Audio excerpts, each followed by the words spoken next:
Ah, yes, Imperial citizen, how are you doing this fine evening? Of course, you must praise the Emperor, and remember to always praise his name. For it is myself. Hello. Last time we left us, we were all standing around after just having helped a farseer of all people. I know I'm kind of surprised myself, to be honest with you. All right, and we've got some level ups to do. Hmm, that's not bad. Right, okay. Let's quickly level everybody up. Oh, baby. Yeah, okay. Shit, what do we want to put it into? It has to be a skill. I'll put it into...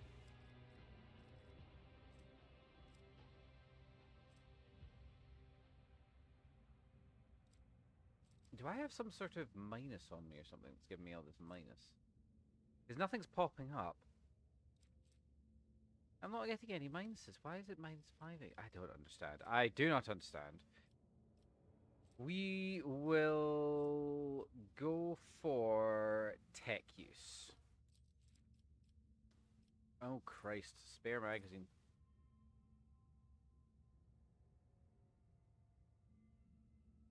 That is very useful. I don't know if a Hail of Steel.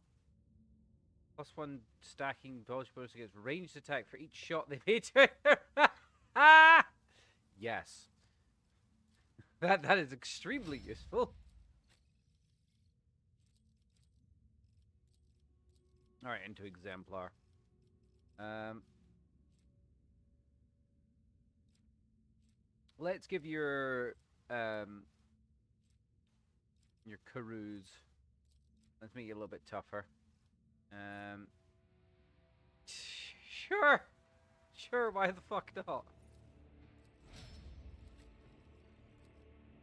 I swear we gotta get how do you know so little about the Imperium? Come on, get that sorted.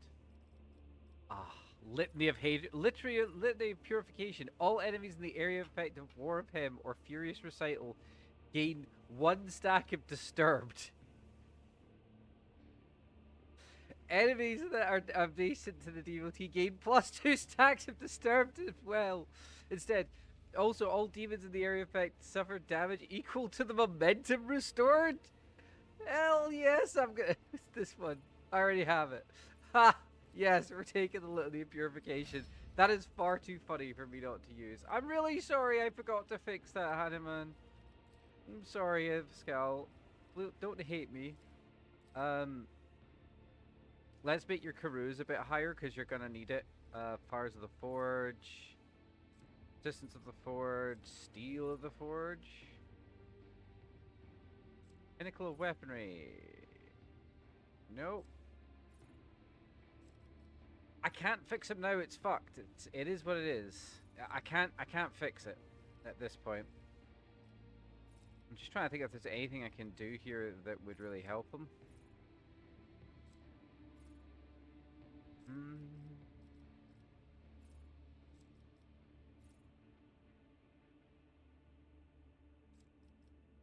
Let's try it. Whenever he scores a critical hit for the first time of the round, they gain target's difficulty tier movement points. I don't need the movement. I don't need the movement. Genuinely, I think. Holy shit! I'm sorry. While he is under the effect of machine spirit communication, his melee attacks deal an additional 10 plus 2 times int bonus. His intelligence is 65, so that's an additional 22 damage. Holy shit! Maybe I've been using him the wrong way. Um, dodge, overcharge, yeah. Filtering protocols, opposing communication. I don't think he was supposed to use a sniper rifle somehow.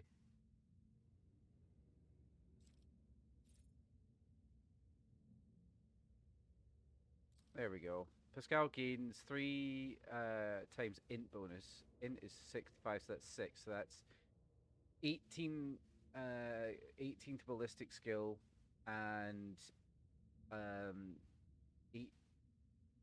Oh god, that's a lot more. Yeah, that's okay.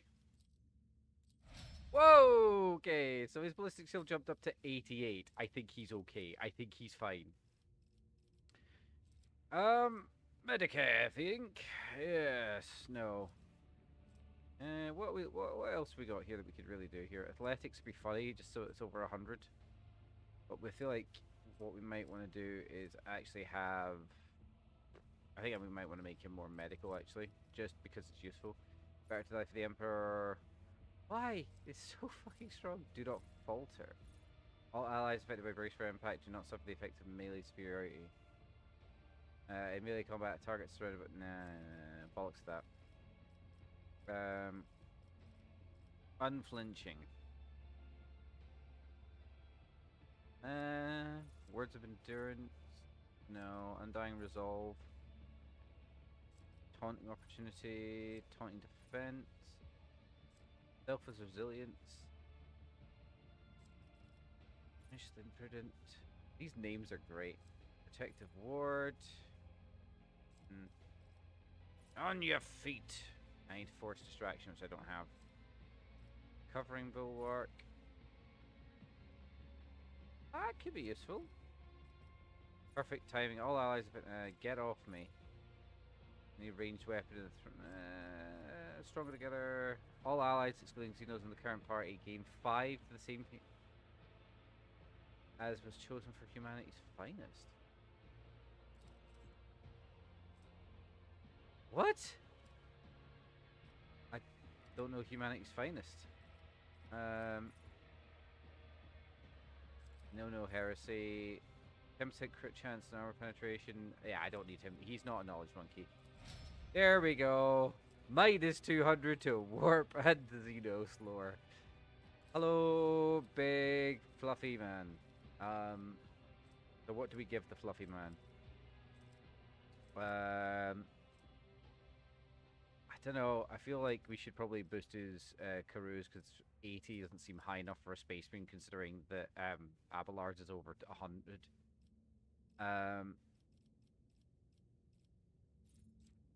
Arms Master. Oh. That's good. Yep. That's an ability I fucking need for myself, if nothing else. Right. Okay. I don't think there's anything else, so we might as well head up to here. Yeah, we definitely had a bit of a time last time. Oh.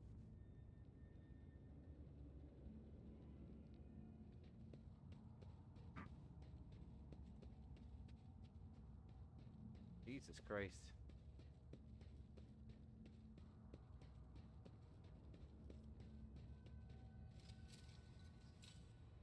I have learned much in my exile. I'm sure you have, love, but, you know, that wasn't really the point of the exercise. Okay, here we go. I will say that if I could do it over again, I would definitely get Pascal fixed, but honestly, he have Drukhari technology in him is kind of cool. Oh, here we go, the Reading Tempest Spire. There's a couple of things that I might do with my build that is a little bit differently. Like, I don't really think the class that I chose fits the way I want to play. I think that there's it's definitely like weird because there's so much overlap in what characters do. I think that's really the problem. But like, I would have maybe liked to. I kind of like the pistol sword sort of gimmick. I think that's a good thing for us to go on. Halt! I noticed something. Did you hope to see an Azuriani fail? Would be nice. Keep a sharp eye. I sense something nearby. Alright. Speak, Elantak. Oh, that's nice. We are the spearhead of the Imperium. Right, well, the spearhead of the Imperium can get himself some medical kits because, Abelard, you are also our nursemaid. F1. Let's patch you up. You have offered me another chance. I follow my own path. Watch your steps. My success was inevitable. A trivial task Part of the Xeno device that controls the traps in this deadly palace. Oh. Die, inhuman scum! You will fall.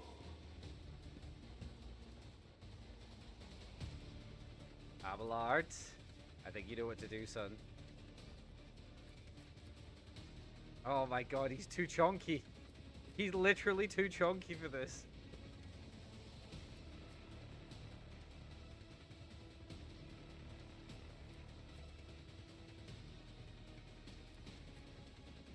He's so thick. Renolite. Mine now. Harry. You didn't stand Ah. a chance. I can't stand it.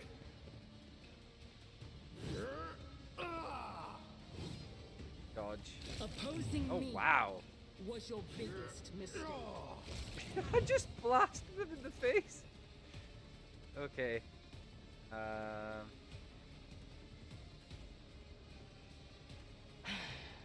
If I must.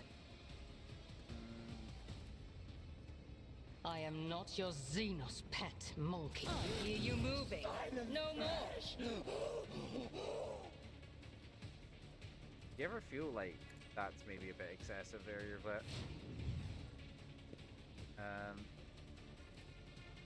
I understand your intent. Alright, let's go for one of these. Oh, ho, ho, ho, ho. That is its own problem. Slips beyond the veil. Did I literally just double kill? I think I just double killed. Okay. If it serves your cause.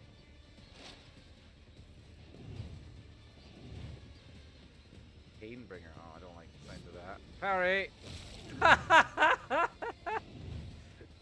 Yeah, none of this fighting malarkey. Yep, and just every time anyone comes to shoot me, I like come to get me, I just shoot them in the face. I'm sorry, that is inherently funny to me.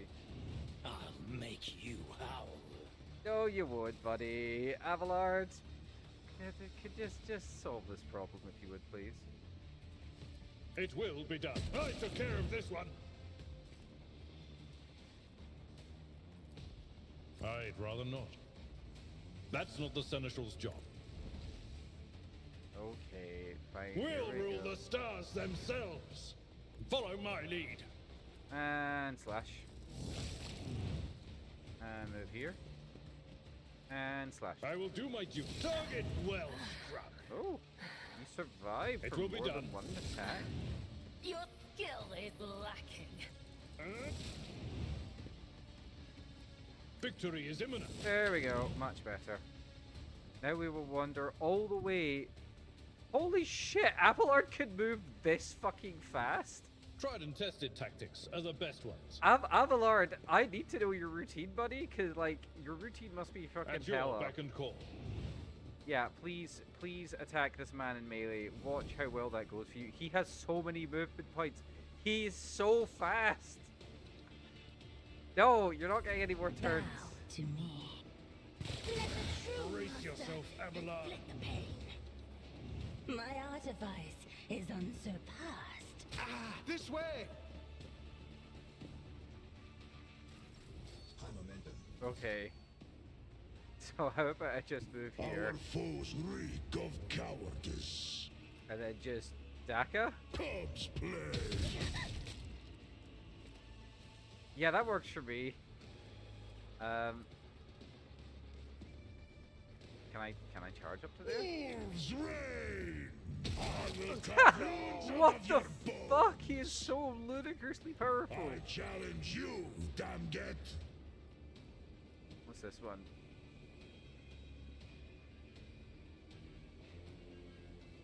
By claw and fang, the foe will be torn asunder. What a pleasure. Die in disgrace. So shall I will carve runes out of your bones. The wolf is on the hunt. What the fuck? When did I become this unbelievably powerful? This is so dumb. I actually don't know how to deal with this. Prognosis is favorable. Like, this motherfucker died before, like, we even got round a whole turn. Request. Combat is an equation. Did the All-Father take your sight or your mind? Both. It's better to hunt alone than with you! The Space Marine literally gets shot twice. I don't like you. I have learned much in my exile. Okay. What the fuck, though? None are better at searching. Oh, too hard for a simple monkey. Yeah, can you calm down with the Monkey shit? Like, it's Monkai for starters, which I'm gonna continue to be annoyed about. Commorragh. Follow my lead. Because the pronunciations are usually pretty good. Like, it's just... I'm getting a lot of really cool weapons We need to investigate. deal with that later. My success was inevitable. See, right there. Jesus Christ! A trivial task. It's about Keep time. a sharp eye. I have learned much in my exile.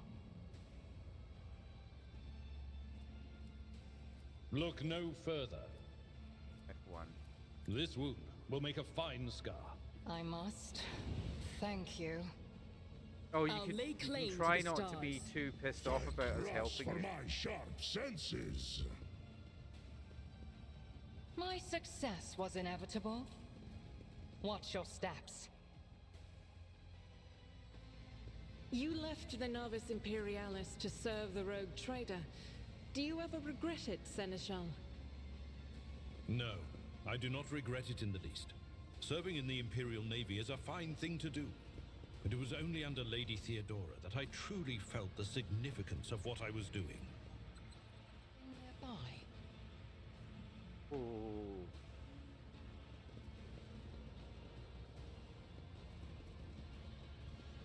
Keep a sharp eye. I have learned much in my exile. These guys aren't Victory looking too hot. awaits! None are better at searching. Ooh. I've got some more ossificator. That's some really good shit as well. Ooh. Ooh. That could be useful. That legitimately could be useful. I don't know Follow my before, but it lead. could be useful. Alright, okay, let's go.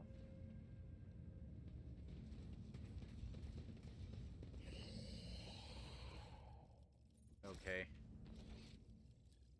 The other thing is there. What are these guards here anyway? Cervantes wants to talk, go. And what do you say? Alright, okay.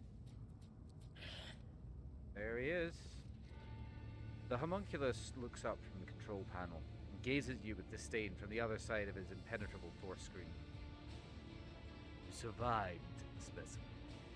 What a woeful lack of ability to follow orders. You were supposed to die. Be it in the arena or in the chasm, however, the servants of Azaresh shall soon remedy your blunder.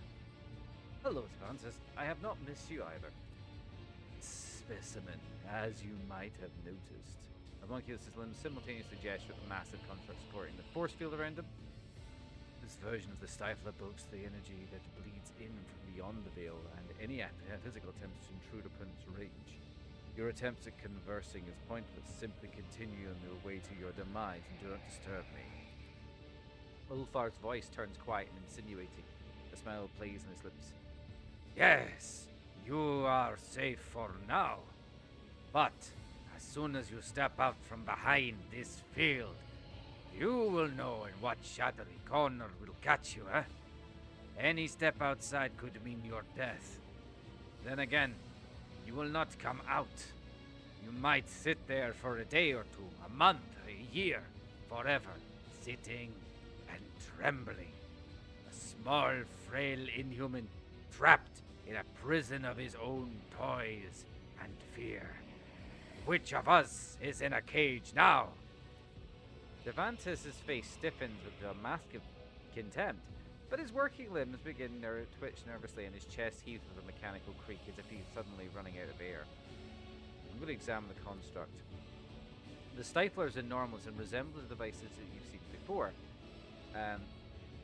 There's no doubt that its purpose is to suppress warp manifestations. However, you notice a few details that are out of step with the construct's otherwise typical Drukhari design. Several parts are made from the material foreign to Commorragh and fused into its frame by unknown force. Oh, okay. After carefully examining the next, Pascal says acervically, "You did not make this, did you? I see more sophisticated structural elements in the mechanism than your mind is ever capable of fathoming. You observed someone do it and copied their work." Nonsense! Tevantis looks up, his voice ringing with genuine rage. "This is the work of my genius!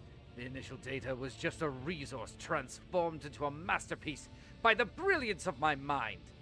How dare you even comment on my creation, you Monkai degenerate! And the dispute between the tech priest and the homunculus as which was skillful in the art of inflicting pain is won by Pascal Hanneman. Well done, Magos." I wonder what will happen if I destroy this construct. Then you will give thousands of souls to Silent Threasilantak. You will wound one enemy to empower another. Once she who thirsts is done feasting in Commorragh, she will surely sink her claws into your worlds as well, because nothing can sate her hunger. Xenos narrows his eyes and he says, "You must be thinking that the moment that you can do it. Commorragh will descend into demonic mayhem, and the valorous rogue trader will rid the universe of the abominable Drukhari and finally flee the dark halls. Before all of that happens, Specimen, demons will arrive, will rip your flesh to shreds and devour everyone in sight. And while you are busy, writhing in agony, I will have enough time to put everything back in order." You do not seem to share your kind's fear of the warp in the slightest. Does that make you mad or simply arrogant? Fear is the reaction of a weak mind presented with the inconceivable. Even our masters are liable to it. Oh, it pains it took me to convince the Archon to bring the spirit warriors into the Dark City and then conceal the evidence of the dimensional collapse that had destabilized the Spire. I acted alone. I alone acted without fear. I delved deeper as a scalpel dives into flesh. I have designed devices that stifle the breath of the unreal. I am creating a weapon that will make the warp itself tremble. I am using the raging power of suns as sustenance for my weapon. I know no fear, for in my mind there is no conceivable, only the unconceived. Did you say we're using the power of suns? Does that mean that you're one behind the disappearing stars? Of course. My masterpiece needed an unthinkable amount of energy, but how could I let something as trifling as the unthinkable stand in my way? The star you call Rikyad was stolen at my behest, as were many before it. Have you seen been to the world Monkai know as Satiel's pride? I only recently took it, son, while you were busy spilling witch guts in the arena floor. It was most amusing to watch your pathetic planet freeze to its very core. How fascinating it is that such a paltry sacrifice as the lives of several million Monkai can serve something as great as my masterpiece.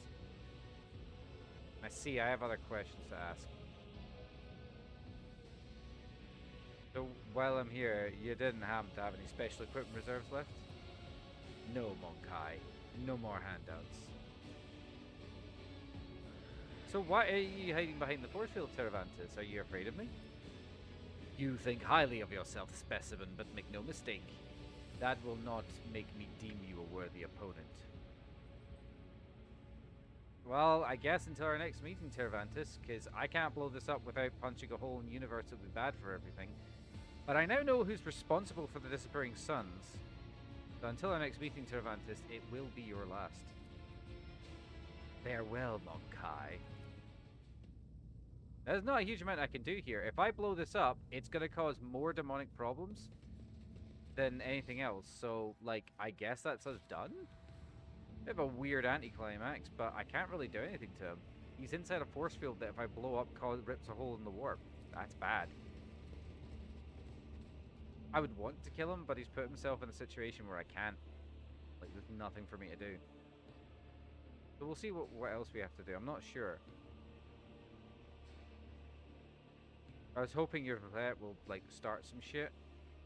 But I guess we don't need to worry about that. I guess. Okay, come on. Load up. Come on.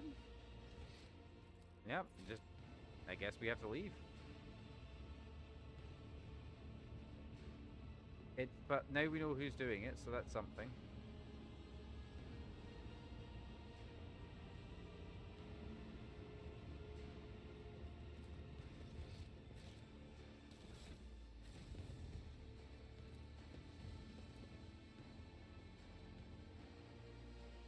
Okay, what else can I do here?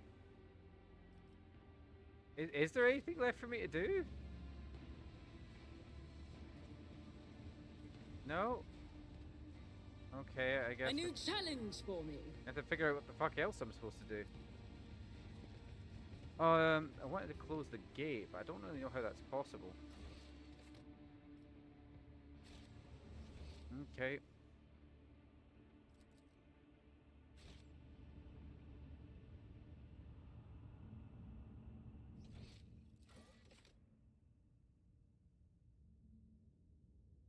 The key to the webway gate. Yeah, so we're looking for a webway gate then, I think.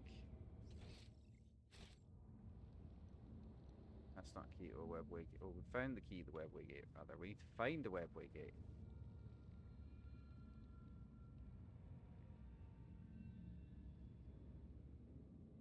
Where would... If I were a webway gate, where would I hide?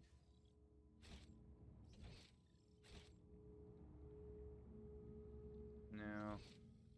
Must be upstairs. Victory awaits. Okay.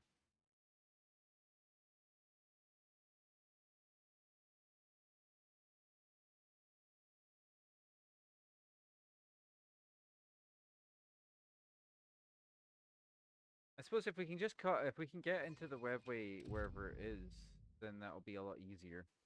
Come on, load in. Come on.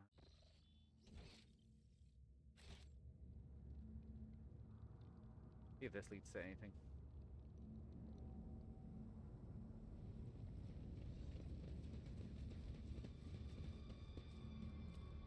I'll lay claim to the stars.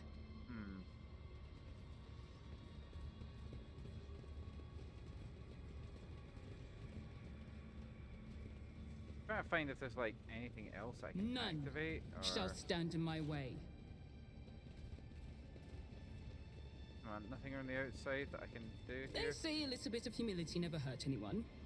I help others better themselves by wholeheartedly humiliating them at every step. It's about time. God, my rogue trader is so fucking mouthy.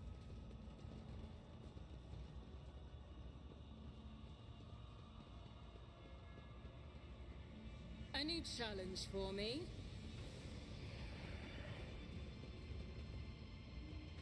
I was looking to see if there's any... Okay, so clearly we are supposed to leave them alone, but... I won't tolerate weakness. Where the fuck are we supposed to go from here?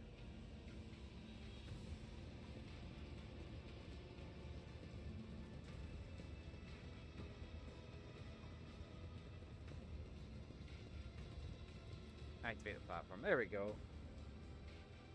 Just wasn't... It was just being weird. Okay. I'll lay claim to the stars.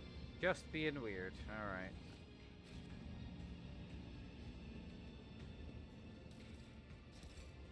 I'm gonna have so much Xeno shit to tell, I swear to God.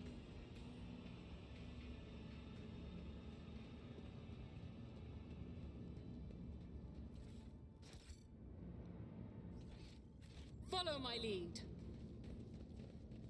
Okay.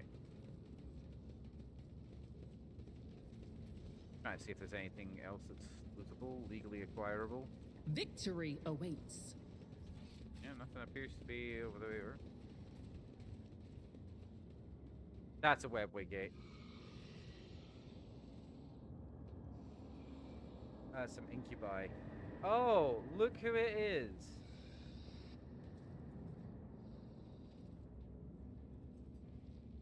I thought you were dead, bitch. Oh, it's Yemris. Oh shit, Yemris glazes at you. The two of you lock eyes for the first time and icy darkness churning in her stare. Worm. Insect. You have the nerve to stand before me again? You should have gasped your final breath long ago. Very well. I will rid this arrogant Monkai of her final breath myself. What about you, child of Commorragh? How does it feel to know that you could not save yourself, your family, or your precious craft world? Yvette Spirit Stone flashes on her chest, and the ranger's hands tremble on the grip of her rifle. Your death will give me no joy, Archon Yemris, but it may give me peace to the spirits of my kin.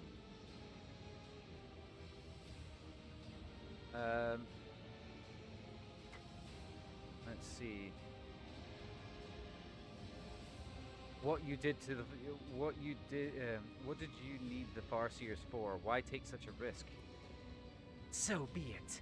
I will humor you before death, if only to step out of another's shadow once and for all. I wish to orchestrate this little disjunction, and my helpless brethren in my clutches, who were capable of tearing apart the veil with their mere presence. It could not have been simpler. When the time came, the Farseers would be my weapon against the reaving Tempest rivals.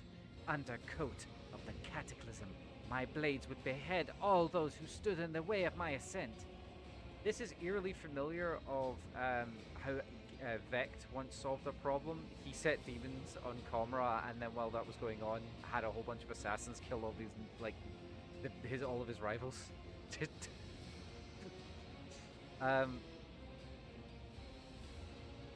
I see that your Terravantus is taking you under your wing again. The homunculus may play his little games in the arenas as it please. I am satisfied that he provides for the ranks of the Cabal. That makes him valuable enough to spare his life. Then if you wish to live, get out of my way. I have come for the gate, not your life. Yemris laughs. The sound is reminiscent of a snake hissing. Oh, Monkai, you are a brazen one, aren't you? Will you still be so brash when I flay you open and string you up by your sinews? All these craft roll fragments, all these prisoners, was it worth it, Xenos? Spare yourself the struggle of comprehending the meaning behind my deeds, wretched creature. Commorragh was to be my key to power, the likes of which the reaving Tempest could only dream of. Majesty is mine alone to claim, and I will claim it. No, Archon, you are destined for retribution. Blood for blood. I cannot destroy your entire Cabal as you destroyed Commorragh, but I will have the strength to cut off the snake's head. Poor little outcast. Imris leers at Leorette, staring into her eyes like a predator. The suffering your brothers and sisters nourished us for a long time. Now you too will give me your pain. I've grown tired of the games and machinations you've ushered us into this realm. Prepare to die, dickhead. Die? Ha! She draws her weapon. You are only the one who deserves to die today, and after I am done with you, I will pay a visit to real space to observe the terror and ruin of my Cabal. Do you know, Monkai, that many of your kind have their lives cut short by the hands of their own kin? I used you to purge the ranks of the Cabal, to clear obstacles from my path, used you to accomplish my goals. I colluded with your kind despite your much vaunted hatred of Xenos, which ought to have prevented any of you from considering such a thing. You lie, Xenos! This is the foul slander of the enemy of humanity! Blessed throne! Abelard closes his eyes and shakes his head in sorrow. It seems the Xenos admission has aged him 5 years. My servants are heading out on the hunt as we speak. Who will become their prey? Which lights will wink out of the void? How many Monkai will perish in the darkness? She lets out a mocking cackle. You will never know. Have you any... in the name of the God Emperor, I will destroy you. In the name of the God Emperor, I will punish you. Such amusing loftiness coming from an insect. Your toy god cannot help you. and nor can he help your fellow kin, the delectable prey still confined to the boundless darkness of real space. Smite the Xenos! Ah, big boys. Right, Sailor Cadia. Look, I am not from Cadia. I don't have purple eyes. That's canon, by the way. Yvette, I'm gonna ask you to do the unthinkable. I'm gonna ask you to snipe with my boy.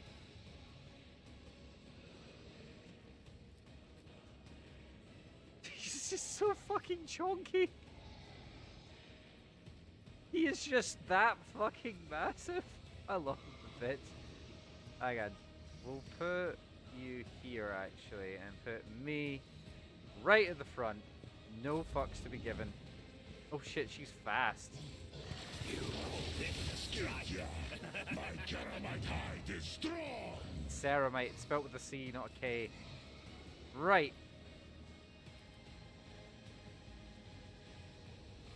Come on, move one space. I hunger for battle. See how Lava God, please. don't like that. Sparta. Last stroke of luck. My hand is thunder. My Na, na, na, na, na, na. Right. I've seen worse battles than this in my time.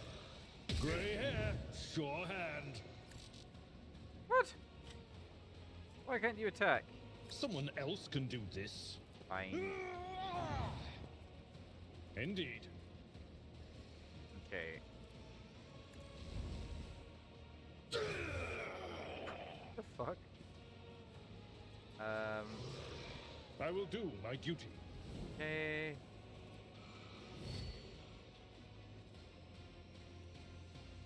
Okay, I guess. Okay.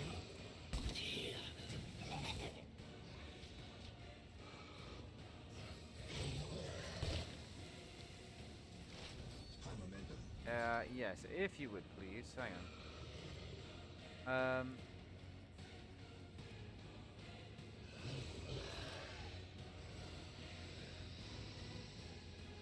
Okay, that seems pretty good to me. Let's start taking care of some of these. Yeah. Fall creatures! So everyone just got a an exploit on them, which is pretty useful. I am not your Xenos pet, monkey. What is wrong with you today? You're so mean. We are in This tedium is cover. beneath me.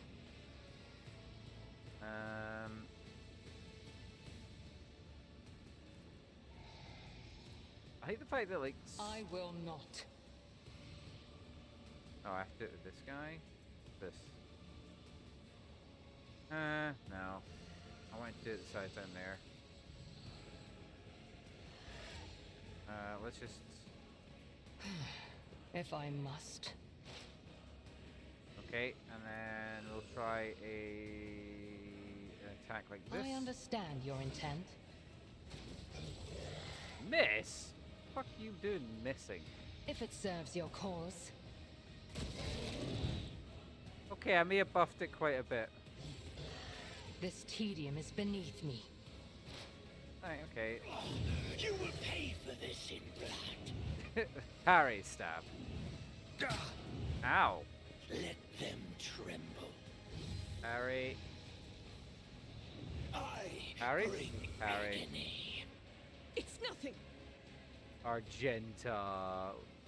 Look at you being cute. As the Emperor commands, I act. I am his will made manifest. I will not. Daka? This is why I was Call this chosen. a strike? That literally just. For you, my Emperor. Okay, Faith without better than a deeds is shotgun. worthless. Your last stroke of luck. Better than a shotgun. This is why I was chosen. I'll do it. What the fuck? Strike is a prayer. What the fuck Doubt is is for the this weak. bullshit? I'll do it. What the fuck is this bullshit? Girl just went on a fucking killing spree. As the Emperor commands, I act. Now he's got 2 brutal strike. Hang on, what's this do? Okay. So it's... He's got so many different effects on him. He's got exploit, he's got 10 stacks of enrage, 10 stacks of burning. Out of 1,000! Oh! That's bad. Jesus Christ, she's unrepentant. We're gonna Faith without run over deeds here. is worthless. And then I guess we will mark you As as the Emperor prey. commands, I act. And then can I mark? That is not the Emperor's will. Oh yeah, because she's already marked fucking everything else. It is for the weak. What the fuck? I don't have anything else. I don't think. No, I don't have anything else.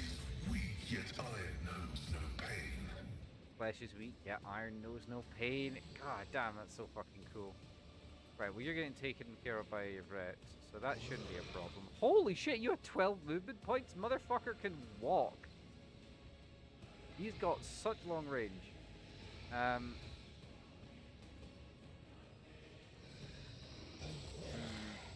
Okay, I'm trying to think of what I can do here.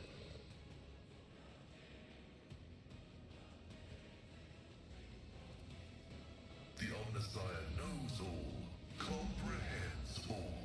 Alright, okay. Labao? I can't actually see anything else. Okay.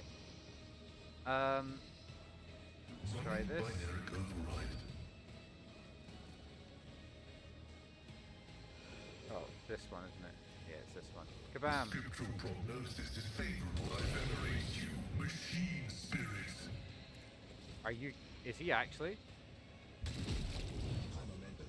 He dealt over 100 damage. 100 damage! The actual fuck.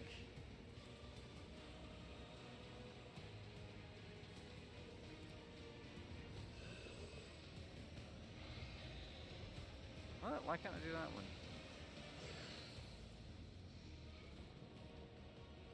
Now just end turn. Yimris, I believe you have a date with a pistol to the face. My time is now. Kaboom. Another clean strike. Just Already done. It is inherently funny to me. Nothing I can't. There's nowhere to hide. Fuck you.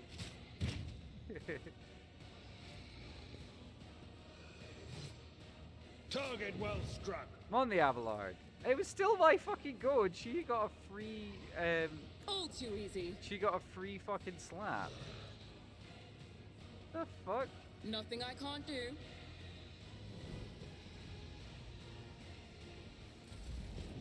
Nope, shit. Oh no, more dudes. Oh no, how terrible, more dudes for me to conquer. I mean... Not exactly what I mean. Aha! Another clean strike. Right.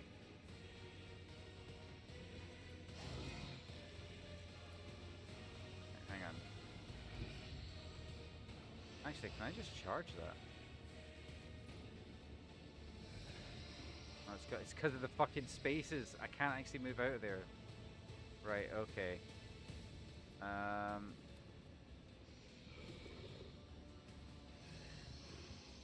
Cobb's play. Oh, okay. So it's I become the I will tear your throat out personally, Monkai. Okay. Wolves die in disgrace.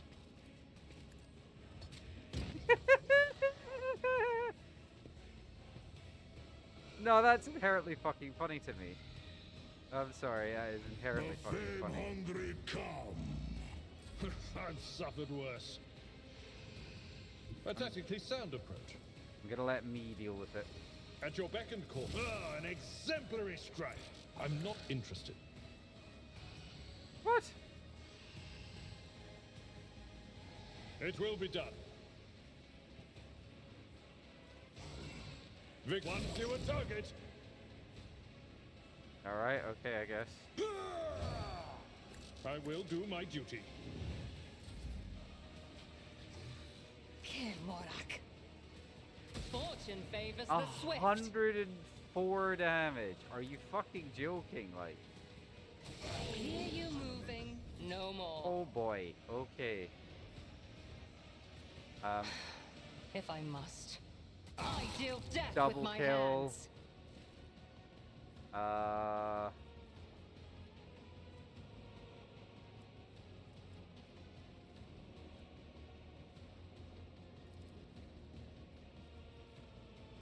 Okay.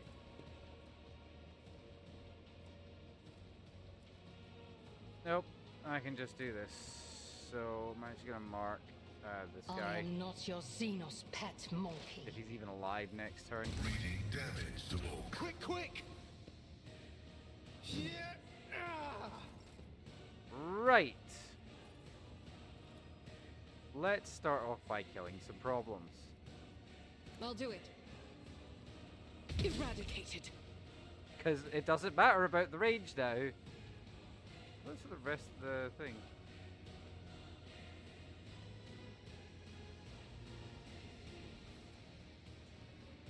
Okay, I guess that we apparently don't get that anymore. Even though I'm pretty sure we took a thing that said it's supposed to last until the end of the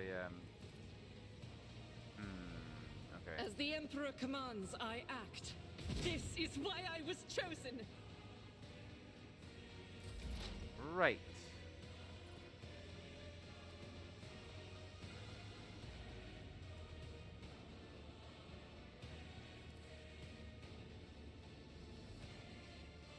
Action point. Request approved. Okay. My vow is to serve.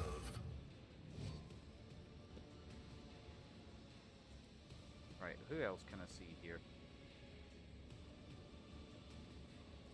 Oh, I can see all of them. Cool. Request approved. Okay, so we can't do that one. Alright. Request denied. The order is contrary to dogmatic protocols.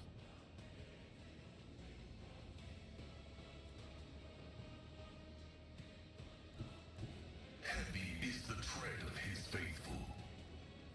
Cogitation fails. What am I supposed to click on then? Request denied. Target's too far. The order is contrary to dogmatic protocols. Is this for a single one cell radius? Fuck off. I am a savant of destruction. Okay, that worked very well. Running by Nerek, the Omnissiah condemns 121 damage. The actual fuck. Opposing you was your biggest mistake. Yeah, I think so. Not gonna lie, like.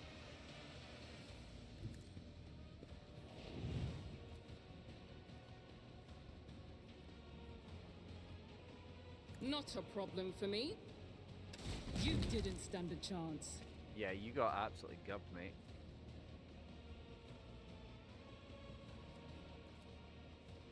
Already done. I'll bring glory to my bloodline. No. Nothing I can't do. Them? Okay, sick. Right, we should pick up all the gear first before you start activating anything.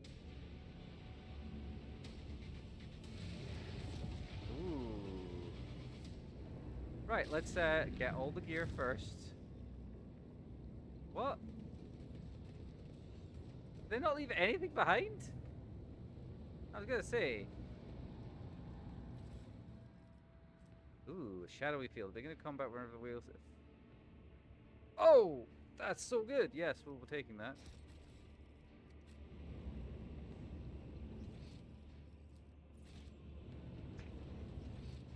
Bruh. Get dunked None on. shall stand in my way. Get dunked on. Don't even care.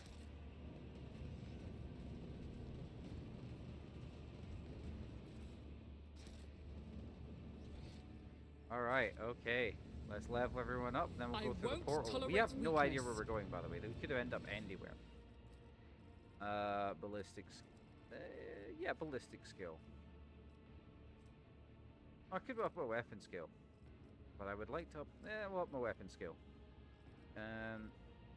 Timely rescue. No. Unflinching heroism. No. Let's see, what else we go for? Characteristic training, agility, strength, weapon skill. There we go. Boom. I have 69 weapon skill. All right.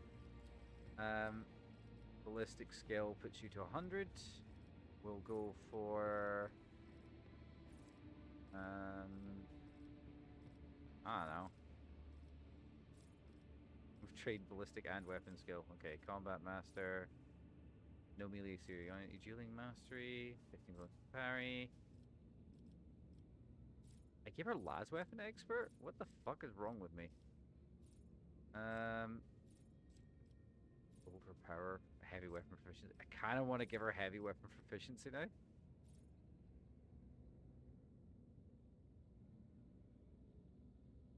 Tempted, so tempted.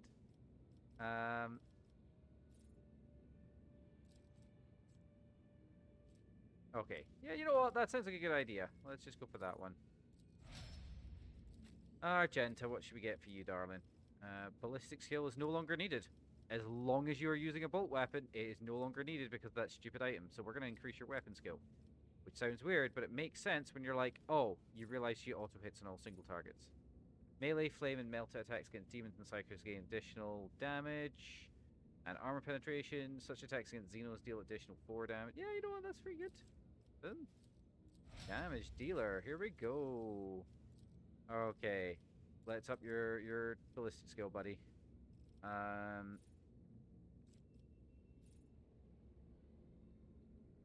Yeah, let's go for persistence of the forge. So you gain a stacking. Yeah, 10% bonus to hit chance and dodge reduction against any target they hit with a single target attack. Successful critical hits on single target attacks deal hit. Increase the hit chance and dodge reduction by 20%. Okay, cool. Abelard, where is your next ability? Oh my god, let's go give you a weapon skill. Fantastic. Can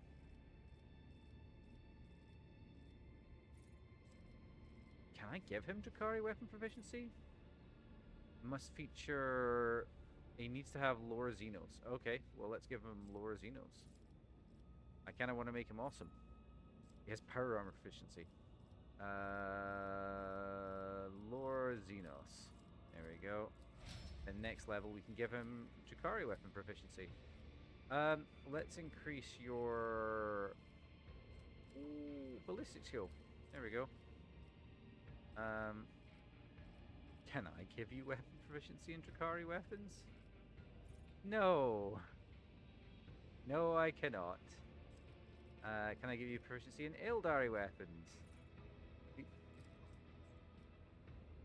Okay. Prerequisites features Drakari equipment. Drakari equipment. Features Eldari equipment. Alright. It's because you're an Adeptus, you must not have the Adeptus Astartes equipment. Okay, okay, I understand. Let's increase his strength. Okay, is there anything else we want to do here? A new challenge for me? A walk around. Is there anything else that might want to pop out and like to get itself captured? I mean, legally acquired by the rogue trader. Don't think so. which case, into the webway we go. Into the webway, that is where we must go. Yeah, sure, we'll take it. Oh, I forgot to take it with me. Oops. I think this is the end of chapter 3 somehow.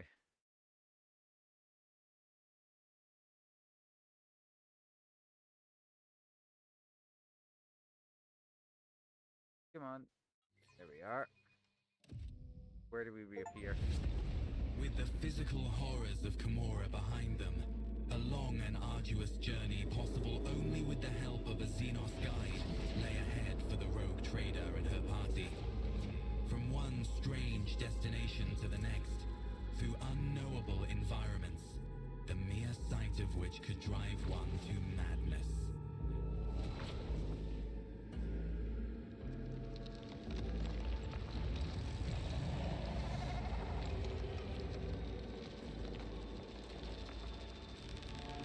Yeah, the webway isn't a great place either, but it's not as bad as the warp.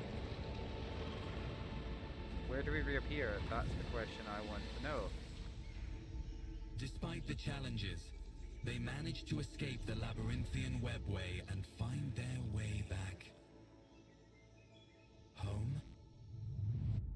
Okay, but like, level with me here, buddy. Oh, shit, we're in Yanis.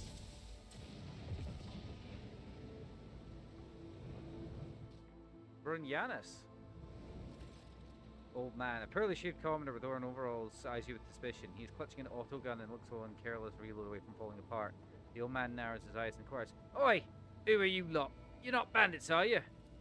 Old man, upon noticing the non-human in your retinue, the old man grimaces with a contempt and clutches the Aquila hanging around his neck. "And chumming around with it, human scum no less. Begone, you lanky freak. I compel you with Saint Cognatus' name, with Saint Nicomedes Keefe's name, with Saint Terusa's name." Icilendil casts a weary eye over the commoner and inquires swiftly, "Is this Monkai simply possessed, or simply mad?"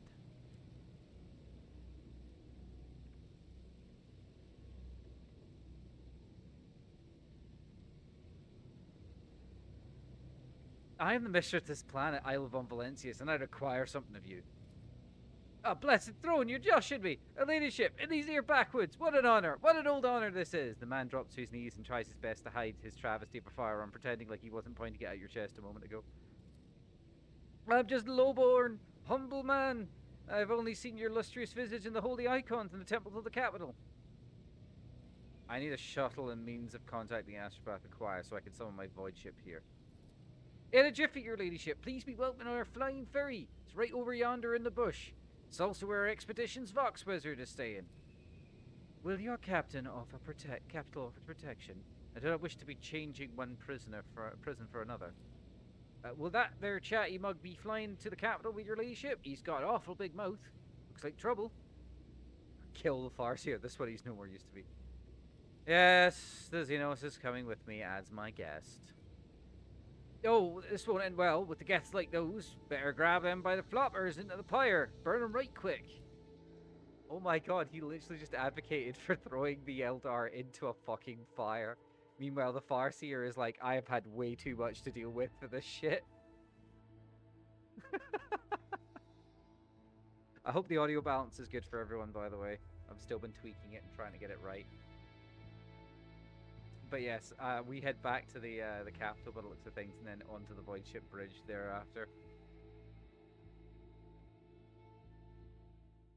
Good thing we had Yanis as like a place we could go to. Oh, hello everyone. Hi Cassie, adorable Cassie.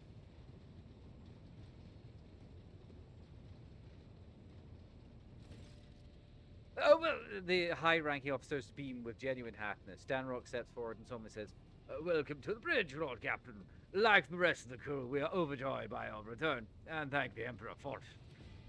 The crew stares in awe and terror at the giant towering over the crowd. Some make the sign of the Aquila on their chests. Others collapse to their knees in prayer to the God Emperor on their lips.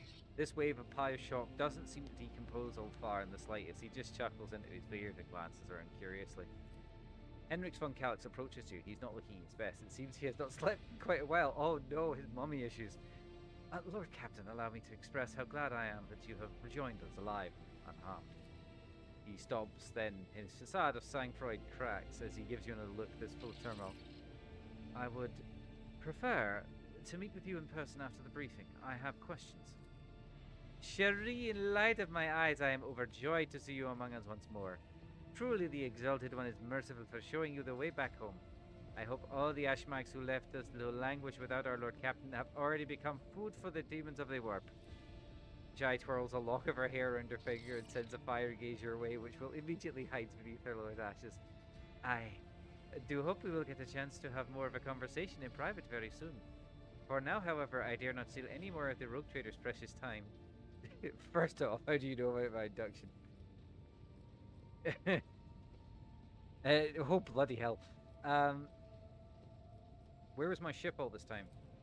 At the Officers' Council, we decided to take the ship to Footfall, where one can hear the gossip of the entire expanse. Our agents tirelessly searched for information about your ladyship.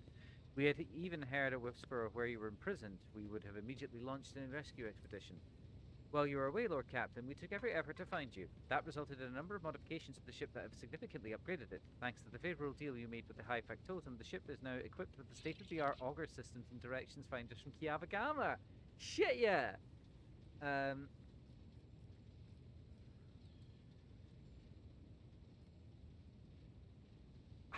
Because the thing is, right, I think what we're going to do is, first off, how do you know about my inductions? Not much. All contact with your party was lost shortly after the pirates boarded the ship and abducted your companion's kinspeople.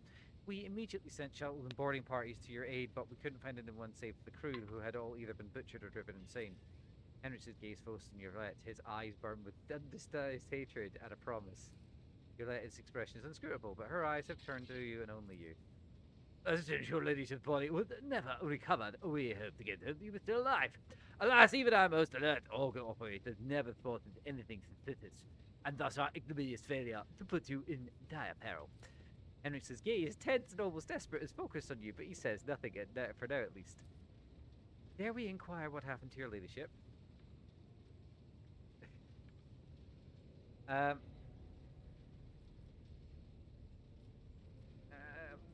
My loyal servants, the accursed Xenos try to take your leader from you, but their plan failed. I am once again with you. Are you with me? Death to the enemies of House von Valentius. Show us the culprits and we'll tear the heads off them, then stack them next to your throne, Lord Captain. Furious officers grab their weapons as if eager to crush the foes who dare breach the sanctity of your person right here, right now. Well, that's quite enough fawning and fussing. I wish to return to my duties immediately. Hey, Nomos! Nomos, a group of servitors, suddenly stirs, their movements frighteningly identical, even for automatons. They stare back at you and say in perfect uniform, Hello, Nomos, have come to welcome you back. We sense that a great deed has been done. Vivid imprint on existence. Did you do something that was very important? What was it? I escaped the dark city of the Xenos and showed them mercy. It suits you. What we see in you. Light and connections without urge to destroy. Did Nomos say it correctly? The servitor chorus, which sounds as a single voice, falls silent. Nomos appears to be waiting for your response in eager anticipation. I'm glad that you're learning to understand me, Nomos. Nomos are glad too. Aww. We must go now. We will come to speak with you later. Another pause finally follows. A long silence becomes a piercing scream, then the servitors finally break it. We felt sadness when we could no longer communicate with you, and we were worried about your fate. One can detect with the naked eye the movement when Nomos leaves the bridge. The servitors stop moving in sync and slowly shuffle off to their posts. Oh my god. We need to talk. With your permission, I think we should continue this conversation in your study. I only have one or two questions. Okay. Henrik says with a distracted nod. His eyes glued to you as if trying to ascertain if it's really you and not some devious lookalike. His face is pale and drawn with dark shadows under his lips. He has not been sleeping. I will only take up a minute of your time. I just need to know what happened to you. You already know. I was kidnapped along with my retinue. I was in Commorragh. That's unbelievable. No, what's unbelievable is that you returned from that place. From a city that no one ever returns from. Stunned, he stepped closer to you. How did you bear the ordeal? Are you alright? I feel terrific. You, on the other hand, look a little peaky. Peaky! He chokes in the word without realizing it. He steps closer. Sometimes I make mistakes, but this, letting a rogue trader disappear from under my nose, this is a new one for me. I gutted that accursed place when you disappeared. I found traces of Drukhari presence. I searched everywhere Xenos had been sighted. I tried everything to shake the information out of the prisoners. He continues listing the methods he used to try and find you, and suddenly he is standing right in front of you, his eyes locked on you with a glint of barely restrained fire. Come here. Hedrick sweeps me off the feet, holding you tight and presses his lips to yours. You feel your heart pounding and a strange chill that momentarily surrounds you both. He tears himself away from you, his ragged breath brushing against your ear. I thought I had lost you forever. I spent days and nights trying to pick up your trail in the blackness of the expanse. It almost drove me mad, Isla. Perhaps it did a little. Oh, okay. Sweep the table's contents onto the floor and pull Hendrix onto you. I have a way to heal you. Yes! Such scandalous conduct, Lord Captain. My character is horny as fuck. Go! Mon the Isla! He stares at you with astonishment for a second that is immediately replaced with a smirk full of promise. Scandalous conduct, Mr. Lord Captain. He then clams your mouth with a kiss once more, his hands demanding that he now holds you as you against him. Oh, woohoo! Spicy. Time passed, 2 hours. Holy shit. I'm back on my throne.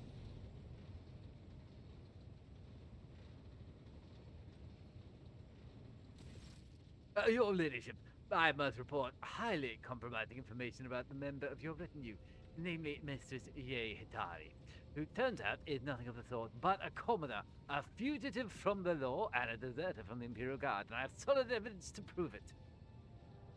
This evidence better be incontrovertible. The factotum bows and holds out a data slate to you. It is, Your Ladyship. Official records from the Administratum, attestations from the Departamento Minatorum, and much more besides. How did you come to know of this? In Your Ladyship's absence, the person whom we presently know as Jai Hidari made a concerted effort to find you. After contacting all the coup traders in the sector, Hidari approached an individual by the name of Murphy, a highly influential and infamous figure in the Casbala Commission. He was paid an eye-watering sum directly from your own coffers. Fearing that the predatory interests of the Casablanca would pose such a threat to your coffers, I began my own investigation. It was entirely reasonable to suspect collusion of some kind between Hidari and Murphy, and so my suspicions were confirmed. The two were connected. It was from Murphy's associates that I acquired the compromising intelligence on Hidari. I want to know the details. I may have overlooked some nuances, but I have solid evidence that the person that we know as Jai Hidari served in the 19th East Fleet Regiment, and identified as the perpetrator of numerous instances of theft and smuggling, as well as desertion. And the individual is not of notable birth, but of the lowest origins. I wish to see Jai Hidari. We have something to discuss. Hello, Jai. Shopped me, did you, you little wannabe questor? Jay's voice bearing an undergo a stark transformation, a fitting soldier slang cuts through her typically gentle speech. Don't miss a thing, your servants, Isla, and sneaky as, too. They'll climb up a Grox's arse to find out what they want to know. I think we need to talk about your past. Only if this scum slings his hook. Okay. Well, your ladyship, ask away. I'll tell it like it is. I'm not going to try to wriggle out of it. Have you ever once wanted to tell me the truth? I am more than just your patron, after all. Not once, if you can believe it. By the way, Shireen, I'm not really a princess. I'm filthy underhive scum, and I've been lying to you the whole time. I would have been flung out of your bed so fast, it would take my scream a few seconds to catch up. If you're wondering if things have changed for me now, the answer is no, they haven't changed. You're still really hot. Really? And you are very, very strange. And I am very lucky. Praise be to the Exalted One. Okay, so tell me your real story. So what do you want to hear, Shireen? A children's tale about a beautiful princess? A ballad about a queen of thieves? How about a new story, Shireen? Once upon a time, there was a little girl who lived on a sand-covered lump of rock. And the core of that rock contained untold riches for servants of the Imperium. The girl scraped out those riches with her little hands, breaking her back and coughing up her lungs, on behalf of people who had never clapped eyes upon her, and who would never know her name. She did this every day until she turned 16. And then his servants came and drafted the girl into the 19th Ifrit Regiment. Can you imagine? Of course, the regiment was wiped out on its first sortie. But the girl survived. The Exalted One protects. So what was next? Years serving in the Astra Militarum, just a shitload of hard labor, and fighting, and deals, and shady connections, and new opportunities. But everything in this world ends sooner or later, Shireen. The now not-so-little girl went and fell in with the Kasbalika. She saved up a little gold, and she even indulged in excess from time to time. Until living the good life almost cost the little girl her head after her patrons got caught in an internal investigation between the Officio Prefectus and Departamento Munitorum. So the girl ran as fast as her little legs could carry her, until her eyes and the beams of fortune brought her to the expanse. A shitty story, all things considered, Shireen. I like the fact that literally the option just blow a hole in her head. But is Jai your real name at least? I swear on the grave of my drunkard father who sold me into the mines, and on the lives of the 11 siblings I never had, Shireen. No, it is most definitely not. Was there anything that you did not lie to me about, Jai? There are some things I've never lied to you about. Oh. So where'd you learn to read and write? Ah, literacy. My blessing and my curse. I nagged every highborn who visited our barracks on their highborn business. I pored over stamps on crates in the warehouse and the seals on every door.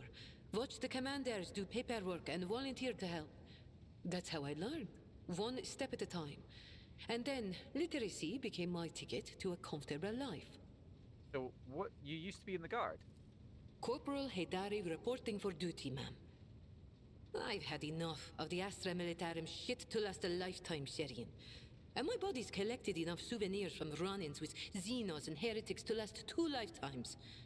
Except when it comes to the guard, there's no such thing as used to be. That wretched life sank its claws into me good.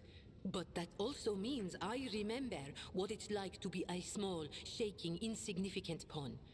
And that's why I appreciate what I have now, all the more. Well, that explains the lung implant, but what about the hand? It was orcs. Oh, shit. Not everything I say is a lie, Shireen. So she literally lost a hand to orcs. Alright, so are you a deserter? You know, Shireen, I could still be bouncing around from one world to another, holed up on tired old ships with only venal grunts for company, if I hadn't decided I wanted more for my life. I accepted a shipment from the Kasbalika of certain chemicals. You know, for carnal pleasures and the like. Some bigwig was throwing a party to celebrate his 5th decade in the service. Oh, Lord. And that's when I got the attention of the newly arrived commissar. I was rummaging through the pockets of Astra Militarum with one hand and shoveling the Kasbalican cargo with the other. You can imagine what would have happened to my head had the commissar not started with my higher-ranked patrons. How did you get involved with the Kasbalika then? What? You think it's difficult? Once me and my fellow guardsmen snuck into the upper city in search of a good watering hole where the high and mighty of that world congregated. Another time, our regiment was sent to defend the tallest spires on a hive world. And I had an epiphany. I saw how the other half lives. And by half, I mean the ones born with a diamond spoon in their mouth, instead of an entrenching shovel rammed up their arse. My eyes were open to the truth, Shireen. The Imperium is full of opportunities, even for people like myself. The trick is knowing whose palms to grease, whose boots to lick, whose throat to squeeze, and whose arses to kick. I was very popular with everyone in the guard command, you see. I'd procure things for them, whatever they wanted. And so the Kasbalika took notice. Whoop the never mind. So, did you really look for me? It's not as if I could just abandon you. Even smugglers have principles. And feelings? Unfortunately, all I managed to do was spend a pile of your trons without anything to show for it. None of the operatives who do business with Xenos knew where to find him. Not even Mercy. I shouldn't have reached out to him. He helped me move to the Expanse and set up business here a long time ago. But I liked it better when he was safely in my past. Are you worried I'm going to start spitting on the deck and shriveling your officers' ears with my foul tongue? Don't be, Shireen. I much prefer being seen as a princess rather than a deserter.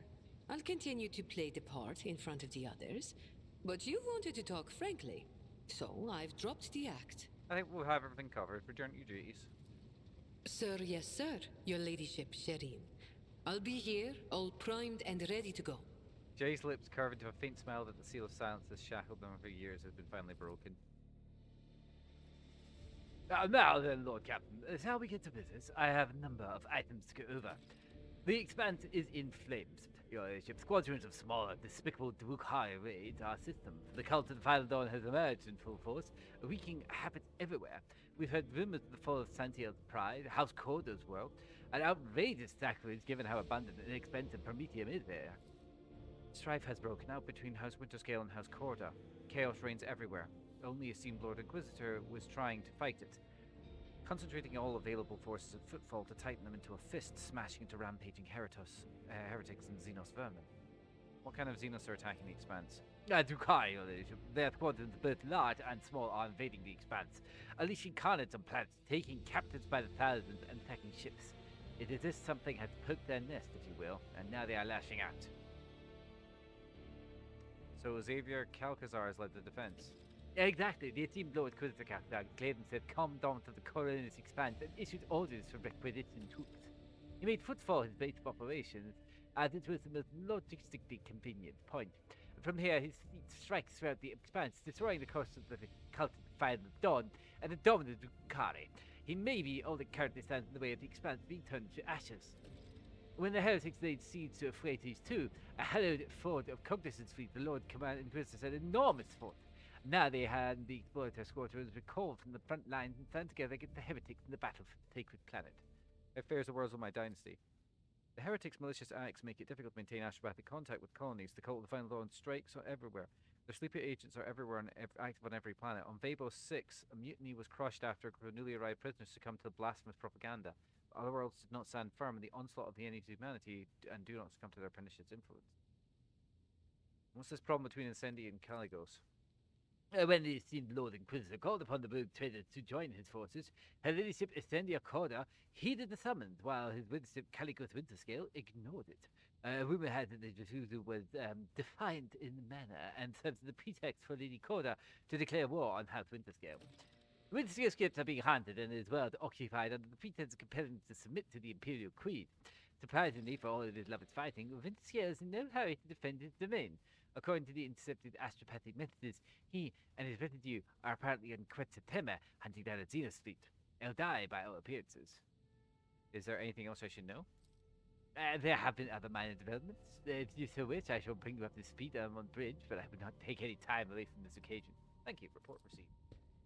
Lord Captain, allow me to make a request, a personal one.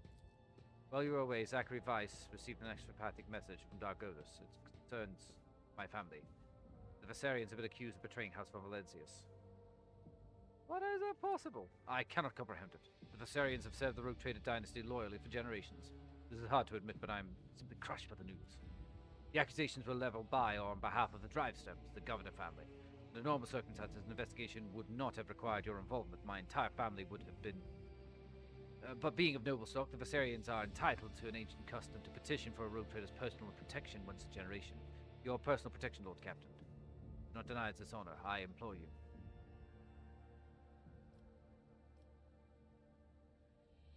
Tell Zachary Weiss to send a message to Argona saying I will personally take part in the investigation.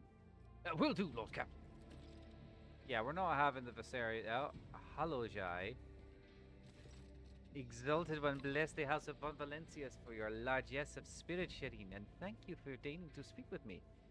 She turns unusually hesitant, attentively choosing her words only a moment will roll off her tongue as interrupting cascade. Here's the thing, Shireen. My network of trade representatives has been stretched a little too thin recently. Like the ship-on dress on a whore. Supplies are all over the place. Orders aren't being filled. Clients are kicking off, and not without reason. The revenue is plummeting. And if that wasn't bad enough, my guys are running things from football have been made incommunicado recently. And astropathic methods has finally come in to tell me why. Some ashmag or ashmags thrown despite them have captured my gang, and they're threatening to kill every last one of those hard-grafting whelps if I don't do what they want. They only want one thing, my mercabium telabla officiale, in exchange for the gang's lives. Gate offices her thick mane of hair and grits her teeth, looking more vicious than ever seen. But I'm not giving up my certificate for anything, and nor am I going to leave my guys high and dry. So I am begging you for your help and protection, Shireen. If I have to step into a cage of hyenas, I'd rather do it with a lion at my side. When we reach Footfall, I will help your associates. Yep. I look forward to that day, Shireen, and praise be to the Exalted One for bestowing such a miserly portion of haughty indifference upon your heart. Jesus Christ. Hello, Henrix. I apologize for barging in unannounced. I received news that I must discuss with you face to face. You may recall that I mentioned Achilles. Achilles at least paused before that Achilles Galander was transferred into my remit by colleague. The colleague in question contacted me. She requests my immediate assistance. Who is this colleague? Emilia Lichtenhardt, Sage to the Lord Inquisitor.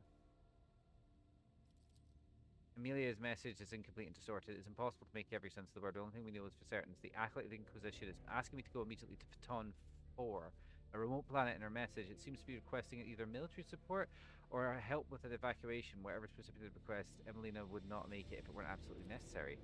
I know a rogue trader has more than enough matters to deal with. Nevertheless, I would like to officially request Lord Captain's assistance in dealing with the issue. I have no authority to demand anything from House von Valencia, therefore I am confining myself to a request for the sake of the Cronus Expanse and the Imperium. I shall help you. We shall go to Phaton 4 and this vet. Thank you, Lord Captain. I am confident in this minor deviation from our primary course will stem the spread of the anarchy of the Cronus Expanse, if only slightly. At the very least, we won't be outflanked. I've already spoken to the navigation group, provided them with the coordinates of Phaton 4. We can set course as soon as you give the order. Okay, we finally got through all of my private meetings.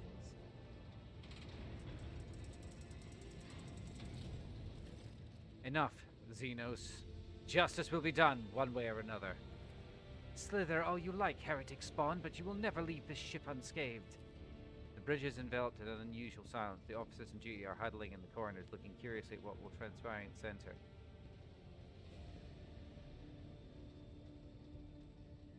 Henrix, what punishment awaits him who failed to realize his own acolyte was a traitor?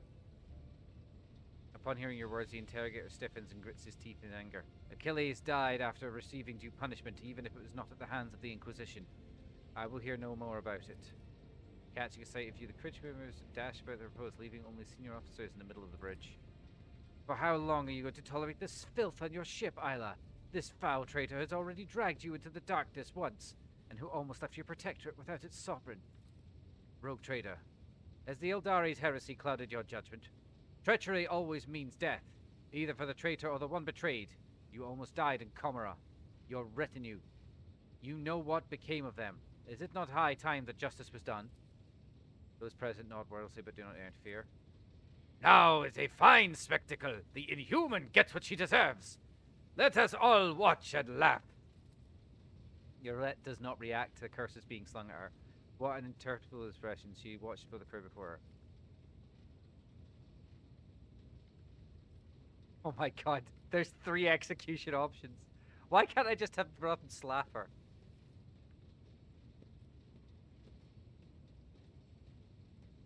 Yolette will now apologize to everyone who is harmed by her deed, and that will be enough. Her face contorts a mix of emotion from anger to hatred to dejection and despair. Yeah, this is way worse for her. But soon she musters her courage, and in a stilted, barely audible voice she says, My words will not heal the wounds on your bodies, and still, I regret what you had to endure because of me. Words will not fix what has been done. The interrogator grips his weapon, but he hesitates, shifting his intense gaze from you to the Xenos and then back. The Xenos' apologies ring hollow. There is neither repentance nor truth to them. Disappointed by the outcome of the confrontation, the officers slowly return to their duties.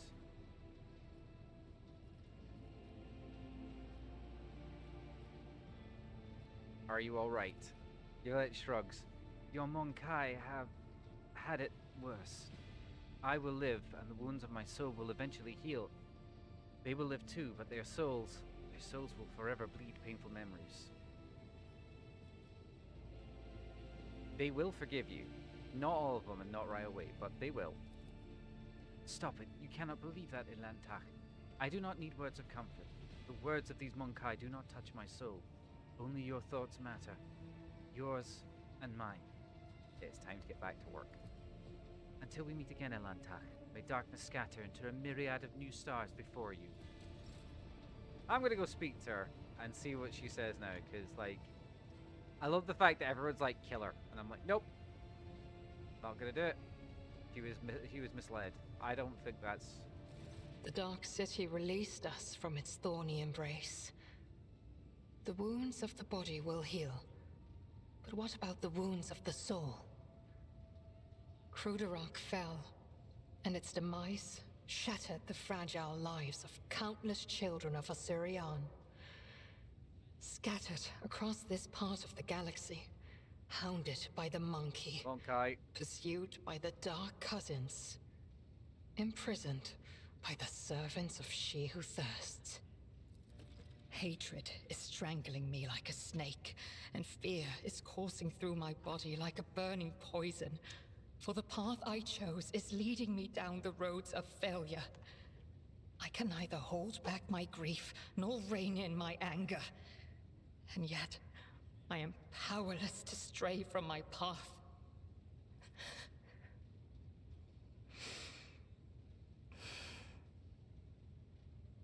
Pay no heed to my fleeting wrath, Ilantach. When the will slips away, the soul trembles with rampant emotions. But I will resign my heart to meekness, for there is no other way a marked outcast can help their fellow Eldari wandering in the dark. Many terrible things happen, Commorragh.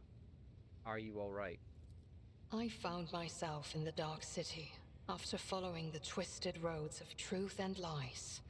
And although the truth blossomed like an ugly bud and scratched my soul with its thorns, I did find the answers to my questions. Those who come back from the dark of the webway will never be the same. But it is we who change while the surrounding world remains imminent. This thought gives me strength.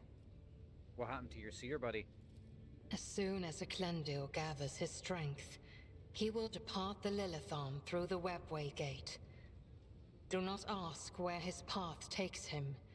He follows the road of his own destiny. It is as it should be. It suffered an unenviable fate, and I'm sorry that your world was lost. I have no need for your sympathy, Ilantach. Besides, neither Monkey nor my dark kin found the decaying remnants of Commorragh. Perhaps all is not lost. Perhaps we may yet bring back what has been taken. So where does the path of the outcast lead you now? On the trail of a monkey called Caligos Winterscale. Even a worm may harm a wounded tiger by bringing infection into an open wound. And the wounds of my people have been bleeding ever since Commorragh's demise. The spirits of my kin need a poultice, a hope, not the executioner's sword already poised to fall. I'd like to ask some other questions. You may try. What do you wish to talk about? No, thank you for your answers. The words of truth sound... Okay, so she doesn't have anything else to really pass on just now. Okay. We're gonna go to the map and see how everything's fucked up. Because everything will now be fucky wucky because we've been away for some time. We've no idea how long it is. But like, because it could be a couple of weeks.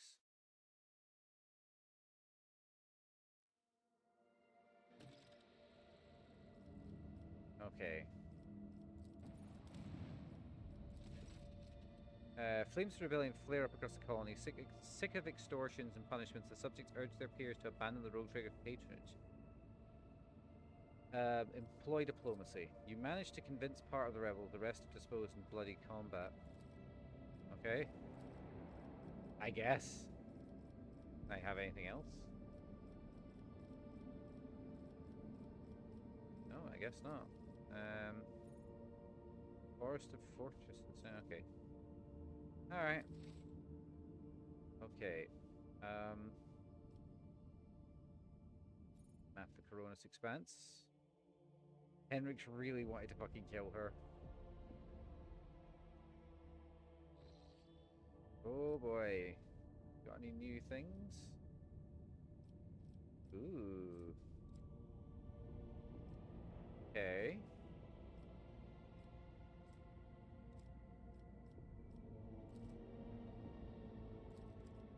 Okay.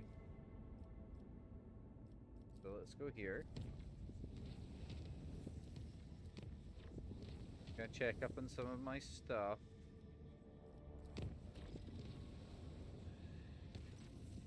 Captain, an urgent message. Our enforcers have arrested a dangerous saboteur who attempted to gain entry onto the bridge. This incident may be worthy of your attention. You see, both the saboteur and the circumstances of the capture are rather strange. I think it would be useful for Magos Pascal to take a look at him as well. Very well, I will speak to him. Understood, Lord Captain. The saboteur will be brought to you. Saboteur we got here.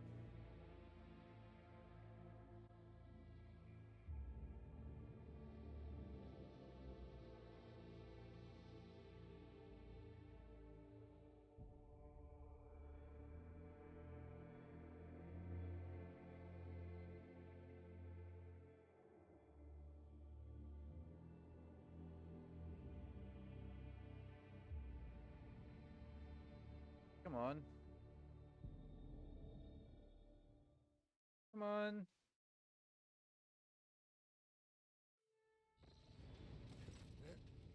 A group of servitors whose movements are suspiciously well synchronized stares at you, towering prisoner. You do not need to hear them speak to recognize Nomos, who has seen fit to attend the interrogation. Asclepius, a captured man, if he be called that, looks positively gigantic next to the enforcers at his side. Deadly-looking metal gleams dimly beneath his faded crimson robes. His hands is folded obediently. His mechadendrites are perfectly still. I greet the master of this vessel cathedral and offer my humble apologies for this unbidden intrusion. My apologies to you as well, brother. The interloper inclines his head in the direction of the fronting Pascal. The prisoner then turns slightly and looks straight at Nomos' observing spirit servitors. And of course, I must beg forgiveness from you, great spirit. It was not my intent to desecrate your temple.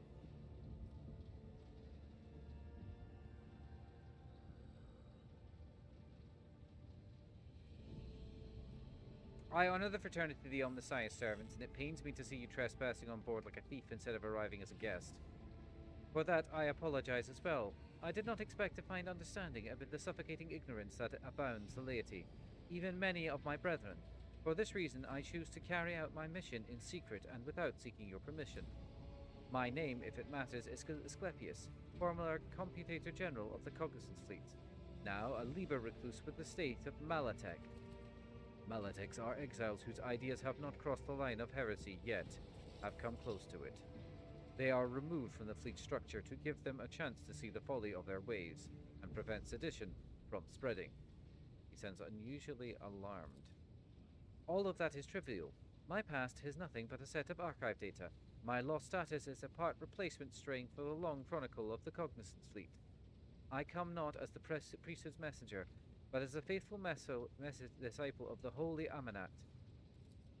My brother once served Engine Seer Prime on this ship. Asclepius gestures around him reverently. He was an adherent of the School of Discontinuing Cycle, as am I. It is spread that far. It is difficult to discern Pascal's emotion from this tone. I know that my brother perished, but before he did, he sent me a message that told of a journey embarked by Theodora von Valentius, a journey through a dimensional gate, an artifact more ancient than humanity itself, and towards worlds unknown, the blessed Amanat was with her. There, upon these dark worlds, he witnessed a great miracle, the birth of a machine spirit of incalculable might. My brother believed that this spirit fell slumber within this ship like a child in a cradle, not responding to lowly pleas. That was the purpose of my pilgrimage, to reach the ship where my brother died, the ship upon whose decks the blessed Amanat had walked, and prostrate myself before that great spirit. Does the name Nomos mean anything to you? Nothing. He has not come to know us yet. He will if you let him, Isla. We sense that his words are about us, and that the story he told is our story. Amanat traveled on the ship? Yes, he did. My brother's words on this were clear. Years ago, Amanat was part of the rogue trader Theodora's inner circle, before their ways parted. What do you know about this great spirit? It is a great miracle. Oh dear. The Omnissiah's breath meant to help us discontinue the cycle. It was born of treasure that Amanat and Theodora discovered upon the Dark Worlds. Yet even being so glorious needs attendants and guides. As long as the Cognizance fleet is racked by schism and my brothers and sisters suffer defeats without end, there is no one to aid the spirit. That is why I came here. Tell me more about this journey. My knowledge of it is scarce. My brother suspected that his memory, along with the memory of all who might have known the details, had been purposefully modified. He saw it as a sign that the journey had revealed a great truth, and that there were those who did not wish to see that truth brought to light. All that was conveyed to me was that Theodora would reach worlds unlike any people of the Coronis Expanse had ever seen. There she unearthed a great treasure of technology, one that Amanat had the privilege of experiencing. You are strong, and yet you let yourself be caught. I took a vow that I would never inflict physical harm upon lay people. The Omnissiah grants us the power of the true flesh for a purpose other than damaging the frail and blind creatures that we all have not yet tasted his knowledge. I have made a decision regarding your fate. Whatever it is, I will accept it. As will I. And yet I plead that my brother be shown leniency. His story initializes thought. We ask you to keep him for us. Your actions have caused no harm, and I shall do you no harm. You are free, you may stay on my ship so long as you choose. I could not ask for more. All I wish is to remain in these halls and observe in reverence the Great Spirit's deeds. Let the cycle be discontinued. Nomos' servitors return their heads to you and nod all at once in what can only be described as an expression of gratitude. Okay. You stroked the boy. He's a good baby.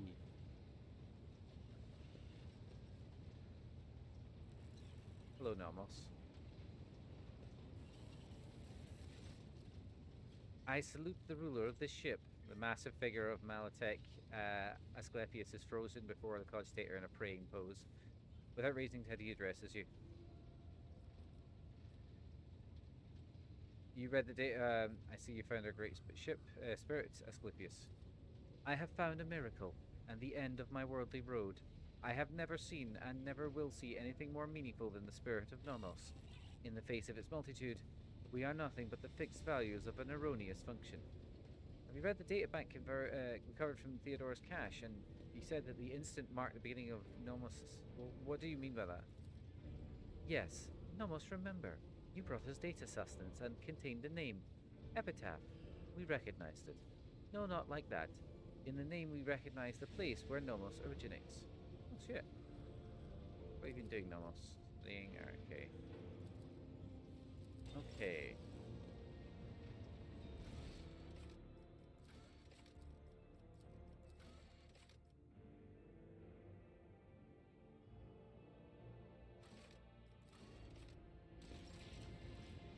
Will you let me try and speak to them again?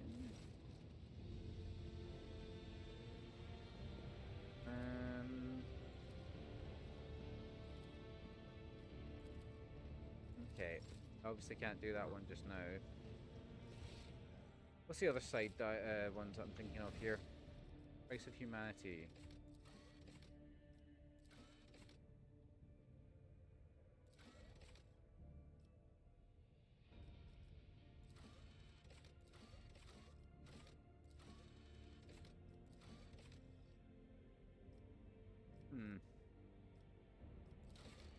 Oh shit.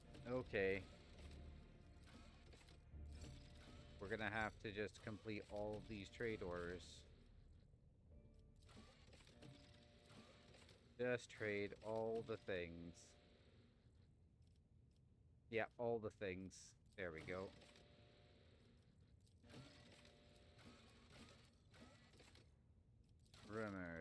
quests.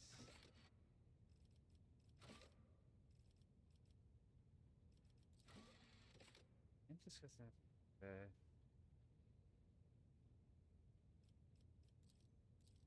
I'm going to talk to the Vox Master. Maybe she'll tell me something I'm looking for here. Do you recall anything unusual about Theodora's travels? The word epitaph, instant N872-04, or tech light ring a bell? All of Lady Theodora's journeys are considered unusual. Our odysseys were always audacious, but as for the words you mentioned, none of them sound familiar to me as far as I can tell. Except the incident. I remember coming across this word in transmission several times. It was repeated by the former Ingencia, the one who perished during Conrad Votier's uprising. He was describing it as the incident, something quite remarkable. Apparently at some point in the past the entire ship was hit by a massive system failure. All systems stopped responding for 1/5 of a second. Most of the crew, including myself, was likely on board at the time, did not notice anything strange, but tech priests are sensitive to such things. That is all I can tell you, Lord Captain. Hope you could help. That'll all be now. Okay. Maybe now Nomos will speak to me? Totally lied about what we're having, okay. Incident N872-04 was a shipwide system failure of some kind, and Epitaph had something to do with the ship flying better. The incident marked the beginning of us. The ship became better because of us too. These are all links in the same chain, but we cannot piece them together yet. Nomos suddenly falls silent. Symbols race chaotically across the screen in the huge cogitator, and a human groan comes from the depths of the machine. Nomos, understand, realize, comprehend themselves? For a moment there is silence, broken only by the moans of the huge machine. And then the cyber gargoyle opens to speak, and with it other servitors chosen by Nomos. We have analyzed the data that is which you stated us, and we have recreated the sequence of events. First, there was Epitaph. It is a world, but it is merely a case, a container, for something we cannot name and cannot understand. Theodora and this ship have been to that place. Something was lifted from the world, a gift. A trusted priest in crimson, the one who identifies himself as Amanat, comprehended the gift raised from Epitaph, and from it he created the databank's list as a tech link. But that is not how Nomos came into being. We were not invented. We were not freed. We came into being by accident. The chorus of servitors sound genuinely confused, almost desperate. Theodora's ambition, the myriad mechanisms of the huge ship, Amanat's mind, and the inquisitive attempts to comprehend and extract the dormant blight, the dormant epitaph, what lies hidden in its depths, and between it all we slipped in, connected, and emerged like electrical discharge between the poles. Accident. Incident. That is what we are. We have no purpose, no history. Nomos just are. The ship was on Epitaph, Amanat traveled aboard it, investigating the tech light, and Nomos was born as a result of the incident, so how was it possible that no one in the crew knew the whole truth? Oh, the truth was hidden, deliberately. Your officer's memories were stolen. All the cogitator's memory banks were wiped. It took you feeding us the truth bit by bit for us to piece it together and understand. And who has the resources and knowledge and power to accomplish such a feat? It would have been beyond the capabilities of the blessed Amanat himself, and he would never destroy knowledge. This story disturbs me. It sounds like an echo of the sacrilege whose name is the preservation of ignorance. The spirit of Nomos must be protected from the encroachments of power that have tried to conceal its truth. Do you know where this epitaph is? The data is gone, deleted, erased, deliberately, but we cannot trace who did it or why. A gift, a terrible and impolite weapon. Theodora coveted it. She needed it desperately, but we do not know why. How is Amanat involved in this? He desired knowledge. Theodora allowed him to explore the gifts of Epitaph, slaking his thirst, but we did not bring him happiness. In the footsteps of his slate first, fear followed. The blessed Amanat was involved in the birth of a spirit named Nomos. I do not believe for a moment that he could have been frightened by this miracle. It was not that he feared us. He did not know us, but only suspected. His mental processes were occupied by the tech light. That was what he feared. He wanted protection from it. Enough about the past, let's talk about the future. You do in fact have a purpose, Nomos. Then tell us, what is our purpose?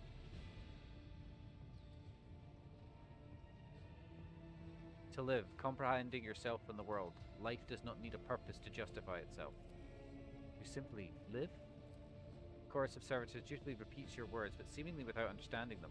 Nomos is preoccupied. The huge cogitators continues to sing its creaking song, running unknown calculations. Blessed be this spirit, a great path and a great future lie before it, and we must assist it on its way. How have you been doing, Nomos? Okay. Well, that was pretty wacky. Alright. Okay. Fucking hell. Absolute madness. Okay.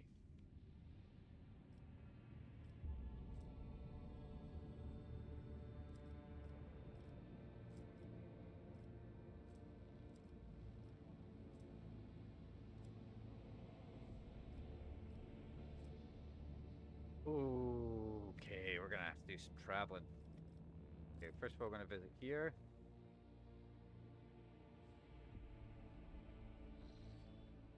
Permission to speak, Lord Captain. The Orga crew has registered activity in the Order of Quinsa Temur, one of the worlds of the Winterscale dynasty. According to the report, the Emperor's Vow, the flagship of the rogue trader Caligos Winterscale, is positioned over the southern hemisphere.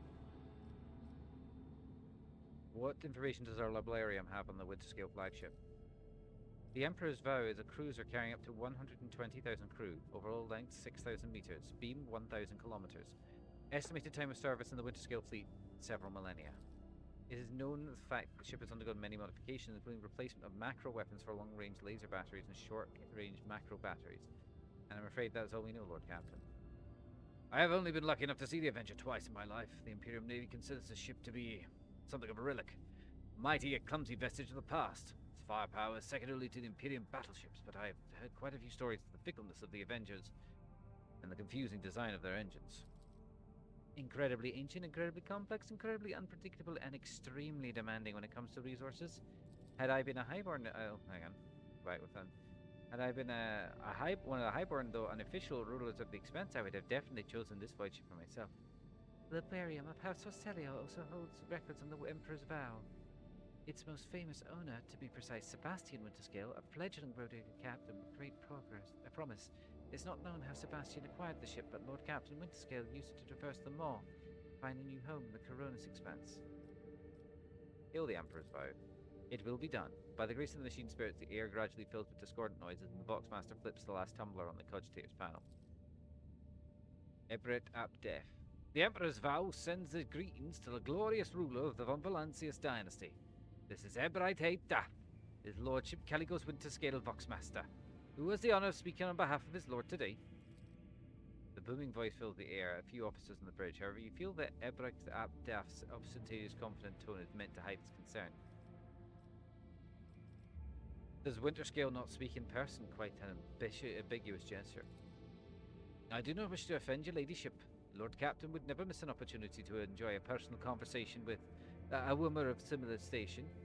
Loudly cleared his throat, looking for the right words. You see, the Lord Captain has another heated argument with esteemed Incendia Corda, and he has a very good reason for this displeasure. I dare not discuss his lordship's affairs, but I can divulge that we set out to defect the dynasty's rightful domain from the invasion of the profane Xenos. This is how we arrived here at Quinsa Temur. There is no better hunting ground when you need to cool off your head. I believe the Lord Captain said, we easily crushed the pathetic mustery of a fleet that was laying siege to the unfortunate world. Of course, most of the Xenos fled, and we did reduce a few of their ships to chum for the Void Beasts. An Eldari fleet? That means there are many more of Commorragh survivors, I dared hope. Ooh. Ilantak, I must go to this planet, find them, and try to save them. I will help you find your kinspeople. I am grateful to you, Ilantak. Something tells me the story does not end here. You see, your ladyship, one of the Eldari ships cast on the Quinsa Temur, so the Lord Captain has chosen to descend to finish off the elusive prey, but he's now not been able to phase way out of the local groups for over 30 days now. It concerns me greatly. Anticipating your next question, your ladyship, no, I am not confident the Lord Captain is still alive. His body and spirit do not break easily. Besides, he's accompanied by Borton the Grey, who would sell his soul if that helped keep the Lord Captain out of harm's way. May Asian protect his children. You must halt the frenzy of your still arrival in Lantak, or else by Isha's tears the subjects will not escape retribution. Okay. What? Thank you. Yeah, we'll try to convince Caligos to see a peaceful resolution to the conflict.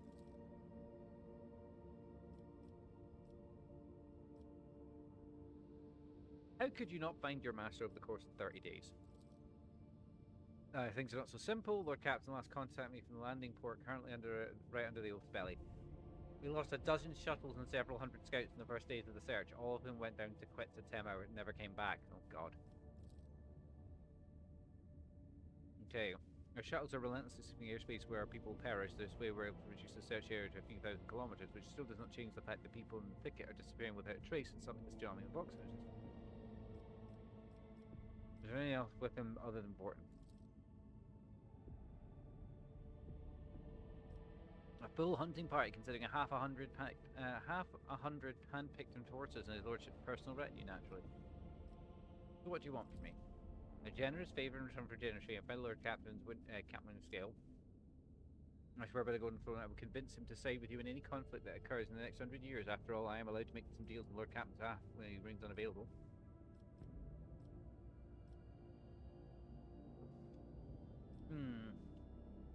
Excellent way to show Caligos who's the strongest road trader in the Expanse. Count me in. Your ladyship, I bow before your courage. On behalf of the Winterscale dynasty, the Drake transfer decree has been signed. My crew will send you the landing coordinates. For the God Emperor's grace shine upon you for many years to come. Okay.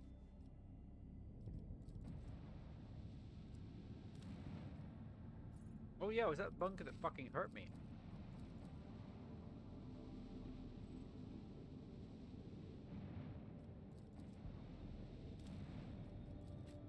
Okay, who do we want to take with us? I feel like taking the Space Marine might be a bit overkill in this situation. But there's no kill like overkill. We do have to take your letdown. I think we'll leave you off.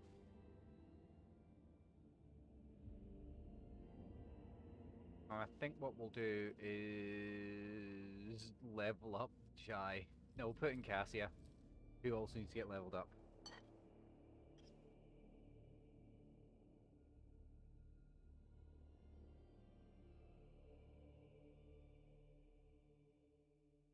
I love the fact I made the tech priest a fucking sniper. I don't know why that's so funny to me.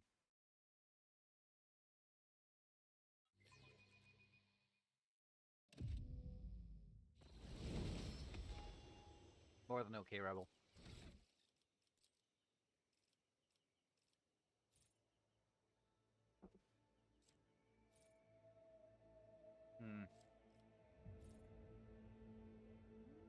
Rapid fire. Let's go for that one.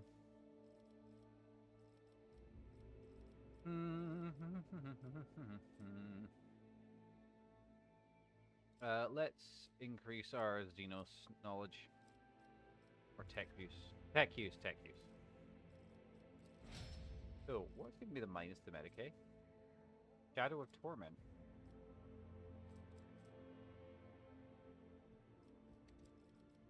I don't appear to have Shadow of Torment.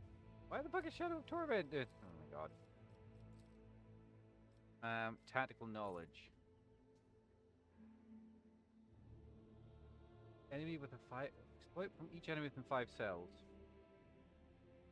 In a 5-cell radius around a point with it with 10...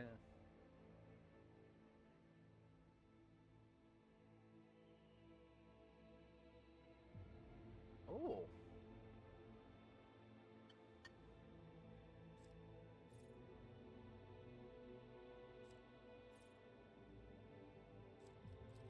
That's really good.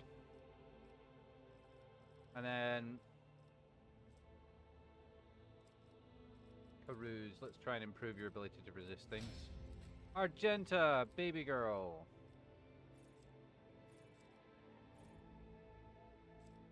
Hopefully none of these are worth it, but okay. Athletics. Yeah.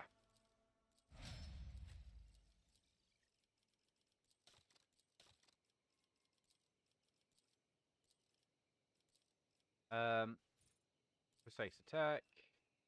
I see. Perfect spot. Let's give you Caruza buff as well. There we are. Abelard, my boy.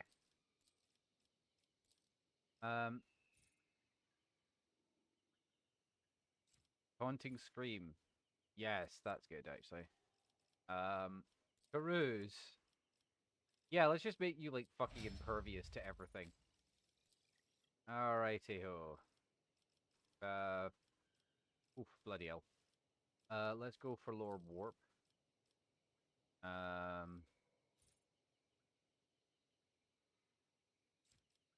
Ebb and flow. Every even turn, navigator gets an additional action point. Every odd turn, you get 20%, extra 20%. That's weird. Eye of Oblivion. Enemy self-affected by navigator's ability to suffer a 10%, stacking 10% penalty to the next resistance test from a navigator's power. The penalty is lost when the test is made. Enemies move, but no. Open. Let's see what else here. Tonicity. The additional 5 for every. The additional 1 damage for every 5 bonus characteristic of the navigator is currently equipped with staff. Oh fuck.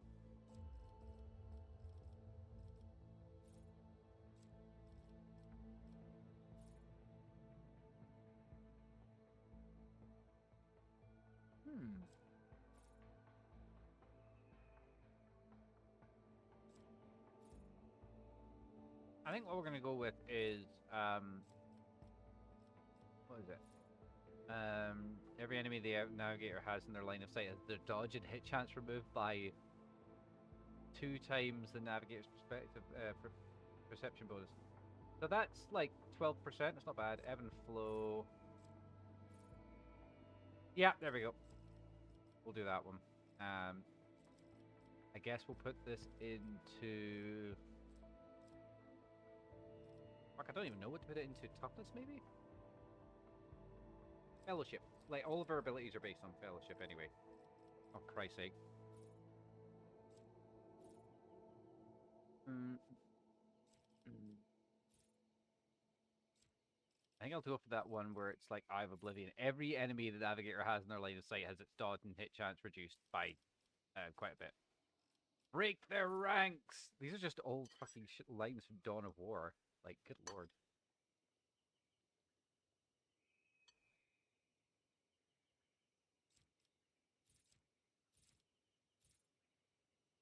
Or I could take another casting thing.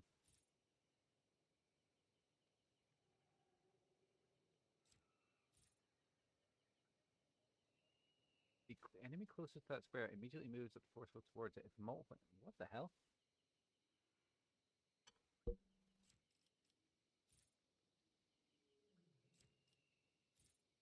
What the fuck?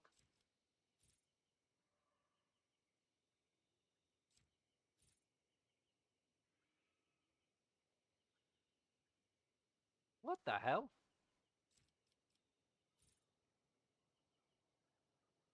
What the fuck? Enemy becomes cursed until the end of combat. All incoming warp damage is increased by. Your willpower is 8. That bonus is 8. So that is 26%. Holy shit. And all of their damage types of incoming damage reach life by. Holy shit. That is 16, 21%. That is unbelievably busted. I will be taking that because that's hilarious. Spot of apathy or spot of curiosity. No, they should be on time. No, they're just fucking broken. Fucking hell. That's kind of nuts. That's kind of nuts. We're gonna give you more Carouse. Jesus Christ. Okay. Winter Scale Shuttle awaited its owner's return. Alright, okay, so they landed.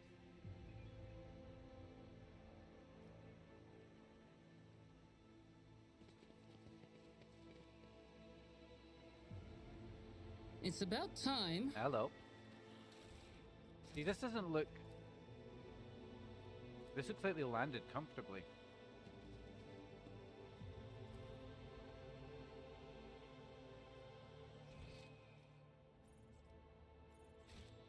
Let's take the upper ones. Well.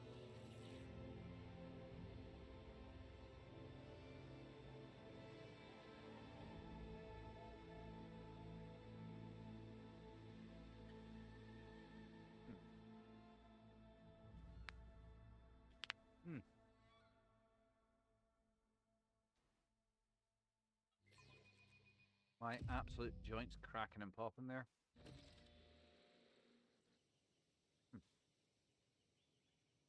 The shuttle disappears in the wild vegetation of the island. Several hours pass before the rogue trader finally admits that she has been aimlessly wandering in circles. Any attempts to get back to the track and retracing their ships have failed.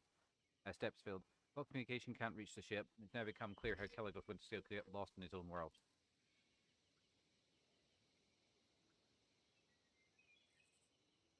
Follow my lead. Oh, that reminds me, we should probably update anybody's here.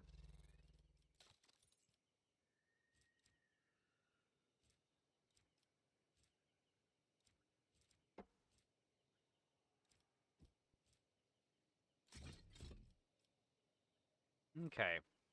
Unfading Valor. God, I love the names of some of these weapons.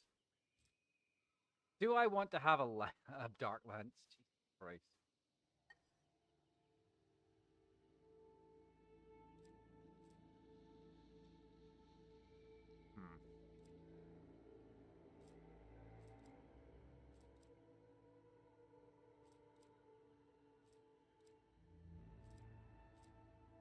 I don't think there's much I can really do here.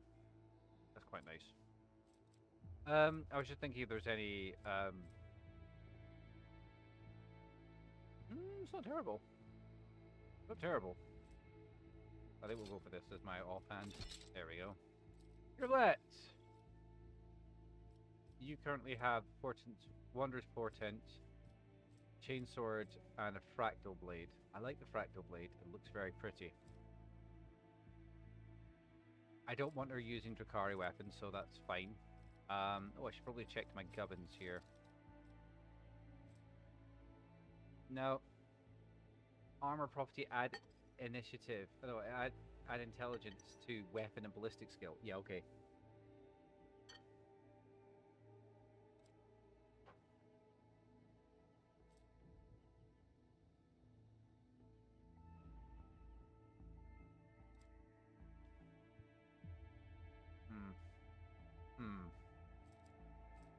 Okay. Nothing here.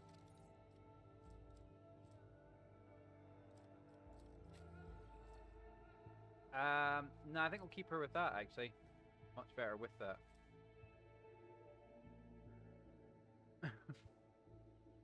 That's kind of funny. Another ring type thing. That is beneath me. Okay. What? No. Grants the wearer's int bonus to dodge and to the wearer and their allies. Hold the fucking phone. No. Boom. Yes, I would like everyone to get 6% bonus to dodge because somebody woke up in a good mood. Iron.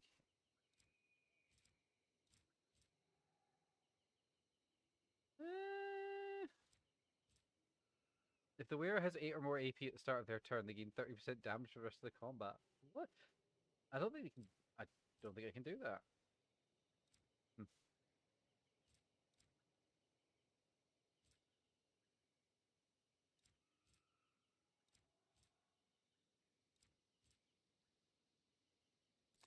Boom. There we go. Getting extra AP sounds like a good thing.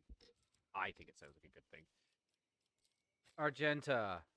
So fucking broken. So broken. Ah, yes. I am attacking with a bolter weapon.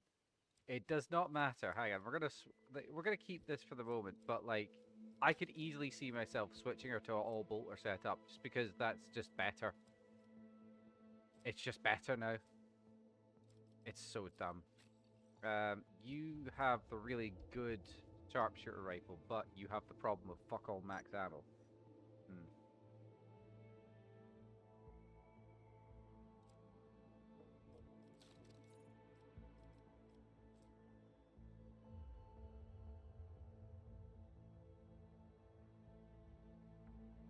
Wait, logic divided by 10% armor.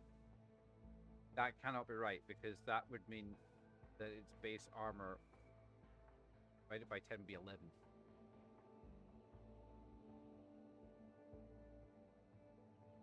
My god. Okay.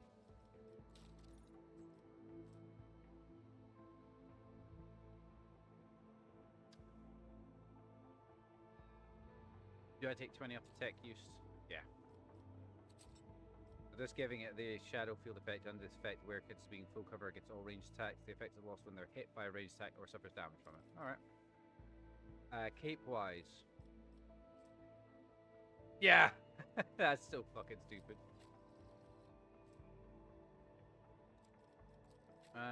Cassie has nothing. Okay, let's give her some weapons.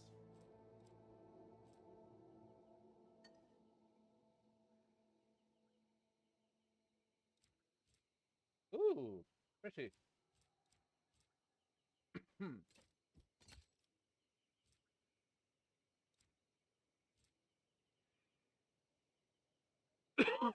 Oh my god, lungs, please, no.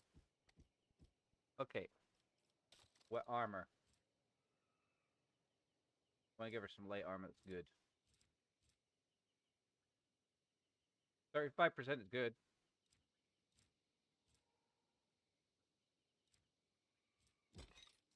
There we go. Okay. I love the fact she's got glowing red eyes. It's kind of cool.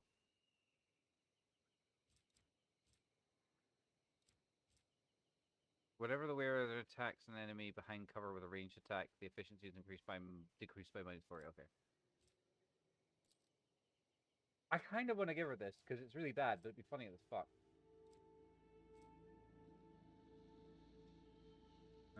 Let's see.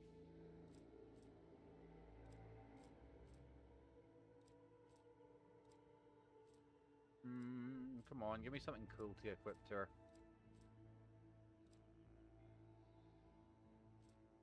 Wait, what is her psi rating actually?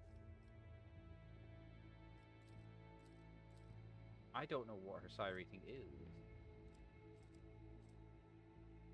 That could be really, very interesting actually.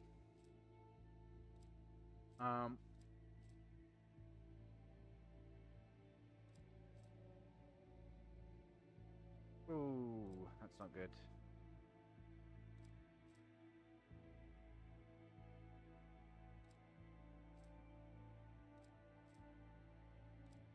What should I give her instead?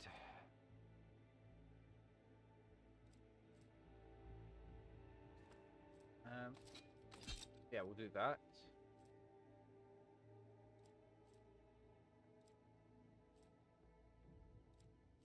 So I just love that. It gives them +5 bonus to lower Xenos and 10% hit chance against Xenos specifically. I don't know why I like that so much. It's so silly.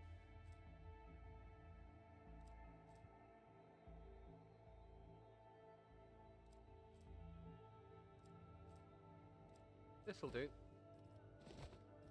There we go. Can I give her some gloves or something cool?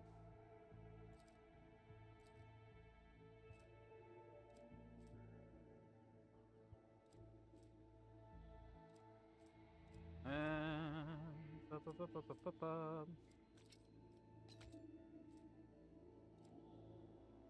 don't think I can give her anything else that's relevant, actually. They can crit with their psychic powers, so I suppose that's kind of worth it. I guess that'll do. None shall stand in my way.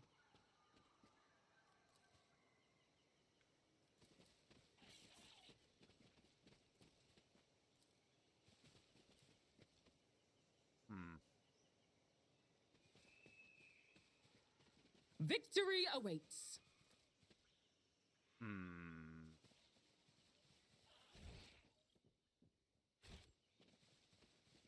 I don't like this. I won't tolerate weakness. I've been going round in circles. I thought this was going to be a fight. A new challenge for me. No, fuck it. I'm not stupid enough to waste time. Let's go back. Maybe this time it'll work.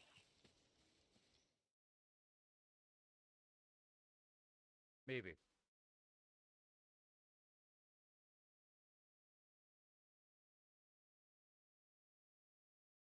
Here's hoping anyway.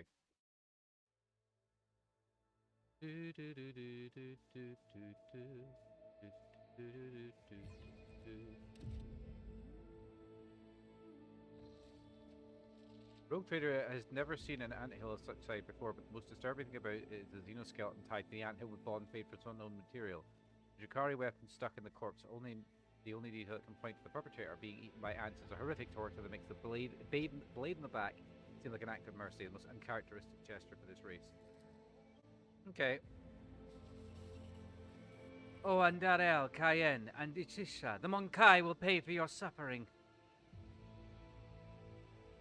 Suffering. Their spirit stones are shattered, Sistran, and she who thirsts has long finished her feats. We will destroy them. Every Monkai who... Did you hear that? Okay.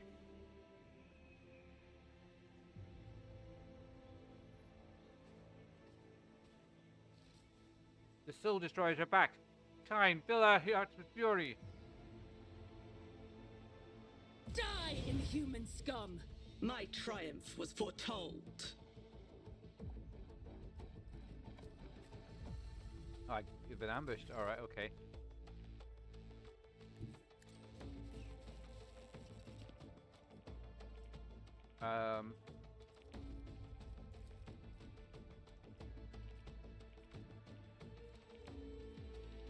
If I may?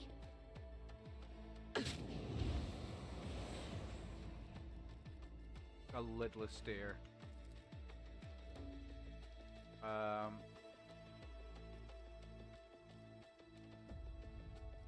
not accustomed to being ordered around. I am a navigator, not a servitor. My path won't end here. I will not fail the craft world. Emperor, deliver us!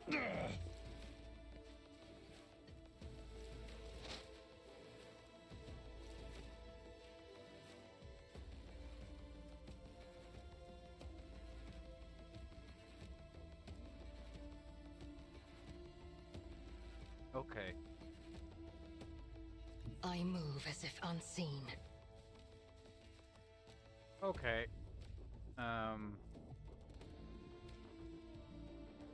Yeah, we'll get cover bonus. If it serves your cause. I am not your Xenos pet. Ancestors Pay guide dearly me. for your actions.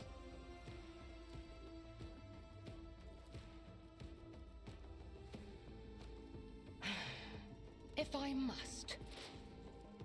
Okay, and then kaboom. I understand your intent. Fortune favors the swift.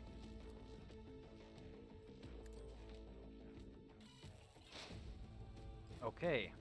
First things first, I'm the realist. Okay. Each strike is a prayer. Okay, and then we pray. I'll do it.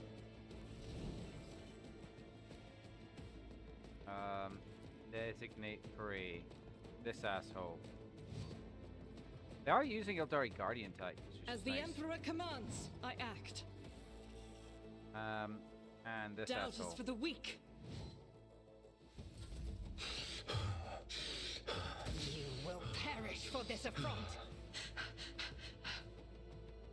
I answer the call. My exile has not ended yet. We all walk our own path. Okay, first and foremost, we move up. My tactics are flawless. We Sparta kick this asshole. Suits my purposes. A pitiful attempt. Alright. Get a grip of yourself. Your technology is limited, but I am grateful. Yeah, fuck it, we ball. We fire. All too easy. My time is now! Opposing me was your biggest mistake. Not my specialty. Alright, and then we dash into cover. By which one we dash Nothing into I can't do. There we go. Strands of fate, guide me. Fuck's sake. I need to do I everything answer the myself.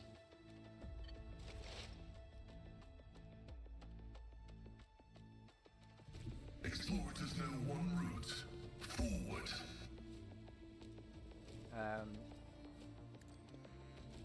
Get one of you. One of you. Your desire knows all, comprehends all. Okay. And sure, fuck it, we ball for you. Okay, so first things first, upgrade our ability to deal damage. Favorable. Hang on, can I? As the tactical imperative dictates. In a 1 cell radius. Okay, so that worked.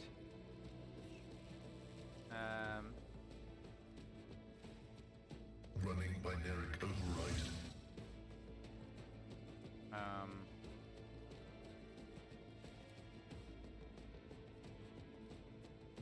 My vow is to serve in significant value. Seems alright.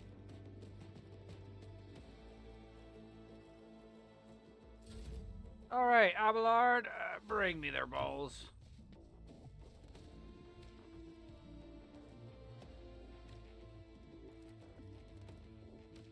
Okay, so what we're gonna do is we're gonna activate Indeed. this. And we are going to slash dash run through this A guy. target well struck. Victory! I took care of this one. It's time! It's time! It's beta time! No matter the cost.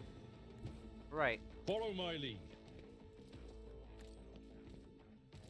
Target well struck. At your beck and call. Spill no tears for me.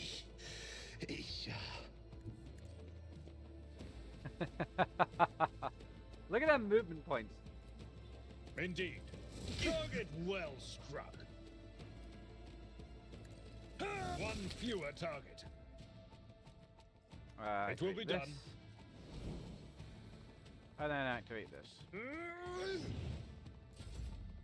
Oh, bloody hell. Alright, Cassie, it's your turn.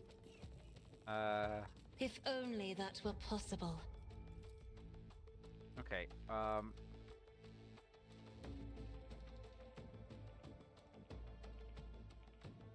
Be careful not to cross my gaze.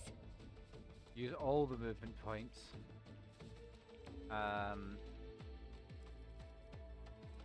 Curse. Me? If you insist, Lord Captain. And a burn. If I may. Oh, you're unbelievable. Get fucked.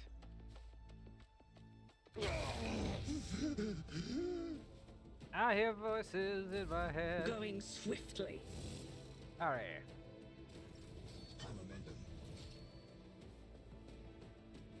I will bathe this battlefield in righteous fury. Power resides in the will of the righteous. I refuse. This is unacceptable. Boom. For you, my emperor. Heal my As wounds. the emperor commands, I act. None can escape the emperor's judgment. I love the fact that it's just an auto hit. Faith without deeds is worthless. Each strike is a prayer. Right, me. Doubt is for the weak. Regain your composure. There we go. Thank you. It's about time. It's about damn time. Pretty meh tier. I don't think that's as good as what I already have, to be honest with you. Oh, there's lots of stuff to pick up here.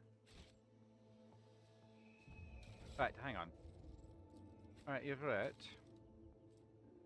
Oh, yes, please. What was the gimmick behind this one? Shard carbine. Where's this? The Wondrous Portent. The rifle can only perform dead-eye shot attacks. Whenever the score, you get additional attack this turn. Oh.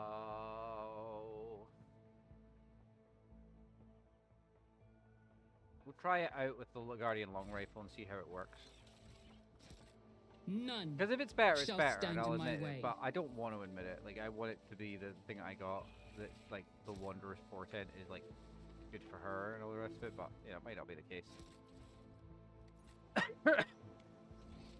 Oh, hello. What's this over here?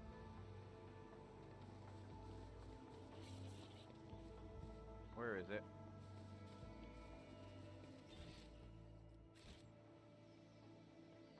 Ah! Follow my lead. Na na na na na.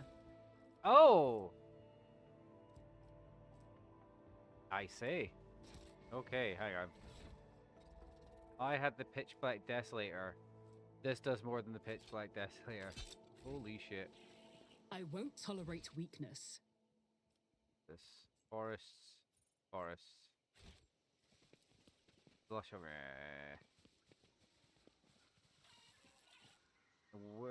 Ponytail Diary hacked to pieces with extreme brutality that would indicate with some of the power weapon of some kind. The soil under the body has turned to a rusty brown from the gore. Victory awaits. That's where we came in.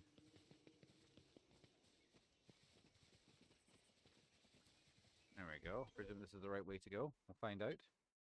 Hours of wandering bring the rogue trader to a tall, sprawling tree. Something shiny is stuck in the foliage. Coming close, the Lord Captain recognizes an obsolete heavy void suit has been subsumed amongst the growing branches.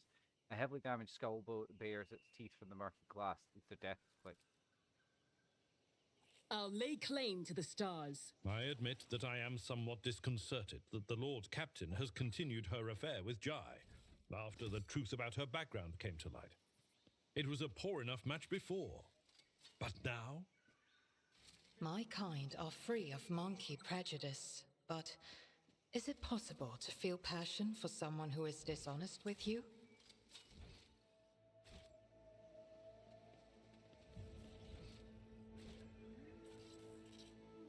None shall stand in my way. That's where I came from.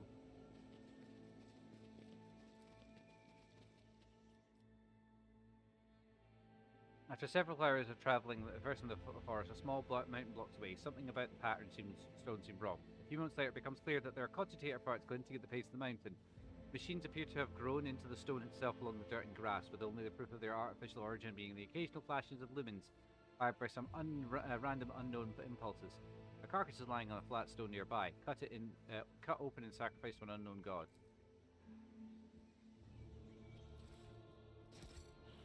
I sense something nearby.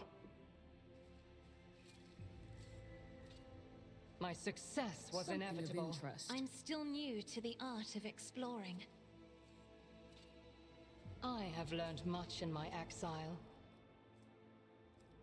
Standard bolt pistol. I was hoping for something fancier, but oh well.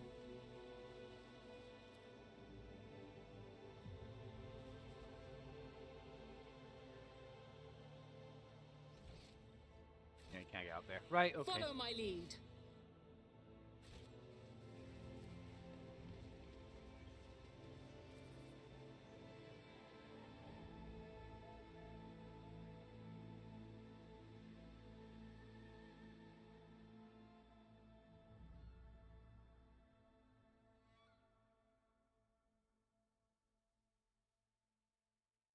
Where is this motherfucker, though? Seriously. I want to know where this guy is.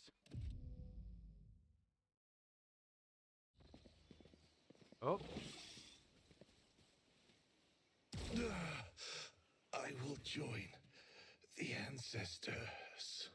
Don't cease your act yet, my lord. More game rear their heads, eager to lose them. The mountain of muscle standing next to the laughing road trader menacingly as he rolled his shoulders. You recognize him as Wharton the Grey, arch-militant to Caligo's Winter Scale, who accompanied your master, his master to Magna Assessio.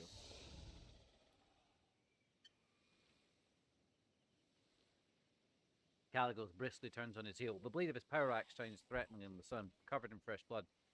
Upon seeing you, he breaks into a bloodthirsty grin. You repeat yourself, Xeno scum. Do you really believe that I will fall for your trick twice? O Sarbonne, graciously allow this priest to speak. The one before you is not...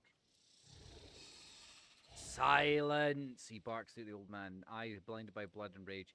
I do not feed you to the forest beasts for one reason and one reason only. You may still be of use. If you do not want to die with these Xenos, shut your mouth. Lord Caligos must have lost his mind. Why else would he mistake the Lord Captain for an enemy of humanity?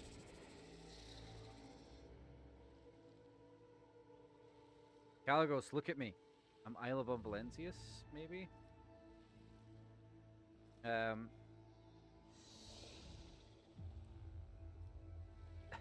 would gladly do battle with you, but I fear I may accidentally swat that tired old man. Caligos blinks in surprise and suddenly bursts into laughter. Careful! I'm as ready to do business with hotheads as I am to hack them off. Winterscale looks at me up and down again. Recognition draws in his face. Is that you, new blood? Fancy meeting you here. What the boy are you doing on my world? And with such company? I'm here to resolve your conflict with the Eldari with as little violence as possible. Your servants tearfully begged me to return you to your void ship. I magnanimously agreed. Useless, void-burned freaks. When I return, I'll tear their legs off for doubting my strength, and their heads for not being able to settle their problems themselves. Who said that I want to return to the void ship? I still haven't met a worthy adversary who would grab me by the throat in a death grip. The hunt is not yet over, Isla. The wildfire ignites in Caligos' eyes. You know your ladyship, von Valencius. Why don't you join in the revelry? The forests here are teeming with Xenos bastards. I'm not greedy. There are trophies enough for both of us. Unsurprisingly, at your first meeting, Caligos Winterscale appeared before you in more favourable light. However, under the layer of dried blood and dirt, you notice a strange detail. The rogue trader appears neither wounded nor exhausted. Having spent a good 30 nights in the forests of Quetzaltemur, Winterscale has merely swapped his dazzling smile for a feral grin and drenched himself in the blood of his enemies. I shall inspect his retinue. The thin old man with trusting violet eyes, you notice silvery sparks gleaming within. His thin body shivers from the slightest gust of wind, yet you can still sense the power contained in his elderly frame. He nods with a meek smile. Whoa. He's a priest? Violet eyes. He's Cadian. So, right, just to explain this. Cadia, the reason why Cadia is a bit weird is because it used to be right on the doors of the Eye of Terror. It was literally a world that was holding back the great void, basically. And as a result, everybody who was born on the planet has violet fucking eyes. They have purple eyes, canonically, because touch of the warp. If this guy's a priest from Cadia, he is the last of a generation. He's a big deal. Magos Gilena Zeta, a panicked binary trill escapes from the tech priest's hood when one of her mechadendrites goes limp, sparking in multiple places at once. The servant of the Omnissiah gently picks it up and warily wields her combi tool until the manipulator starts moving again. Trevor Cassini, the tall navigator in ragged clothes of silk and silver, proudly wears the coat of arms of House Cassini. Half his face is ruined by a fresh scar left by acid. Isla von Valencius, he nods politely, although he tries to hide it. His voice is filled with pain and suffering. Yeah, violet eyes is a sign of Cadia. The Slithith mercenary looks around viciously, frantically, clutching his weapon. Their body prepped with wounds, both old and new, some rotting and some almost healed. The yellow pupils are narrow when you lock eyes, but Xenos quickly loses interest. Wharton the Grey. Wharton the Grey has not changed since your last meeting, but the same brute of a man with bloodshot eyes and a dull expression in his face. However, unlike Caligos' other servants, the Archmilitant does not look exhausted. Neither does Caligos, both are filled with rage and thirst for battle as if the hunt has only just begun. You've already destroyed 4 Xenos ships. Is that not a great victory in itself? Cease this hunt, and I shall make Xenos leave your worlds forever. Retreat when the enemy's bones are already underfoot! Alien blood must flow on the lands of Quetzaltemur. Only then will the Xenos have paid for their insolence. Oh, Christ. True, I am not as generous with my enemies as you are, Isla. He scoffs, venomously staring at you straight in the eye. Had the Xenos attacked the capital of my protectorate, I would not be so spineless in my retribution. I am almost curious as to what makes you grovel before me, begging my forgiveness on their behalf. I should like to ask you questions about your presence in Quetzaltemur. Really? And I should like the tenderest sea serpent steak and a bottle of Calixian Amasec. What misery! For 10 moons already, I have been forced to subsist on grass roots and insect larvae. He growls restlessly. Save your questions for later, Isla. I'm not talkative when hungry. Let's find a way to the old man's village and I'll give you your audience. The forest home of this priest and this people have always been full of wisdom and life. For the fire rain called by the outsiders from the darkness, one great moon and one small moon ago, angered the forest spirits. This priest must find his way home to the heart of Quetzaltemur and perform a soothing ritual alongside his tribe. Until he does, the spirits will suffer and twist the trails. Until he does, the Starborn will not be able to return to the stars. In the first order of business, to return the priest to the heart of the forest and calm its rage. Well, what are you waiting for, new blood? I wandered these forests for 30 nights and did not find the way to the old Twigs village. Let's see if you can bring us better luck. Move out. Arsehole. Okay.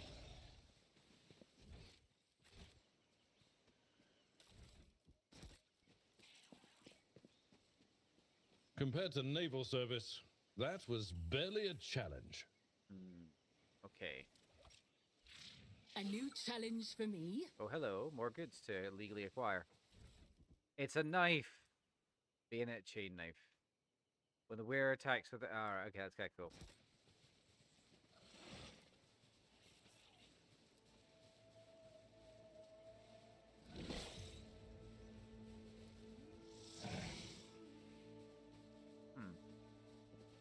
It's about time. Literally can't even touch it. Okay. Oh, hello, what's this? More goods. Standards.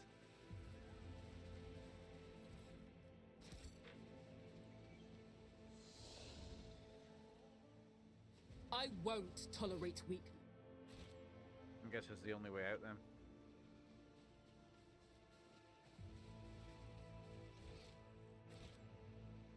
Double check, see if there's nothing else down here that I might have missed. Victory awaits!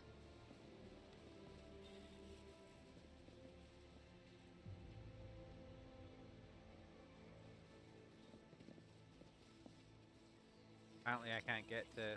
let's see, does it let me go all the way over here? None shall I was stand just in wondering my if it way. would let me jump on anything. Apparently not. Let's go.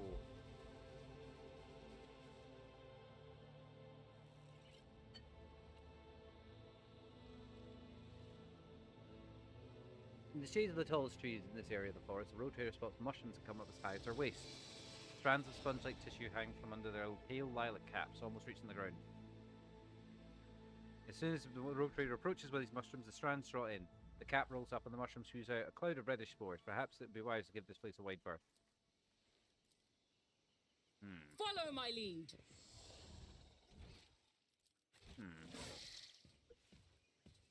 My success is an irrefutable certainty. Oh my goodness. Oh my goodness. Oh my damn.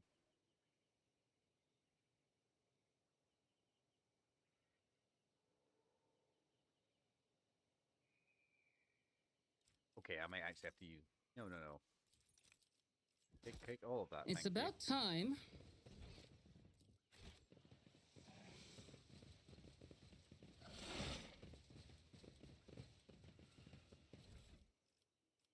Another Crucible of Torment? Holy shit. You set up a winter scale and then... A trivial task. The camp was rooted. I thought they were a fury of my kinspeople. They thought monsters from among the Monkai, only to receive the no different than monsters themselves.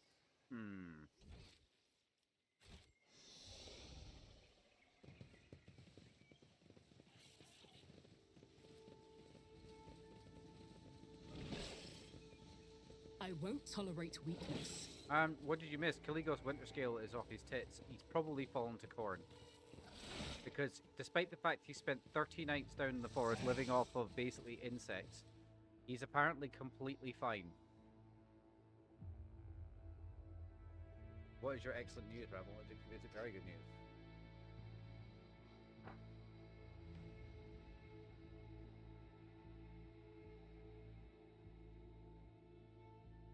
Oh, cool.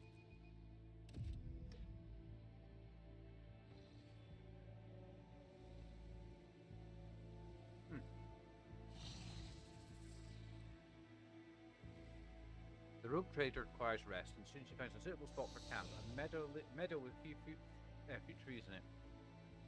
The creature with an elongated body with large blunt claws leisurely descends from one of these trees. The muzzle is red and stained with blood, but it turns out to be the juice of the fruit from nearby trees. The fruit has peculiar reminiscent of grok meat bait and sour sauce. Halt! I noticed something. My success was inevitable. Stop setting on these bloody traps. Victory awaits. have learned much in my exile. Delegates! Ooh. That's quite useful. A new challenge for me.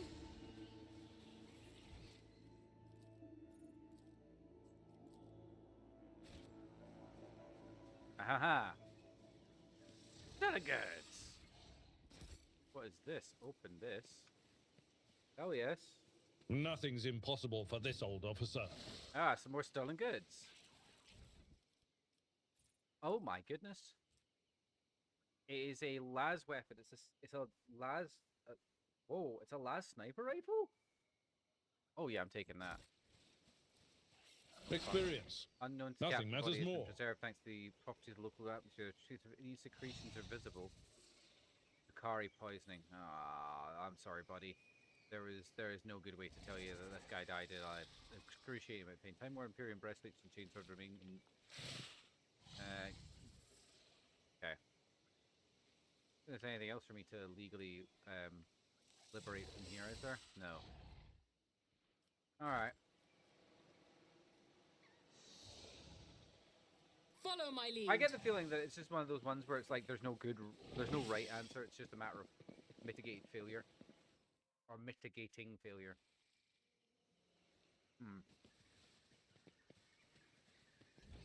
Oh, we've been here before. I'll lay claim to the stars.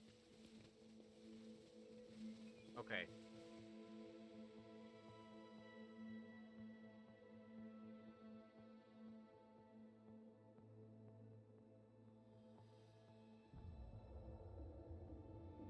Okay. Okay. We got this.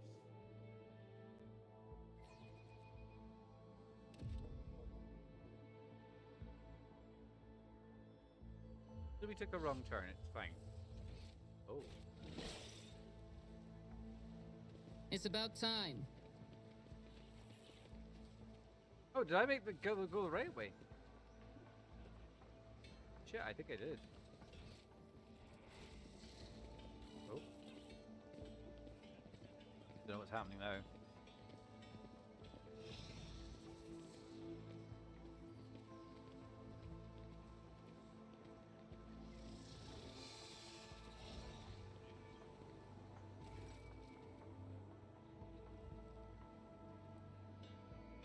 A group of lean young people surround you, shooting ants and glasses between you and Caligos, priest and the grey-haired elder that step forward. Unlike the rest, their skin's completely free of decoration, save for the two-headed eagle branded on a wrinkled forehead. A meeting occurred with speaks with gods foresaw. The woman's accent grates on yours. Her words sound like a fusion of High Gothic and the vulgar tongue of the raffle.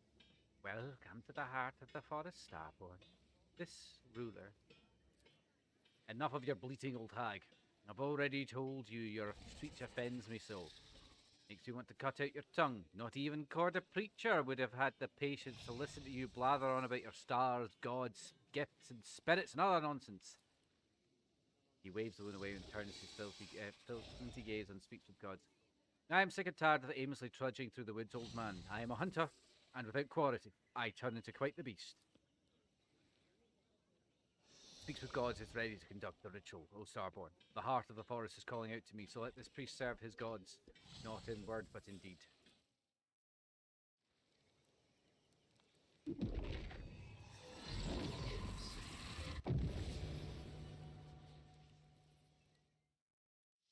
It is done. This good-for-nothing psyker has finally proved himself useful.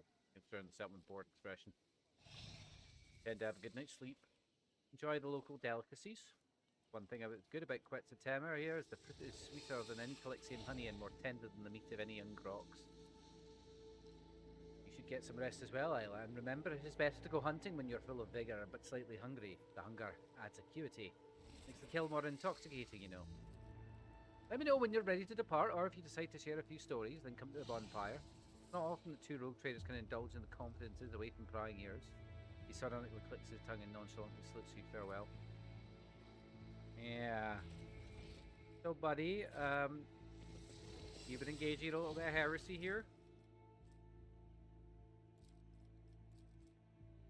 The analysis of the canvas is made from wood and flesh. The chronicles record at least 500 years. The older chronicle tells of a bleak historical period that tried to decline due to an unknown virus. Symbols of the canvas remember High Gothic letters, but the inhabitants do not know the origin of their meaning, claiming that the sacred knowledge was bestowed upon them by Quetzalcoatl himself. This character, revered to as a god, obviously originates from the Imperium that we know, and his exact name we either lost or adapted in accordance with local phonetics.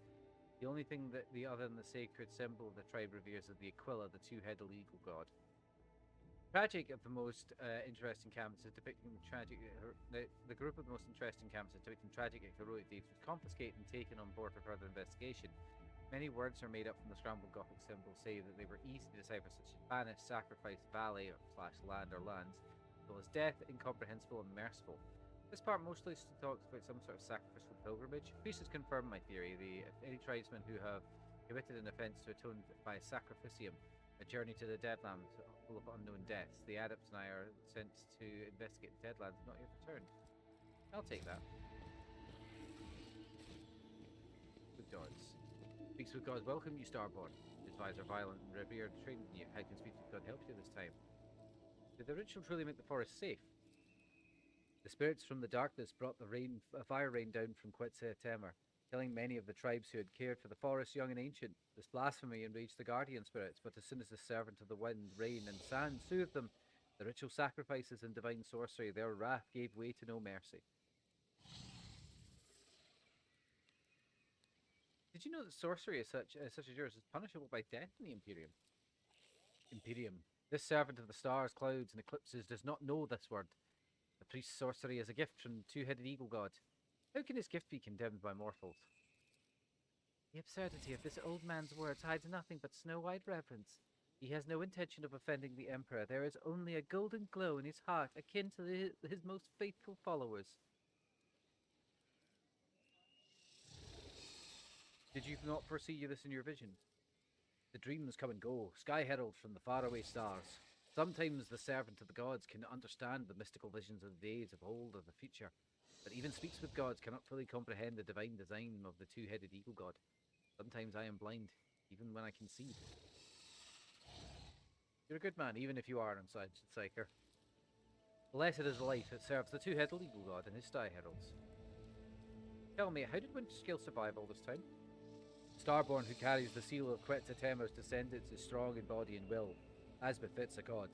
This servant, like the rest of his entourage, had grown weak on the 7th night of our journey, but Starborn continued to lead us fearlessly, pressing forward to seek out the spirits from the darkness amongst the twisted path, delivering Sky's judgment. Servant of the grass, flowers, and trees regrets only the imminent death of the Starborn's companion, the one you call the Seneschal. He quarrelled with the ironclad guardian, and his words enraged the Starborn, and thus he slashed the unfortunate man's body up with an axe and threw the remains to the wilds of Quetzalcoatl for them to feast on. Winterscale killed the Seneschal. This servant saw everything with his own two eyes. It is not proper. Perhaps they're a mere speck of dirt under the heels of a sky herald or the two-headed eagle god to muse upon the deed. However, this servant did sense with his entire being that the rage that possessed Starborn at that moment. The ironclad guardian revelled in his god's wrath. Ironclad guardian? I suppose you mean Caligo Winterscale's arch-militant. Wharton the Grey did seem dangerous even to me when our first meeting, but our time together spent wandering through the forest cemented this notion. Tell me about yourself, old man. Speaks with God, his name, the humble servant in the forests, rivers, and mountains. But when the two-headed eagle god speaks, his servant listens, and recounts the words to his tribe, and the tribe carries out his will. The old man closes his eye, and his body sways to the rustling of the leaves and the babbling of the stream. The servant of dreams, nightmares, and reveries that can see things that others cannot see. What has transpired and what is yet to be. Your appearance in the heart of the forest, and he falters for a moment. Consequences it bears for Quetzalcoatl. What do you see my consequences being here? Sky Herald stands at the crossroads. I see all of our choices and none of them. But this servant knows one thing. Starborn must go to the Deadlands to destroy the one who should have been long dead. Suddenly the old man throws his head back. His body shudders and droplets of blood burst from between his clenched teeth. The sunset rays will part the heart of the forest crimson if the darkness leaves it, and the two stars will part, then meet again. Crimson. Crimson. The fading light can still be saved. The priest covers his face with his hands and breathes slowly, finally coming to his senses. Forgive me, servant, Sky Herald. The waking dreams are often the most painful. Tell me about Leeds Ahead. Leeds Ahead is the half-sister of the servant of Smoke, Fire, and Ash. She was the first to emerge from the mother's womb and thus named next ruler of the tribe. And this servant was the shield to fend off disasters from his ruler. Many years later, when the gift of the eagle god awakened inside this servant, Leeds Ahead named her brother as the priest of the tribe. Your way of speaking is strange, just like your sister's.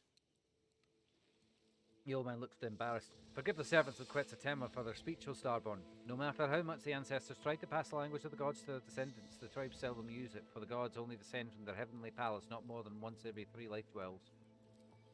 Lingual codeful analysis of the target speech suggests that the expansion 3 life dwells equals 150 standard Terran years. Tell me about your tribe. We are the children of the fiery mother and the pale father, who look after us day and guard by night. Faithful servants of the two-headed eagle god who steals our lands from misfortune with his wings. We are the ungone, dwelling children of the earth and the guardians of the temple of Quetzalcoatl, the first starborn to have ever set foot on virgin soil of this land. I have other questions. Take my leave. May the two-headed eagle god shelter you under his wing, O Sky Herald. Okay, buddy. So I think Caligula's Winterscale has fallen to chaos. Very legitimately, I believe he has fallen to the Dark Gods.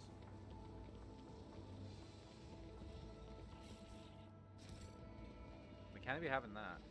No, no, no.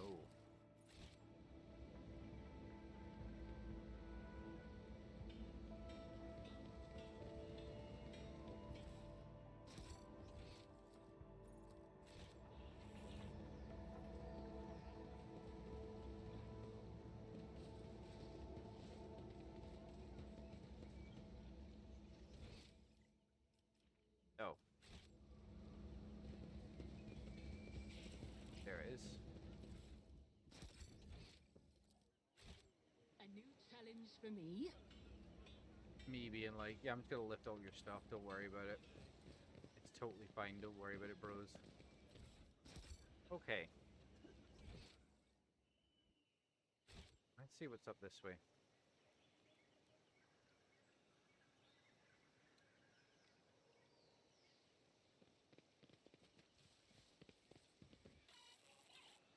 None shall stand in my way.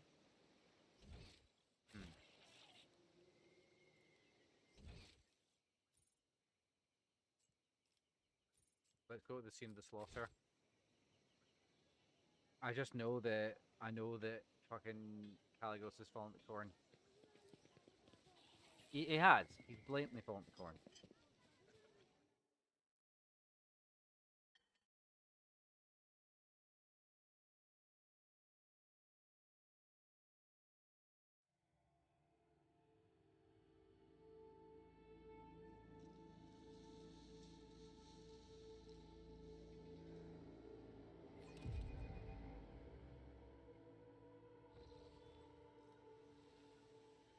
Victory awaits!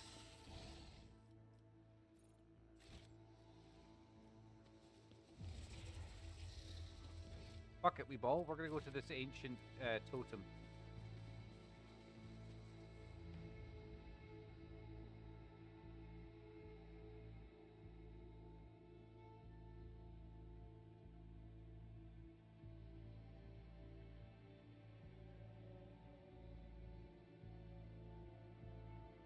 Wait, so melee attacks have 100% chance that they can be dodged or parried. Okay, so if you think of it this way, ballistic is to hit, melee is just to hope you don't get dodged or parried. Okay, that's kind of cool.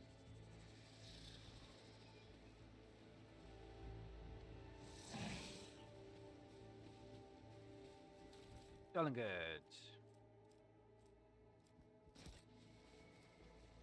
God grants me insight. What is this? Follow my lead. Well, we got rid of the laser thing that was going to cause a problem, I Keep a think. sharp eye. My warp sight reveals something.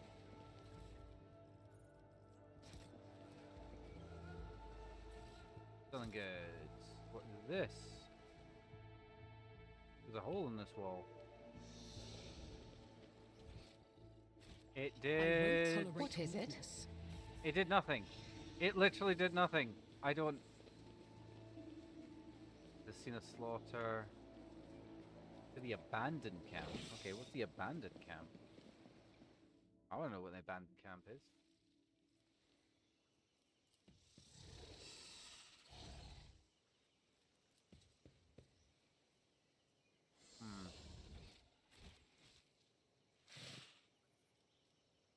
Let's go to the Forgotten Bunker. If there's anything we missed there, just in case.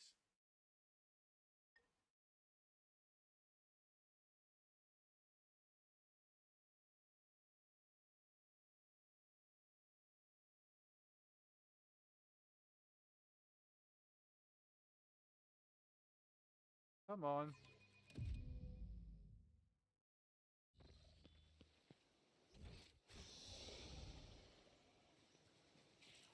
I'll lay claim to the stars.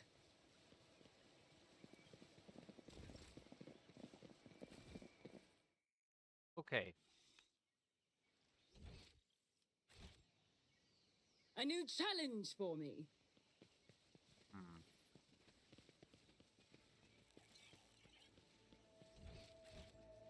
Jesus Christ.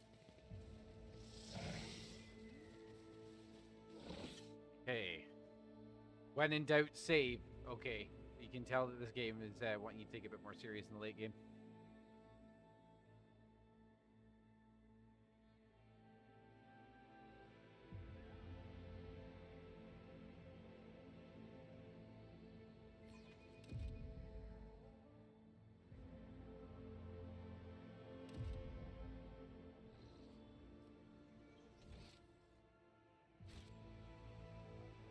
What is going on around here, though? You know what I mean? Like, there's None clearly shall some stand shit gone in my down. way. Said I had to go to the Deadlands. That's the ancient totem, that's the scene of slaughter.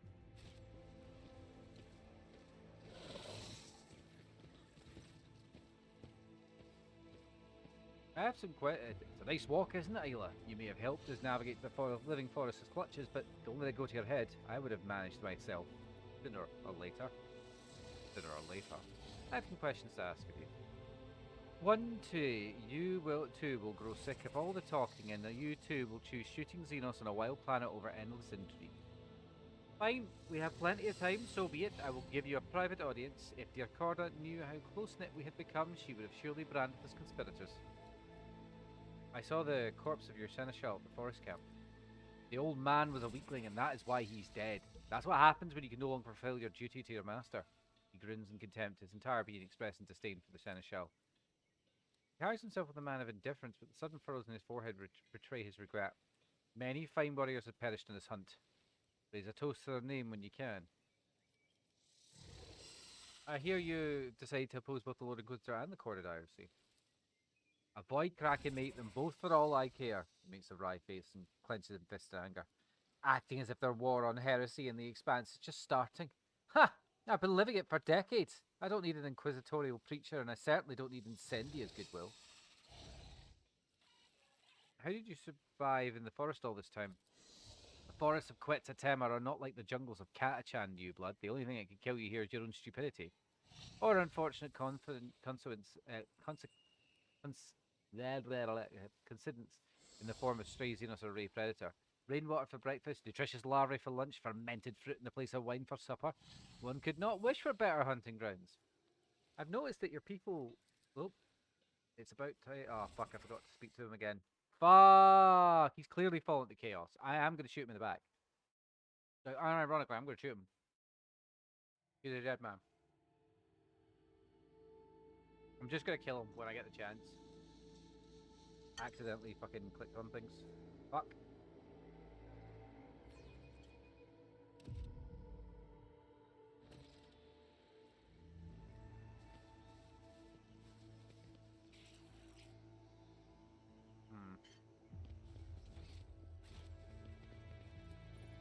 Never doubt me. Nothing good. Whoa. Deals 2 times darts, inflection, targets, armor. Whoa. That is a very nice piece of equipment, if I'm not going to lie. It's about time. Ah, hello.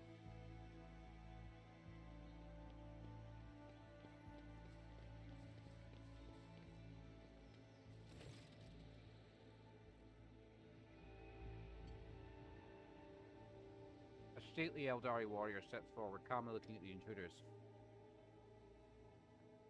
His armor and adornments gleam in the sun despite the traces of dried mud and caked blood. The Farsi has instructed me to send you away, Monkai. The smooth voice of the Xenos sounds out of place in the rough wilderness of Quetzaltemur. However, I recently stopped meekly heeding their counsel. Besides, there is my sister amongst you. I am curious what the outcast message is. Vain rhetoric, a masterful display. Your temper, brother mine, you ought to quell. Bravado has no place within this play. Indeed, the merchants proved this all too well. This actor excellent, who did alight upon the stage now will this piece complete, by choosing a final apost. Who shall survive, and who shall doom their meat? Nocturne's Oblivion's mournful horned mask avidly tracks your face. I do not know about you, Isla, but these Xenos bastards are giving me the creeps. He shifts his excited gaze from Eldari warrior to the solitaire at the back. This one in the dappled motley. I want to kill him. Right now. Wharton the Grey bares his teeth in anticipation and clutches the hilt of his sword. I was examining the camp. New Zealand's made for camp amongst the ruins of an ancient city of the Imperium. Only the alien growths of the Xenotech and the wreckage of the Eldari ship disturb the picture of centuries-old devastation and rebirth. Despite the demonstrative ease, most Xenos are pushing themselves to their limit. They are exhausted, nervous, and frightened, and even if they hide it well, this may have eluded your companions, but not you. Nocturne of Oblivion. It has certainly been a while. What are you doing here? The solitaire bows theatrically. It's difficult to say. What does this mean? It could mean anything. Fantastic game. Yes. Fantastic.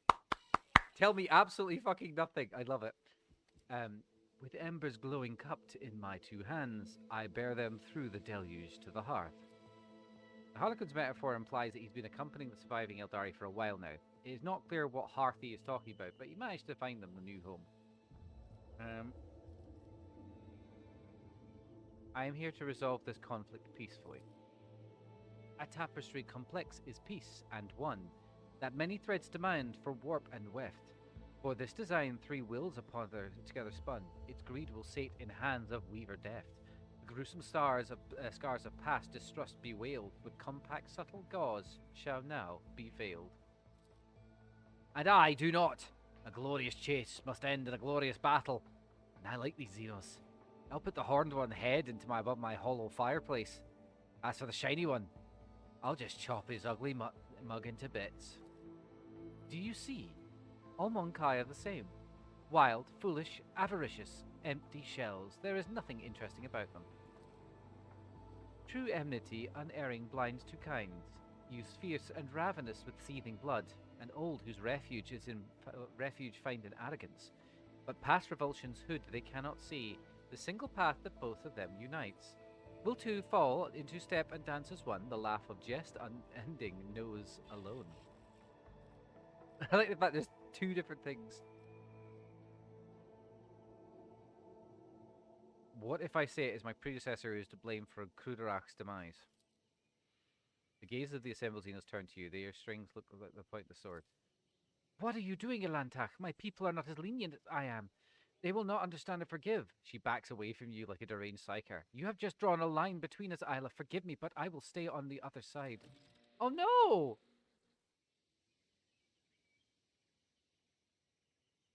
No, I'm not doing that. That's not what I meant to do. I am actually... This is the first time I have done anything close to save scumming, and I'm doing that because I don't want to lose Livret. I've put far too much fucking time in there. I've just admitted, like, they're not as forgiving as the rest of mine. There's no... Damn, that's the only time I'm going to do any save scumming, I think, because I wanted to keep you right. Mostly because I've had it off with Calyx, I've had it off with Shy. I want to bang the Eldari. I won't tolerate weakness. This gives me a chance to investigate into the rest of the area.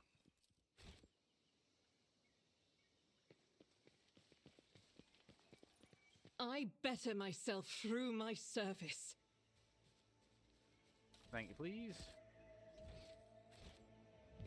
Victory awaits.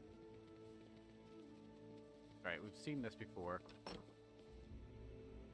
Okay. Continue, continue, continue. Examine the camp. Continue. Knocked from Oblivion. Continue. I'm here to end the conflict peacefully.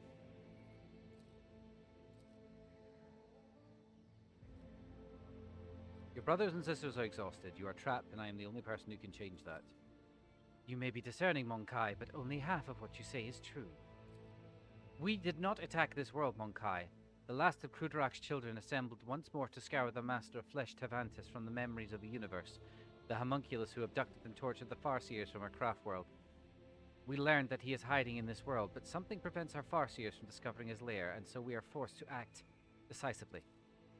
Commorragh, Master of Flesh, is here? Yurette ignores the veiled confession and inhales hungrily, doing her best to remain calm. We must destroy him.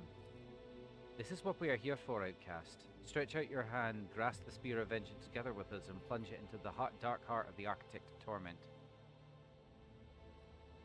You call purging the entire world a decisive action? Our Farseers, whom we managed to save, could not name the exact location of the Flesh Sculptor, even after our ships had circled the world for the third time, something prevented him from seeing the truth, and something powerful. We knew that your patrols would discover us soon, and so we decided something else, to exterminate the homunculus alongside the world we'd chosen as refuge. The Monkai are flooding the galaxy at speed of a meteor shower, and the world will repopulate eventually. A single world is not worth eliminating the powerful enemy who threatens hundreds of such worlds, both yours and the both of my kin. And you still deem him worthy of conversation?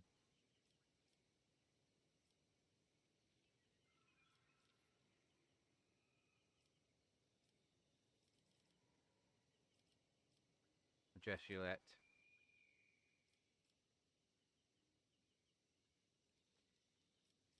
Do you still think your kin is worth saving? I never doubted you, Alantak. To you, the deeds of my kin may appear cruel or even criminal, but spending enough time among the Monkai granted me clarity of vision. Sometimes you treat your own kind even worse in pursuit of baser goals of personal gain. The homunculus is a threat to both species, Alantak. You know well what his dark heart and perverted mind are capable of. Tevantis must be destroyed, and my kinsman took a role of the vengeful blade. Kaligos. I do not support the methods of the Xenos, but I understand their motives. Kaligos, you should not kill the Eldari. What? Why?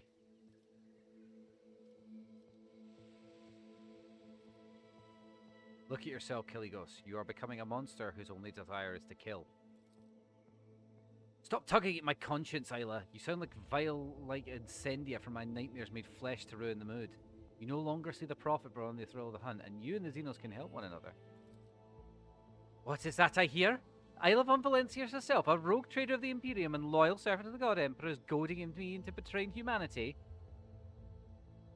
I did not take long for the warrant power granted you by the warrant to go to your head. Examine the camp. Okay. Address the Eldari. You lost your world and now depriving others of their... tell me about this homunculus. Where is he? I will not say a word until you let my kin depart from this world. You lost your world and you're now depriving others of theirs at vengeance. Why do you think you are different? How dare you compare a dragon to a lizard, starlight to a dim glow of a guttering candle? Make no mistake about your inferior species. A single child of Astian is worth thousands of more of your kind.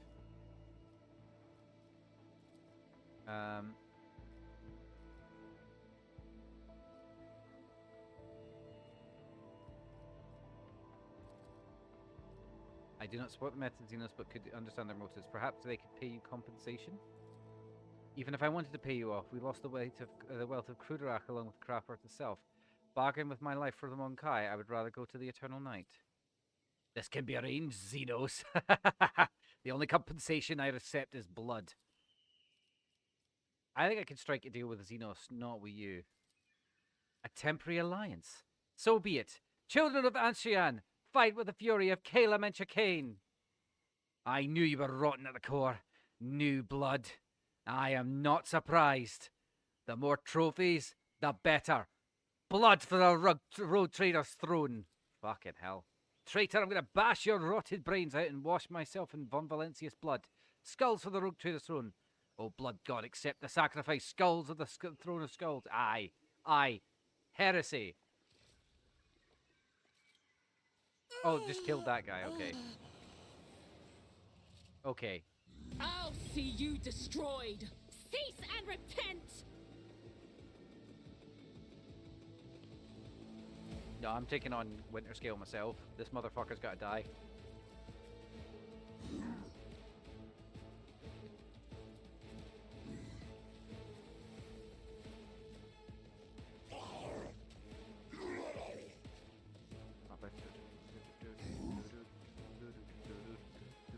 Man, the fucking music is just banging.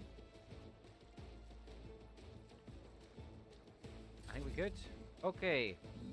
Cassie, my doll. Let's just first of all cast this on. He's cursed, so now he'll take more damage from. Get fucked. Isn't this a job for the serfs? An unworthy soul. Oh, calm down. I am a navigator, not a servitor.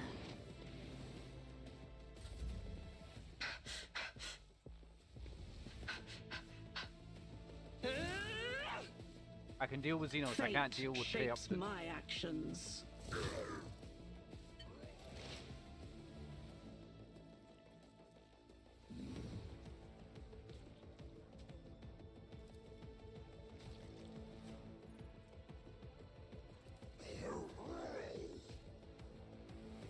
This tedium is beneath me. Okay.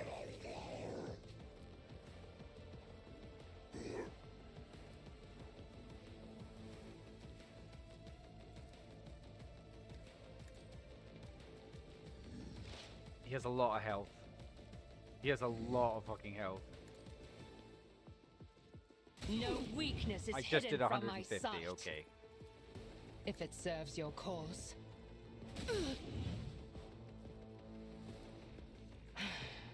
If I must. He's burning a lot. No, you do not run from me. Another soul slips beyond the veil. Me. Holy shit, is Winter Scale already dead? I think Winter Scale's dead.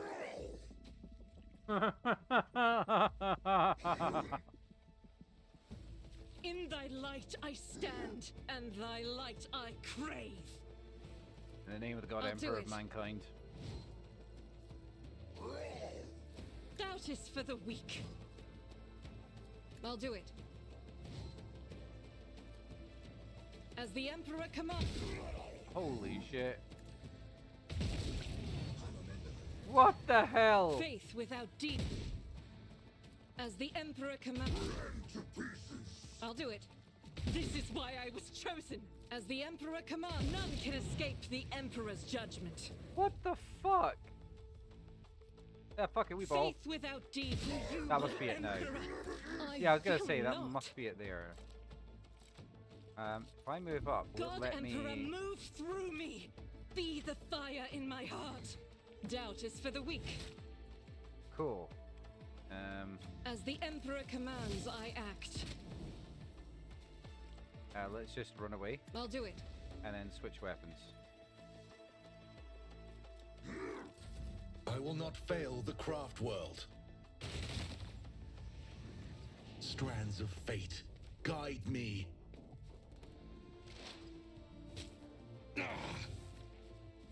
We all walk our own path.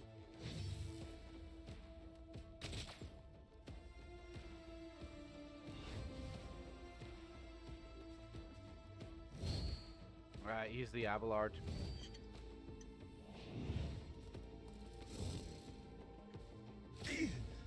A pitiful attempt.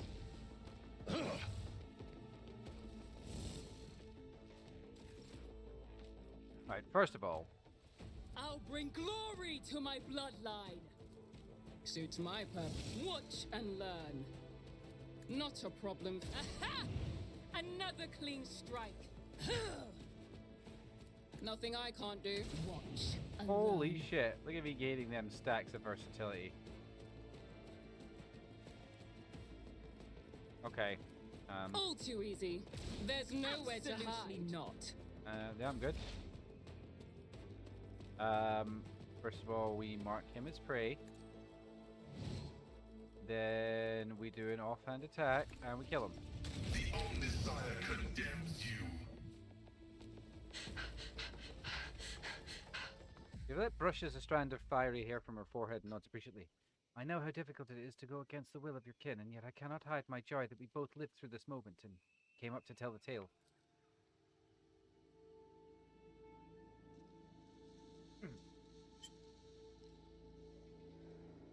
I do not know how a Monkai would benefit from betraying one of her own, but our temporary alliance has fostered a fragile peace. Let it remain for now. However, I dare not complain. For my kin, the hour of triumph has arrived at last. Once the Master of Flesh is no more, we can go to the edge of the stellar expanse away from the gaze of the Monkai and peacefully wait for the arrival of our allies from distant stars. What are you talking about, Sharankai? I do not like what you're getting at, Eldari. Well, Outcast Yolette, I have some good news for you. Our Farseers managed to contact the children of Kraftwerk Aletok, and soon our fellow outcasts will visit a part of the galaxy called the Expanse by the Monkai. They will take us away, give us a new home. And he keeps gazing at you, wondering if he should continue. Is that what an adherent of the path of the warrior wishes to tell me? Were these words meant to comfort my heart? Her words ring with contempt and desperation. Oh, Asayan, your children once again seek to appease their pride by sending their kin to the Monkai worlds for slaughter. The Farseer's mistakes doomed Commorragh Sharankai, and their excessive cruelty and thirst for vengeance almost ruined those who managed to survive against all odds inside the void between the alien stars. You know it just as well as I do, but you keep doing their bidding. Oh, Sharankai, you could take the Webway Gate and go away from the dangers and tribulations of the Expanse, but you have chosen to stay here instead. You are dying. You are feuding with the Monkai. Have the children of Asayan spilt not enough blood? Have you been losing our home not enough? Why do you wish to expose even more of your kin to mortal peril? Sharankai's iron will falters under Yuret's relentless pressure. It is too late to change anything. The deed is done. The will is honored. The outcasts from Aletok will come to the local stars and we will leave alongside them, sister. Oh, fuck. Are you saying there's another Eldari Craftworld heading to the Expanse? May Asayan save us from this woe. He folds his arms in his chest, a disgraceful gesture for the horror of Bloody's face. No, I will not allow another world to perish at the hands of the Monkai, even if it means forsaking my soul. And I am not going to reveal all of the secrets of my kind to you, Mon Elantach. You may have helped us in this hour of need, but I have trusted you at the outcast behest, and I will say this. The warriors of Aletok will arrive at your stars. This is an unalterable truth.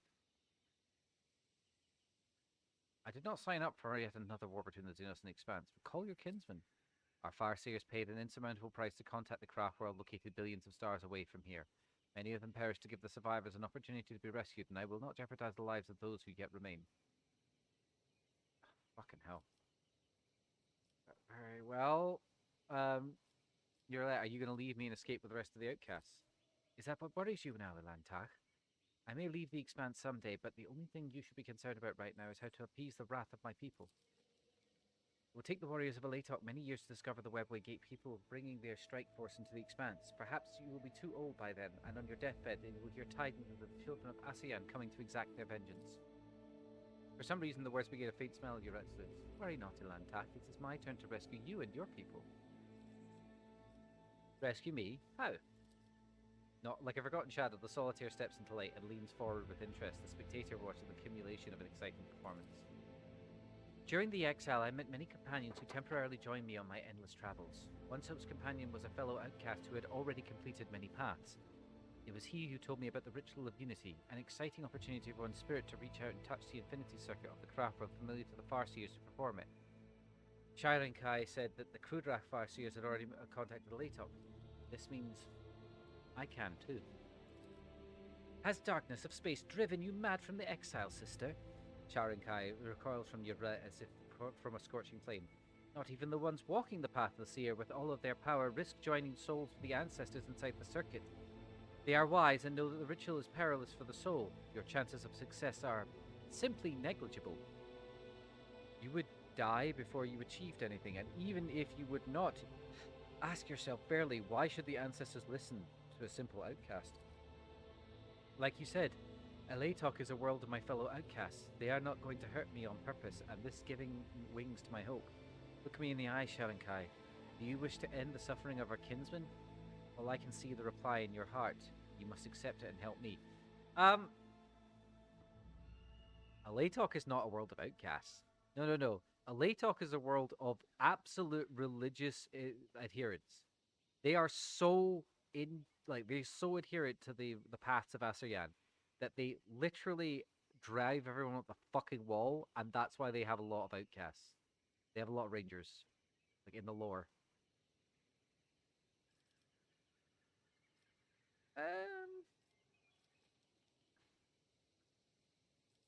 Why are you so certain the Eldari are going to attack our worlds? Because they are driven by grief and bereavement. Sometimes the pain blinds even the best of us. Unless the warriors of Elatok arrive in part of this galaxy, the sons and daughters of Commorragh are going to perish amongst the world of the Monkai. Is it the fate you wish for us? We will have to find another way. I understand that it's not easy for those who have lived all their lives sheltered within a craft world to accept that sometimes life leads us down different paths, but the path that you and the Farseers have chosen only leads to more pain. More pain? Like the death of our kinsmen in Moran and Leleathan. Brennan told me everything that happened. This is your life and your people, Yuret. I will stay by your side no matter what happens. I do appreciate it, Ilantak. She nods and underscores her words with a familiar gesture of gratitude. I did everything I could, Sharankai. You know that what you should do. Nocturne Oblivion. Solitaire does not interfere with the shifts his gaze to Sharankai, as if expecting to hear the last line of a play before the curtain falls. May Asuryan forgive his children. He sighs and gestures to his warriors. Fetch the Farseers. Tell them the outcast wishes to perform the ritual. We will wait for them here.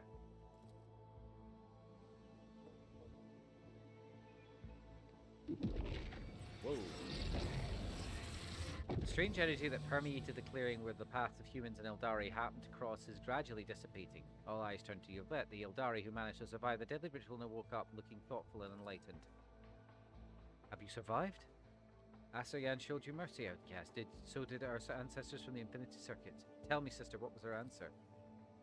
I am tired of the Farseer's blindness and my kinsman's hatred, Sharankai.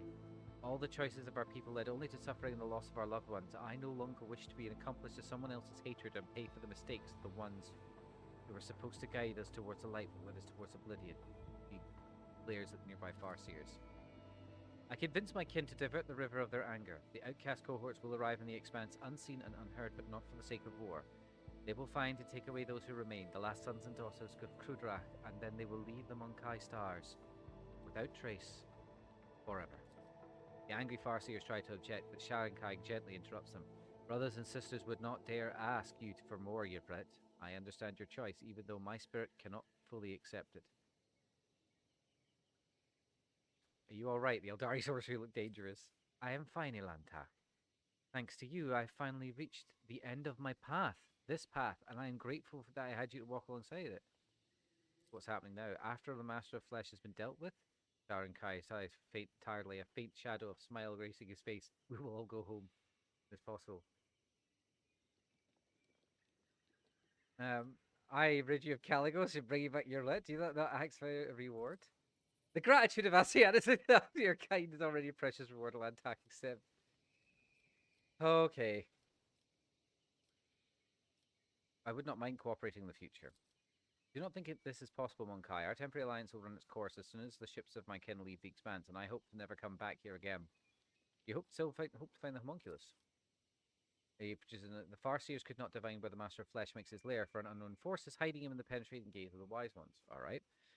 The children of Asian have never encountered anything like this before. Having circled the world several times and failed in our search, we ventured to unleash the pent-up fury on the planet in hopes that we would be graced with another fortunate accident. Alas, the fate of the Master of Flesh remains unchanged. The Farseers could feel the beating of his black heart, but were powerless to do anything about it. This is when our rangers began to deduce the coordinates of his lair based on the readings of the Wise Ones and the lands untouched by fired weapons, and they would have succeeded if the Monkai had not attacked our fleet. I will share the information I have gathered, for I hope that even the Master Flesh will not be able to elude 2 pursuers at once. Will you not stay with your kinsman? I'd be lying if I said I had not thought about it, but you were helping me and my kin the entire time to the best of your ability. Did I not repay you in kind, Delantak? I would be glad if you stayed. Then so be it. She folds her fingers in a familiar gesture of trust and accord. Right, let's go fuck up this homunculus. We will search the part of the world where your local star sets down. You should go where the star awakens. Good hunting to you. Okay.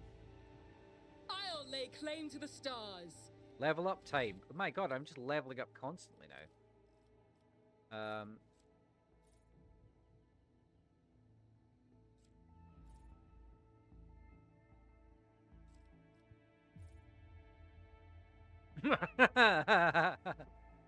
Okay. What is my dodge? 120% dodge. Yeah, I think 7% should be fine. Oh Christ. Ambush. And the assassin turn all enemies do not have the assassin in all in sight, expecting they get a flat 7% crit and hit chance. Flawless lunge. Viscous grants the assassin lethality damage for the next each successful dodge. Oh, okay. Leave no witness. If the enemy last damaged by the assassin suffers the witness effect. Witness does not have the assassin in the line of sight by the end of turn, then that witness suffers lethality. What the fuck? That's amazing. That's silly as hell.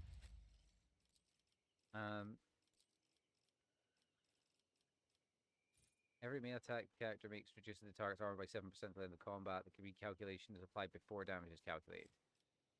Every round after the character kills the first enemy, the character immediately makes the second. Oh, no, not that one then. Flesh wounds.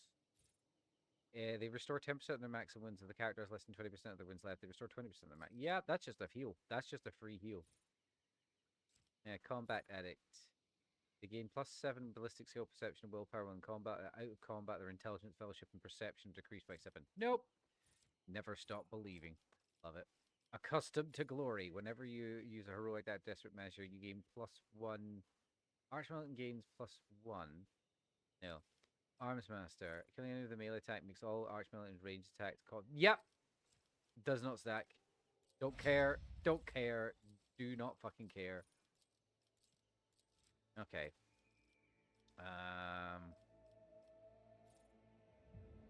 Yeah, Arms Master's pretty fucking strong. I'm not gonna lie there. Full threat. Enemies hit by the character with melee. Nope. Malign influence whenever it fails. Nope. Martyrdom. Whenever a character is attacked by an enemy, they gain momentum equal to the difficult. What the fuck? Why? Why would you make that? Why would you make that? You literally take damage equal to the difficulty tier. Yeah, no, that's so fucking stupid. Hang on, it's peak condition. Character gives a bonus to their strength equal to 20% of their maximum wounds. What the fuck?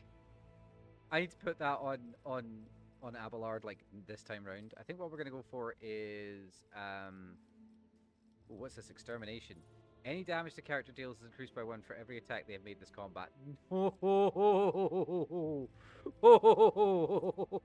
What? Better to die for the Emperor. 1 to 40% wounds. You get +10 bonus on characteristics plus resolve. Stronger together. All allies, excluding Xenos in the current party, have the same character as the war was chosen for the humanity's finest.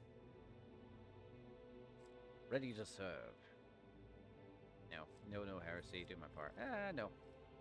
I like these ones. These are quite cool. Catch. No.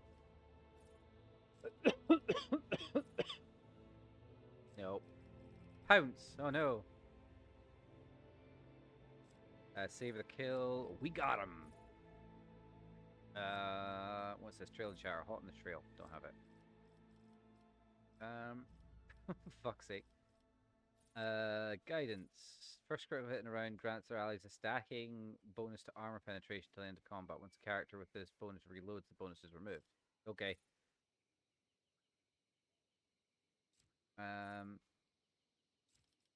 Palliate. Whenever the prey deals damage to a bounty hunter, the bounty hunter gains damage against that target for 2 round stacks.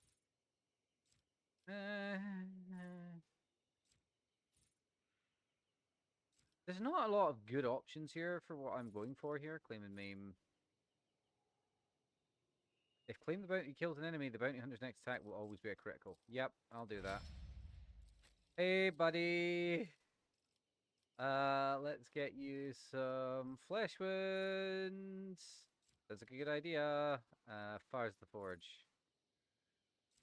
Still forge. Yeah, let's go for that one. Fuck it, we bolt. Abelard.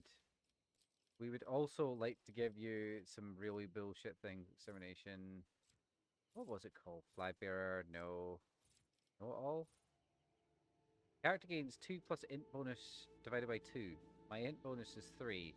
So that would be 3% bonus to armor, armor penetration, dodge reduction, crit hit. Yeah, that's pretty sick.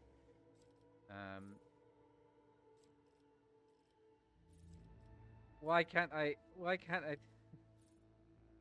Oh my goodness. Whoa. Psychic Awakening. Your character becomes an unchanted psyker. I can do that to fucking your lit. Yo, that's fucking sick though. Steel Shell. Your deflection is doubled against single target attacks. What's your deflection anyway?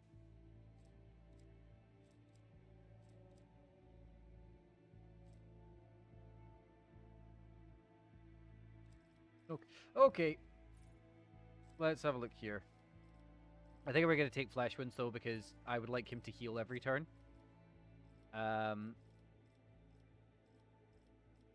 Words of Endurance. No. Unflinching.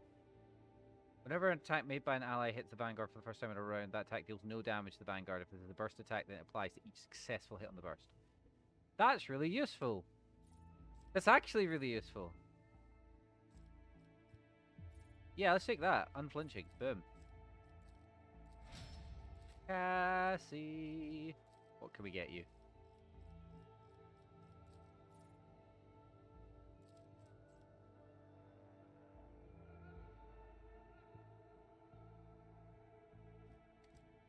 Okay. No at all. You do have 4 intelligence bonus, so that would be 4% bonus to armor, armor penetration, dodge reduction, crit hit chance, critical damage, and parry. Which could be useful, I think. That or I'll give you flesh wounds. I think we'll give you flesh wounds. Now that I know you can heal up from that, that's so fucking stupid. Ebb and flow. For every turn, every set, yeah, it's that one. Mastery of time, ethnicity, threads and faults. Ooh, okay. Sniping zone. Wait, what does that say? Rear gains 8% crit chance if there are no enemies. Alright, okay, I want to sort that out. Personal combat zone. Nah. Opening strategy. First stratagem in turn can be used for 0 AP. Mobility zone, improvised strategy. I know that she's all about zones. Using stratagem on the backline, it's rear, I think.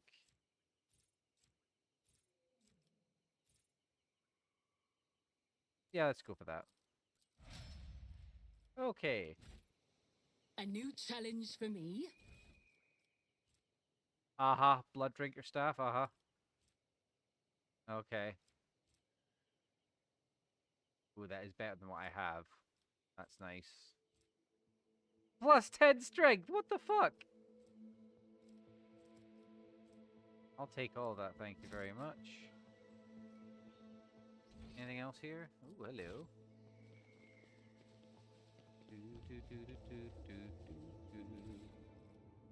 Hey, you know, Stanzo, I miss the times when fire cultivators were only used for working in the field. Back then, I thought by the throne, damn that forest, you can't take your eyes off it for tail. Oh my god. It's just bad times for people that are happening here.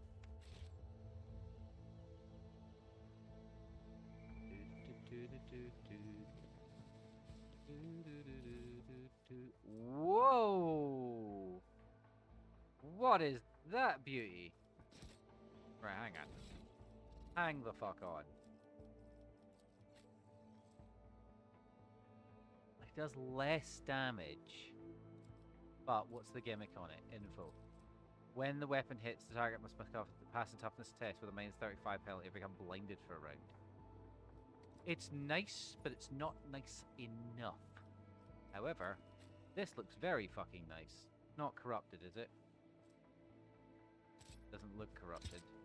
You don't look corrupted. It's fine. Don't worry about it. We're not thinking about it. We're moving on. We're moving on. Abelard. Your strength is 79. This is currently giving you 10 weapon skill and 5 strength. Not really worth it. Switch over. Is this... Hang on. Is this worth it? Right, hang on. So the current one I've got here... Deadeye shots fired by this rifle deal additional 5 damage to larger enemies. So for them being bigger than me, they get bigger hits. Okay. You know, that's kind of fair, I guess. If I was to give him this, on the other hand, though, if Deadeye shot is use this weapon, it deals critical damage. If the Deadeye shot using the weapon deals crit damage, then it stuns the target for a round. That's interesting. And this isn't worth it at all, because we can't use it. I can use it, though. 37 to 47 versus... Yeah, no, it's not worth it. I will consider that. If I can give him the las proficiencies, like... all of his buffs are in solid projectile. If I knew I was going to go for a las weapon in the end, I would have switched over to having those. But because I've gone far into the slug side of things, it's actually safer for me to stick with the sharpshooter one, I think, at the moment. At least for the moment. A little bit concerned about some of this stuff.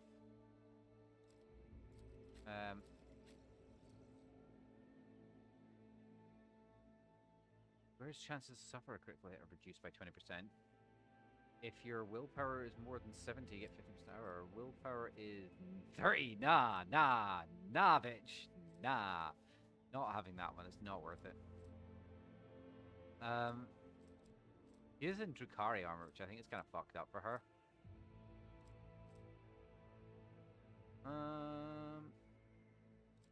My agility is 50, so it's not actually triggering that effect anyway at the moment. This armor restores toughness divided by 2 wounds each round when the wearer has any number of the following damage over 10 conditions. As we said, Dodgeman has got no cover. This actually works because base armor prompts 15% armor against ranged attacks. It's slightly different, but it should work fine. Okay. Okay. Follow my lead. What are we doing now then, guys?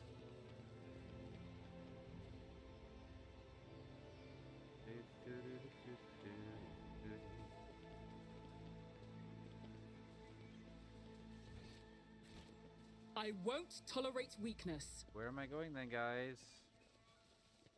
No one wants to talk to me. Bit of a problem there, guys.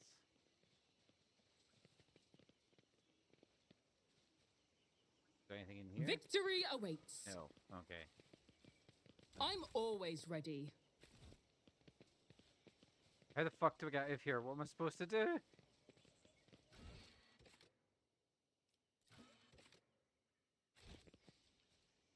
There it is. The Von Valencia shuttle. There we go. Oh. It's about time. Von Valencia shuttle. Okay.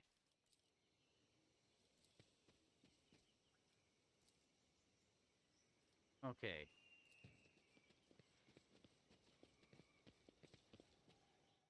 Head back to the void ship and contact the Caligos thing. Going, he was corrupt by corn. He was killing things and he was really, really enjoying it.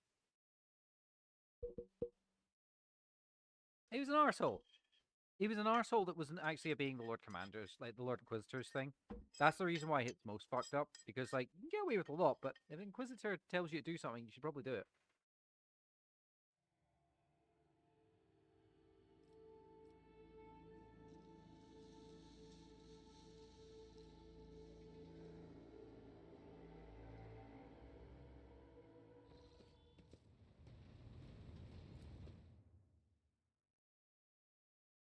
Okay, we're going back out to the Kronos Expanse so I can talk to the ship and see what they say.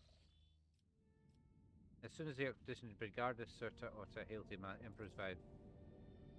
Our chaplain was praying for good health and speedy return of your ladyship, Isle of Valencius. His tense pause to his hissing air. Allow me to inquire about the fate of Lord Captain Winterscale. Perhaps you were lucky enough to meet. Unfortunately, in all this time, he has not contacted the subject.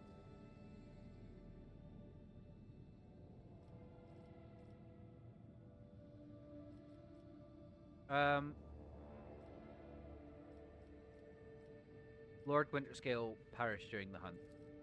So this is how things turned out. The death of his lordship is a great tragedy for an entire dynasty. The vastness of my grief is mitigated only by the knowledge that the Lord Captain perished in a fierce battle. You have had it no other way.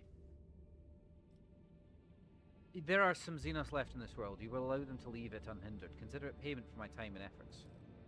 We will make sure the Xenos leave quits a Timor on the boundaries of this system. Alive, of course. So what about our deal then? As soon as Lord Captain's heir claims the rightful title, I will immediately notify the new rogue trader of our agreement. You may have to wait a few years. The transfer of the warrant is a rather delicate affair. Farewell then. The Emperor protect. Alright. Let's fucking go! Okay, we are taking Yurlet with us. I don't think we want to take Pascal with... Actually, I do want to take Pascal. He might still offer to fix him. We'll remove Cassia. But we'll take Ulfar instead. Cassia's my switch in this one? She's the one I'm flopping out, and she can give extra turns, but I've not needed them. That's the thing. I've not needed the extra turns. I think that says something good about the combat system, because before I really felt like I needed those extra turns. And Jai also had the same effect, so, like, you know, it's sort of a way where I was considering what that could be. Right, they are all far. You're a bit glowy there. Save your jests about fur, fleas, and marked territory. I heard enough of them back on Fenris. He's kind of adorable. He's kind of cute. I like it. This increases awareness. Flesh wounds. Yes, the Space Marine would like to regenerate wounds, please. Thank you. Yes. I don't think I've got anything I can actually give him in terms of like I have stuff. a craving for some Fenrisian yacht. Oh, okay. Just giving me 10 bonus to awareness, 10 bonus to commerce and yeah, I don't need any of those.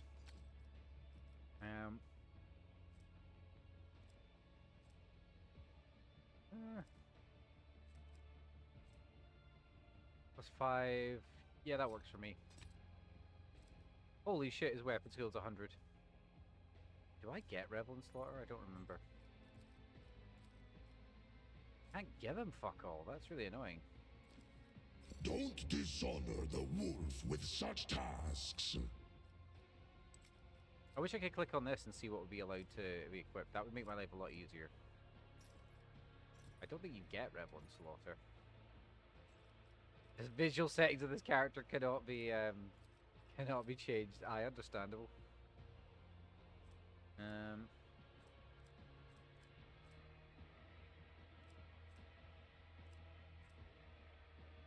Your Carouse is already 90, but I feel like putting it up to over would be pretty over the top.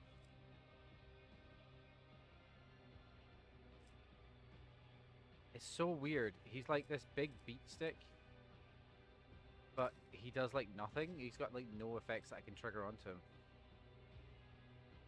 Yeah, there we go. That'll do nicely. Praise not the ice till past the frozen waters. None shall stand in my way. Goods. Stolen goods. Goods. Stolen goods. This Explorator is blessed with multifunctionality. Yes. Follow my lead.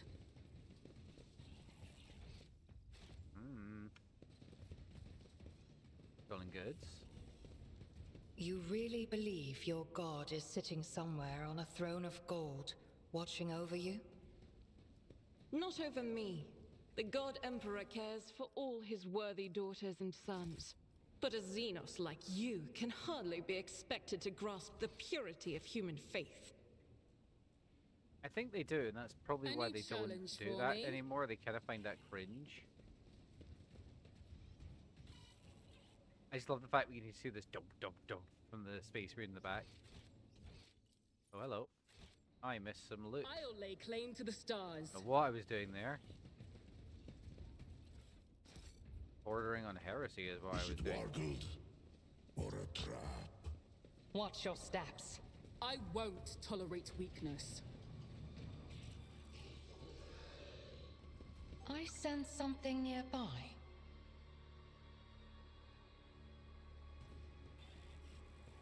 The Emperor favors me today. It's about time.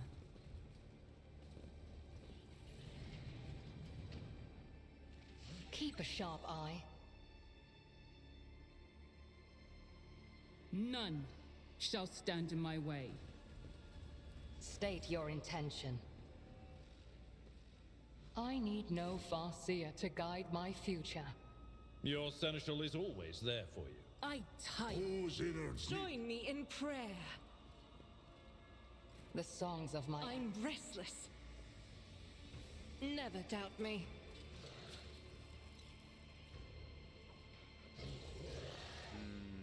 Grotesques. Why is there loot keep spawning in? I don't understand. Loot keeps spawning into this area. The third time I've had to go back.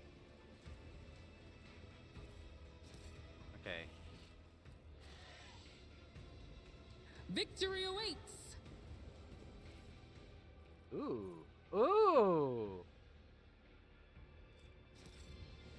Okay, we might have a secondary weapon for somebody. None are better at searching. Speak, et Vater.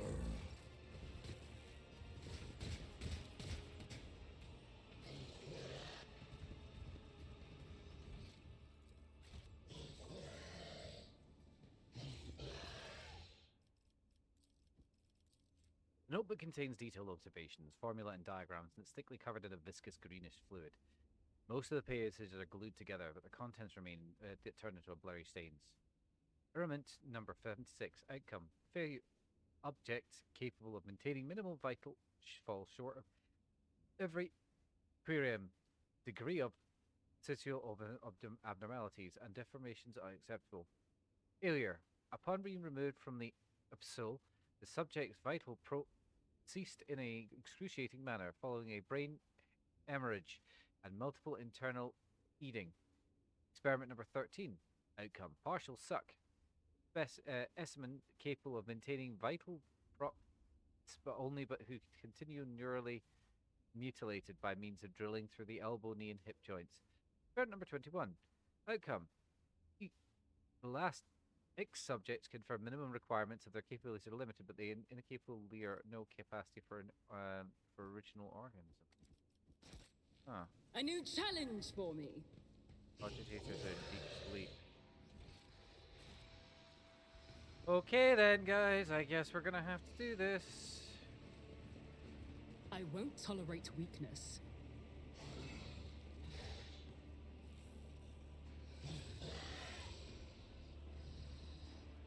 We shall prevail.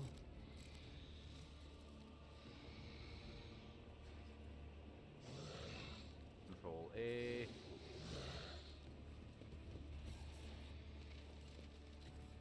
More gubbins. Follow my lead. Fire and vigor, our Emperor imbue us. I'll revel in this massacre. Voice acting for them, this is really good. Oh, nice. Everyone's behind the thing. Abelard! Bring me their balls.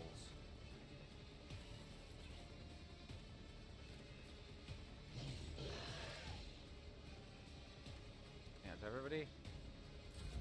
You are mine now. Parry. Miss. Killed his own guy. Fantastic.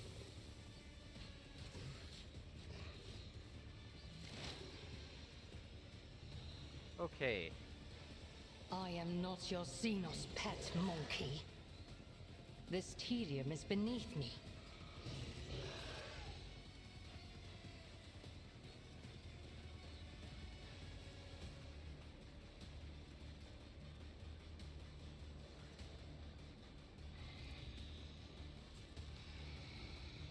am not your Xenos pet monkey. If I must. And then we go for the secondary hit. I am not your Xenos pet. Ancestors guide me. Yeah, fuck it, we ball. If it serves your cause.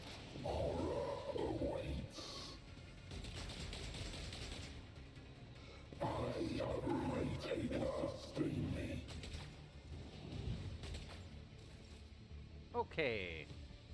Argenta, if you would please. Guided by faith. Thank you very much. Marcus Prey. Faith without deeds is worthless.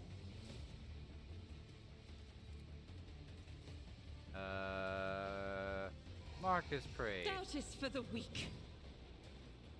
And That Marcus is not Prey. the Emperor's will. Okay, pray for the Emperor.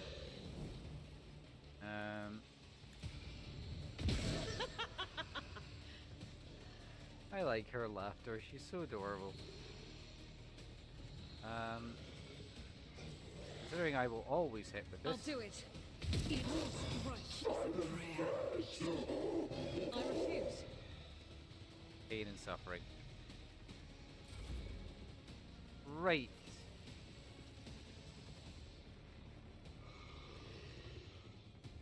I don't have time for this. Oh, that's not what I meant to do. Oh boy. Oh boy. That thing's really fucking... What the hell? Okay. We dash. Suits my purposes. In turn. Hi, Avalard. Would you like to go on a repentant slaughterfest? I will do my reduced to dust. Yes. That'll do nicely. We'll activate this. At your beck and call. We'll activate Victory this. is imminent. We'll activate It will this. be done. And we'll activate Indeed. this as well. Oh, and last but not leastly... Yes, please come and hit me. At your beck and call. Right. Okay, boys. What is that? None can do this better than a warrior of the All-Father. I will carve runes out of your bones. I challenge you, Damget. Feel the icy bite of death.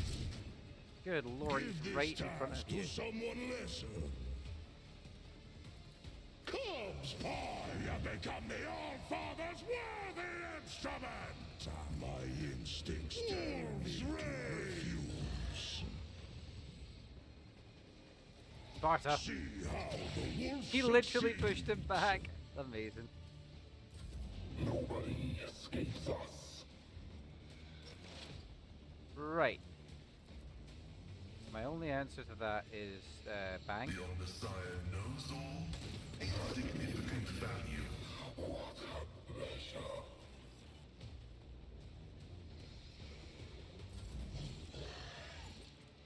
Oh, my ears are ringing.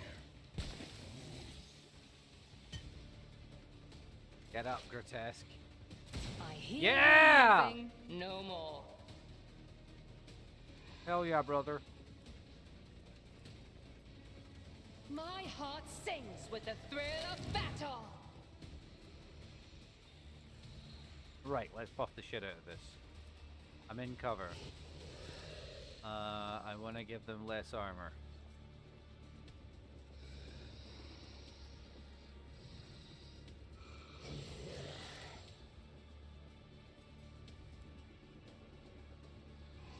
I approach the designated position. I understand Dodge your reduction. intent. Aim for the opening. This tedium is beneath me. And then we're gonna throw an exploit on them. Okay, got 2 things left. We'll do one big shot. No, actually, we're not. We'll do this. If it serves your cause. Did not do as much damage as I hoped. And that would also not do as much damage as I'd hoped. Let's do a single shot. If I can. And then we will mark him for death. Argenta, please kill the creature. As the Emperor commands. You, my This is Emperor! unacceptable. I will not. What? I'll do it.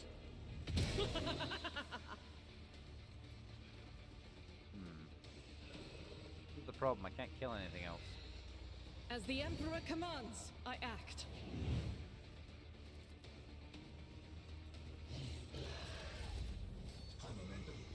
Okay, so hear me I out. am fear incarnate. Hear me out. Not a problem. Watch and learn. What the hell? What the actual hell?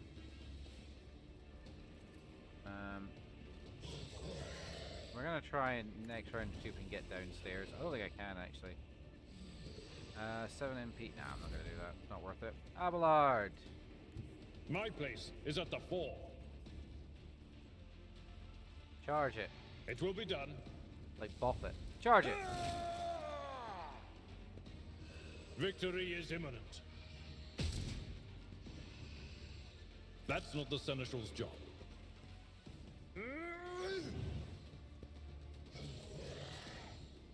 I will do my duty.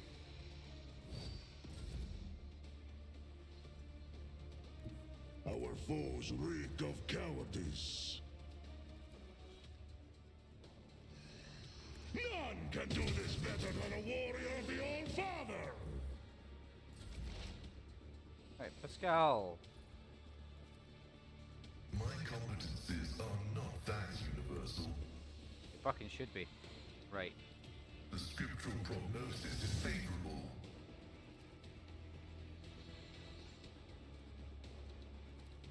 Running binaric override. I'd say he's pretty dead. 140 damage in one shot. The fuck? They don't tend to have anything on them, sadly.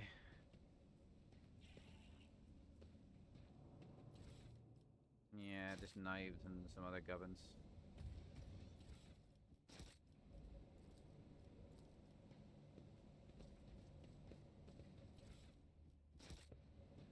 What a shameful failure.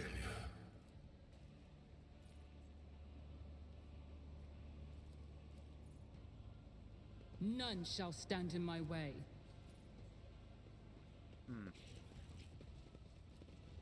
Lower Xenos. Alright, Yvette.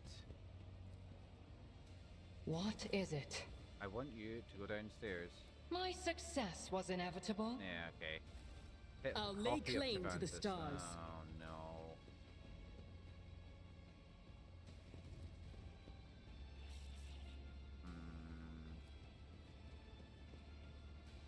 That's a problem. Oh, hello, what's this? I did not notice this little gubbins.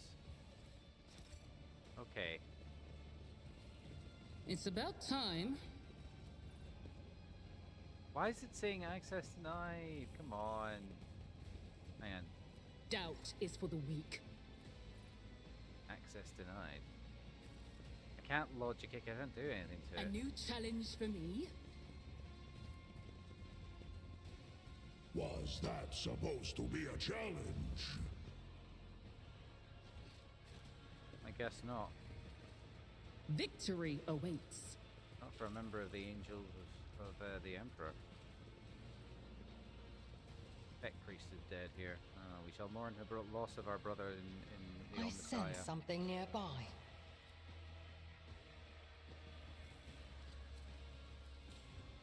Too hard for a simple monkey. None Okay. Your steps. shall stand in my way.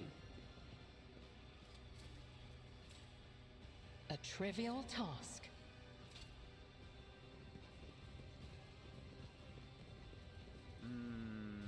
This looks like a fight arena.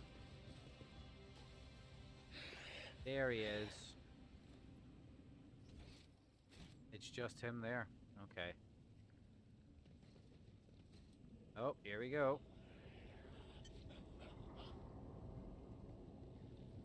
Is that a clone? No, that's Shipwreck. Okay.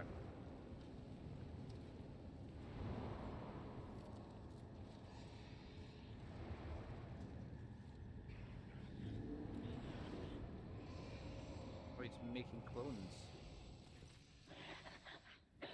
You're looking at completely identical homunculi at work, but disturbing sight. The indistinguishable familiar faces turn their attention towards you and morosely and most indifferently. One of the homunculi starts to talk with all the usual arrogance. The specimen. We meet again.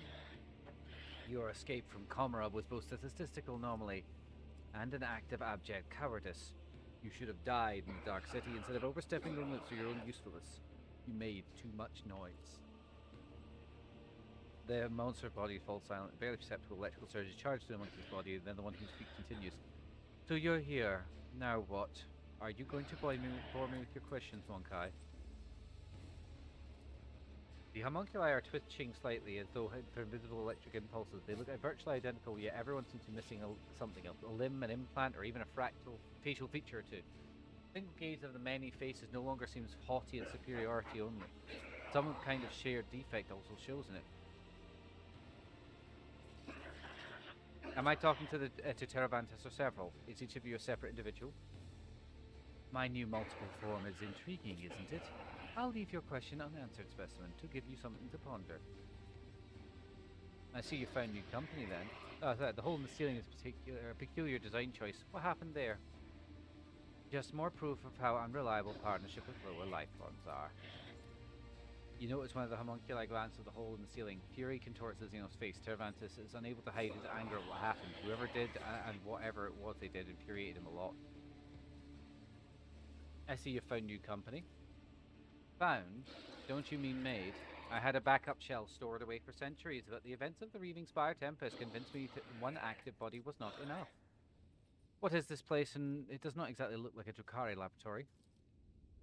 This dreary vault is lacking in practicality and function, but it's been a pastoral refuge for me and my research. Why here, not Commorragh? I am obviously here because my laboratory containing my research that requires my attention. This meeting will be our last, Teravantes. You're different from other species, Specimen. This time around I want to study you much, and I mean much more thoroughly, which necessitates your death. I hope dying once doesn't suffice for you.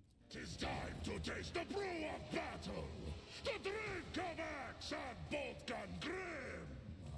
You will know the taste of anguish. This is like the most metal way of doing this. I've literally walked into a Drukhari trap. Right, I'm gonna have Beth Marine travel up the middle. Pascal, I'm gonna have you sneak down the side here. Yvette. You can hide here. Argenta, honestly, you probably have a bigger dick than everybody here, so you can be in the middle. Abelard. Look, if you're telling me Argenta doesn't have big dick energy, you're simply wrong. She's awesome. I love it. She's great. Fantastic. No notes. Let's go. Pain is all. Oh. I don't like this. You will pay an even greater price. Alright, Opar.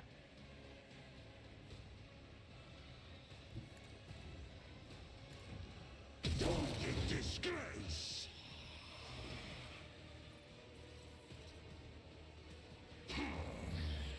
I don't like that. I hunger for battle. Cubs play. Jesus Christ. Okay. Wolves reign. I will What the fuck? out of your bones. Bro is fucking cooking The here. flame-hungry come. Alright, okay.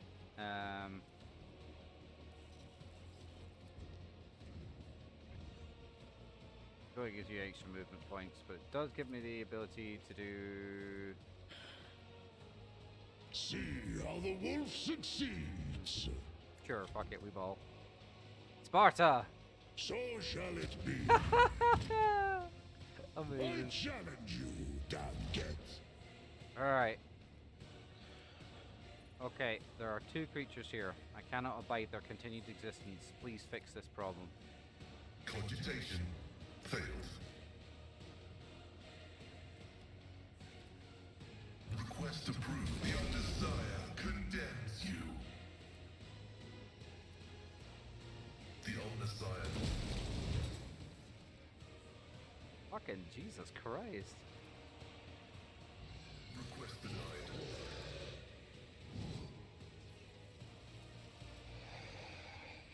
Running binary code.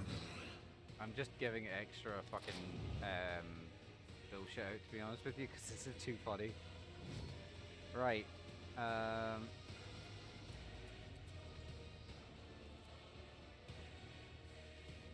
competences are not that universal.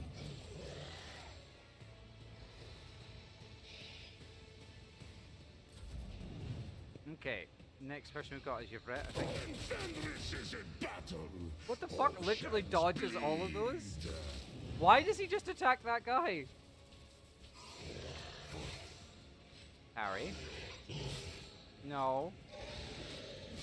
No! Stop trying to attack me. No! Okay. Let's start off with one I of these. am not your Xenos pet, monkey. Let's buff the shit out of ourselves here. Who's in range? If it serves your cause. I deal death with my hands. Holy shit, that's amazing!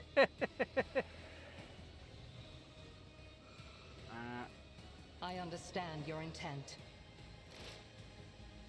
Let's go for one of these. I am not your Xenos pet, I hear you Jesus moving. No more. Christ. If I must.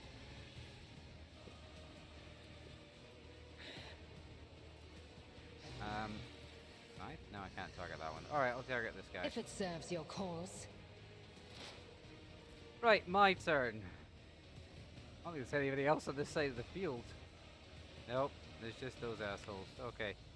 I shall not fear.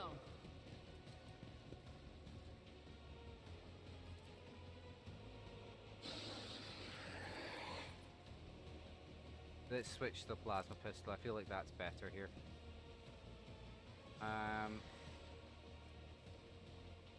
Versatility. What are we at for versatility? We're only at 2. You know what? Fuck it, we ball.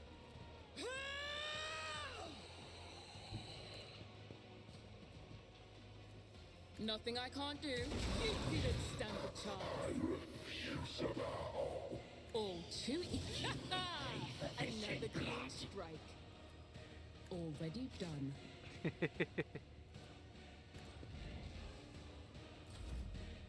Okay, Argent. Almost everything is dead. But that doesn't mean we can't do fun stuff. That is not the Emperor's will. First of all, we gonna pray. Faith without deeds is worthless. We Power activate resides this. in the will of the righteous. And I then... refuse. Daka? I'll do it. For you, my Emperor! None can escape the Emperor's judgment.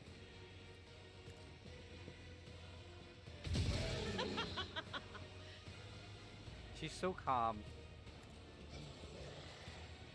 This is why I was chosen! As the Emperor commands, I act. It's the fact that it's a guaranteed hit. There's no percentage chance. It's just a single shot bolter weapon, so it hits. That's so Doubt is fucking for the stupid. weak. This is why I was chosen. What the hell? Abelard, I guess you're gonna run and help me. I've seen worse battles than this in my time. I'm not saying you haven't. That's not really the problem here, Abelard. It will be done. Target well. You call this a strike? At your beck and call. Indeed. Victory is imminent. Okay, we'll put At this your on beck as and well. call. More spawn in. Okay.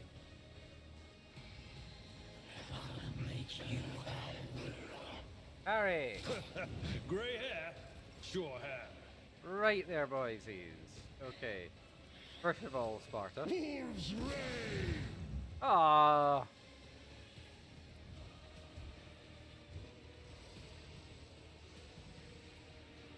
So Jesus Christ.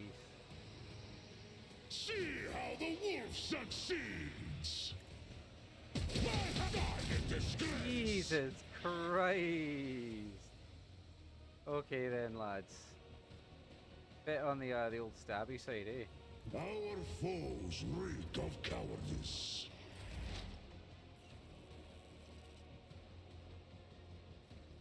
I guess. The scriptural propagates significant value. 99 damage. Holy crap. I have to reload the weapon. I'm on no attacks this round, okay. Harry, slap back. Opposing me Yep. was your biggest mistake. You're really sorry, doll. Can you just, Cheers, bud. 152 damage. 152 damage. Why am I allowed to do this amount of damage? I don't understand. Alright, first of all, we activate this. To my bloodline.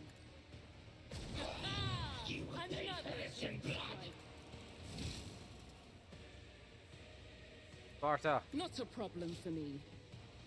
Yeah! Fuck you! Executed!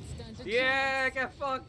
Get fucked! I literally kicked you into a fucking wall and then shot you again. I won't tolerate weakness. Ooh, what is this? Arch Machinator's Deceit. Whenever a wearer uses an attack of a different type, the previous attack they gain momentum equal to the result. That's cool.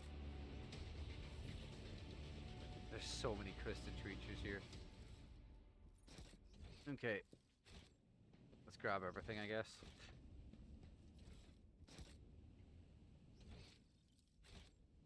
I'll lay claim to the stars.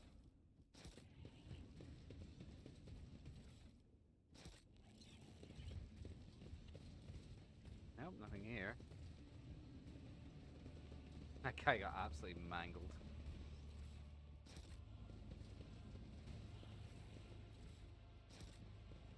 Any challenge for me? Dense statistically. Oh yeah, I'm gonna take that. Looks dodgy as hell. Oh, what's this? More for elaboration gubbins.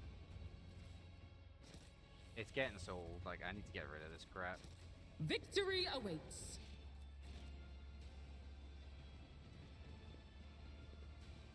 Aha, another foul elaboration got you there. The space around the hollow is littered with broken concrete. The small window is removed, an ugly hole in the ceiling with throwing whirlwinds up to your feet. The whole of the lab's vaulted ceiling and hollow underneath, pointing to the obvious. Something broke into the room, ripped open a piece of the lab, dragged outside. Take a look around. Through the piled up rocks, dirt, and thick dust, you're able to make out parts of fixtures that were ripped out of the sockets on the floor. Parts of these were used for fastening industrial girders in place at large manufactoriums around the Imperium. You study the edges of the breach carefully and reflect a few minutes to conclude the hole in the lab ceiling was blown by several powerful direct explosions. After some time, you notice the characteristic marks of the debris in the wall. The ceiling was breached using melta charges. I don't understand. Drukari machinery and their toys seem to be out of place within these walls. They seem positively alien. These walls. This is why standard architecture of an Imperium bunker. Why would the Xenos conduct their business in a place like this? My kinspeople were unable to find this place. The Dark Ones would hardly have been content with a single trophy, even as great as this. No, this was done crudely and quickly, and their behavior is more typical of the Monkai. None shall stand in my way.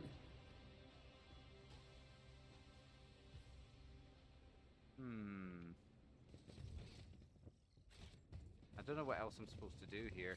I don't think there's anything else left for me to do. I won't tolerate weakness. I don't see anything else for me to pick up.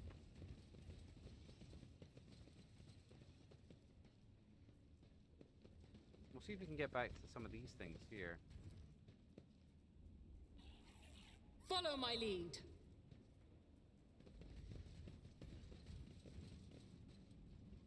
I don't know, something seems off about this place. They are right, there's something inherently I'll wrong lay here. claim to the stars.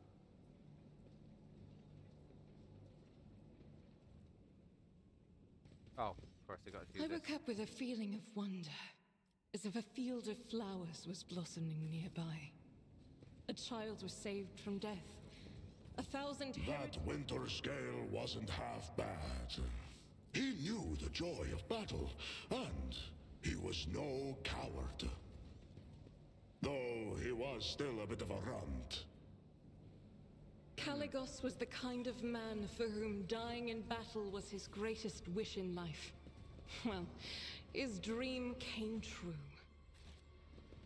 Yeah, if I can't access anything else, Operation Seal of successful. silence in the cuds here, but it's not difficult to break. The machine spirit has been tormented. Someone's ripped away even... Oh, God. I won't tolerate weakness. Now that we've done that one, will it maybe behave here?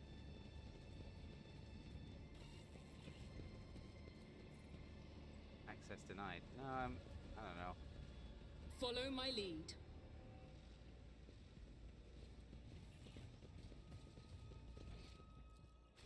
Well, I guess we can return to the void ship and then let the people know.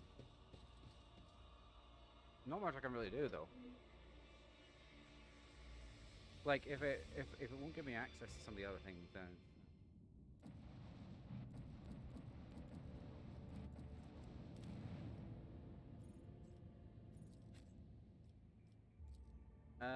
We shall not take Ilfar. We shall take Jai and level the shit out of her.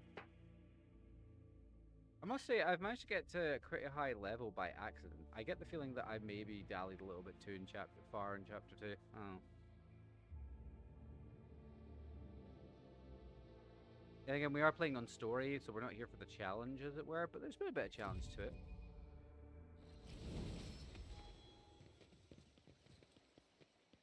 A new challenge for me. To the Xenos shelter. There we go. Oh, we should level you up, Jai. Oh my god, Jai's still in Vanguard. Oh, cute.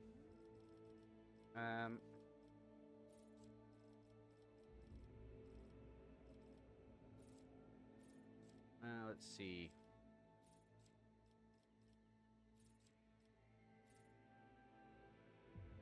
Weapon skill and that skill. Ah, that's a pain. Let's give her Melta weapon proficiency.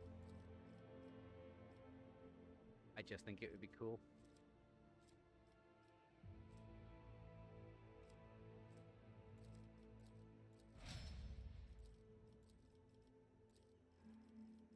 And we can put on fresh flesh wounds along with doing my part. No, I need her Xenos and Warp to be decent. Stronger together. Yeah, sure, fine, fuck it. We shall put that in your Carouse. Better to die for the Emperor. Doing my part. If there are no other character and carry part the same archetype as the character than the first. Yep. Okay. Ooh. Ballistic skill. Yeah. Let's see.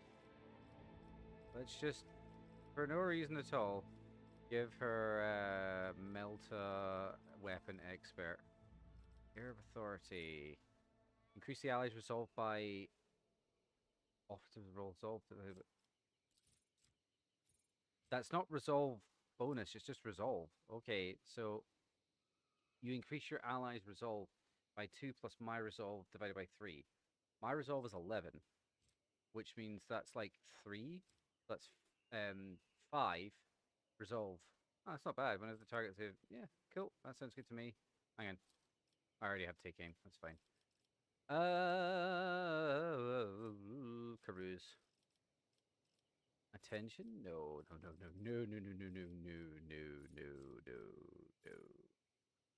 Next return given by the character's ability grants movement parts. Yep. There we go. And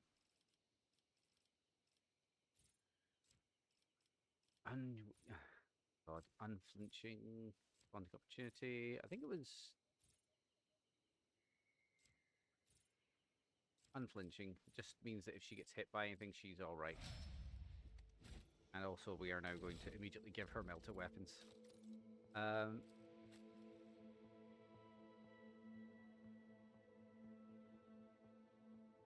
Yeah, this just yeah, just Desolation Blast Pistol. And melt gun in their offhand there. Yeah, I think oh, I wish to give her that. Okay. Shuriken pistol. How about we don't?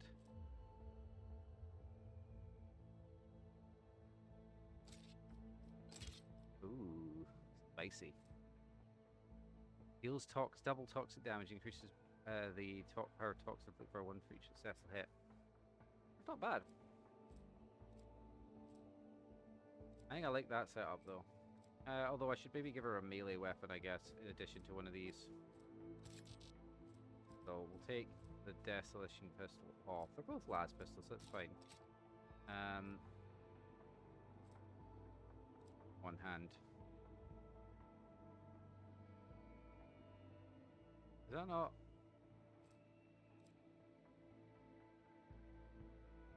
Nope, okay. What could we put this in as? Sword, there we go. Two-handed, one-handed. 39-41, that's winning so far. Two-handed. So cool looking. Yeah. Oh, look at her. Look at her go. Oh, we should probably give her more gubbins, actually. We haven't actually fixed a lot of her stuff. What's your Lorzinos? Your Lorzinos is 107. Lorzinos divided by 10 would still give you 10, which increases. Yeah, that seems good to me. Head. Ooh. Let's see. What you currently have equipped is 10% dodge. Ooh, strength and toughness would be very nice. I wish I could give you a psi rating. Fellowship's pretty high, so the bearer the helmet gets 2 times my fellowship bonus, which is 8 armor. So that's 16% armor, and it also grants a bonus to fellowship equal to my 2 times the iconoclast rank. Not bad. However, we will be turning that off immediately because I will not be unburdened. There we go. There we are. Much prettier to look at where she is. Okay.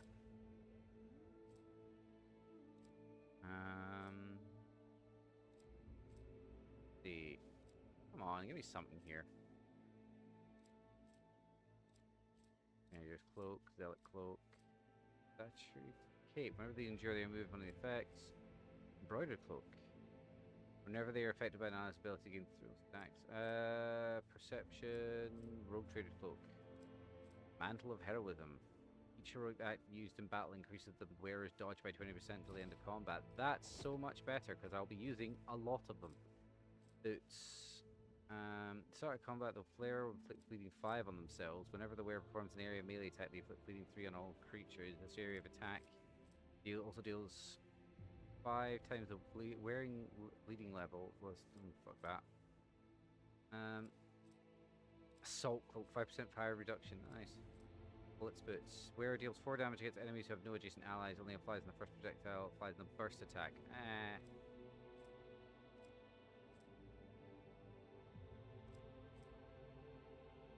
Hang on. Well, the wearer of this weapon has 4 or less base rate of fire. It has a rate of fire of 1, so yeah, okay. The weapon's rate of fire is increased by ballistic skill divided by 3. Ballistic skill is 75, so that would be quite a lot, actually. Me? Never in 1,000 sectors. Okay, so this now means that your effective rate of fire is 3. Ballistic skill bonus divided by 3, so that'd be 7. 7 divided by 3 is 2. So, yeah, that makes sense. While the wearer's weapon has has more than the wearer's burst attacks and increased. Oh, that's cool. I don't think this does a burst. No, it doesn't. It doesn't. Okay. That seems like a good shout. Agility and fellowship. Boom. Even more boosts. You don't have revel and slaughter, do you? Another ring thing.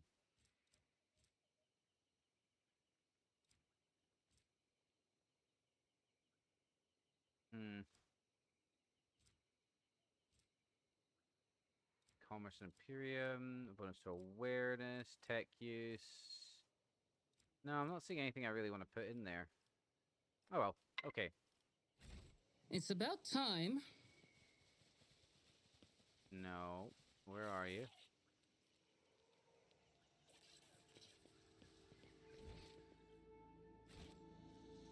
I'll lay claim to the stars. It is done.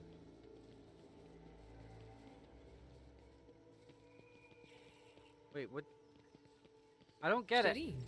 I didn't Every day, a new opportunity. I align my path with yours. For now. Really? Trading is just like art. It takes skill and talent. So they don't even want to talk to me once it's done? Okay. I guess.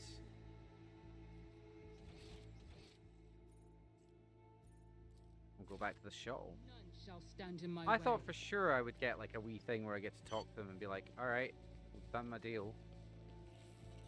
But no, apparently not. Okay. What advice do you seek? Okay, well we've got a million side quests to do. And for one, I want to help out. I don't know how, but we're going to try and help out the lovely Argenta. She's like our next big priority.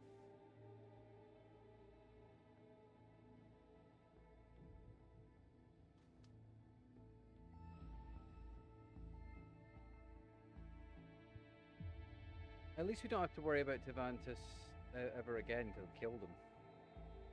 Although he might still have another spare body. I don't know. Okay. That's Henrik's. Let's talk to Yvette and see how she's doing. Hey, buddy. How you doing? Ilantak? I trust your journeys were fruitful. It quite probably is. What do you wish to talk about? I followed my path.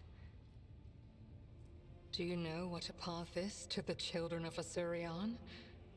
It is more than a chosen, what do you call it, craft. The path is how each of us moves through the labyrinth of existence, inside and out, If you can put in life protein powder in them and somehow. in spirit. I don't think it's It is possible. both a journey and a fortress. It protects us from she who thirsts. To stray from the path is to fall into her dark embrace. The first path I walked was the path of awakening. We've heard this before. The children of Assyrian. Yeah, we've heard this The before. words of truth. So she's not saying anything new and interesting. Let's go speak to somebody who will say something new and interesting. Hi, Pascal. The Omnissiah knows all, comprehends all.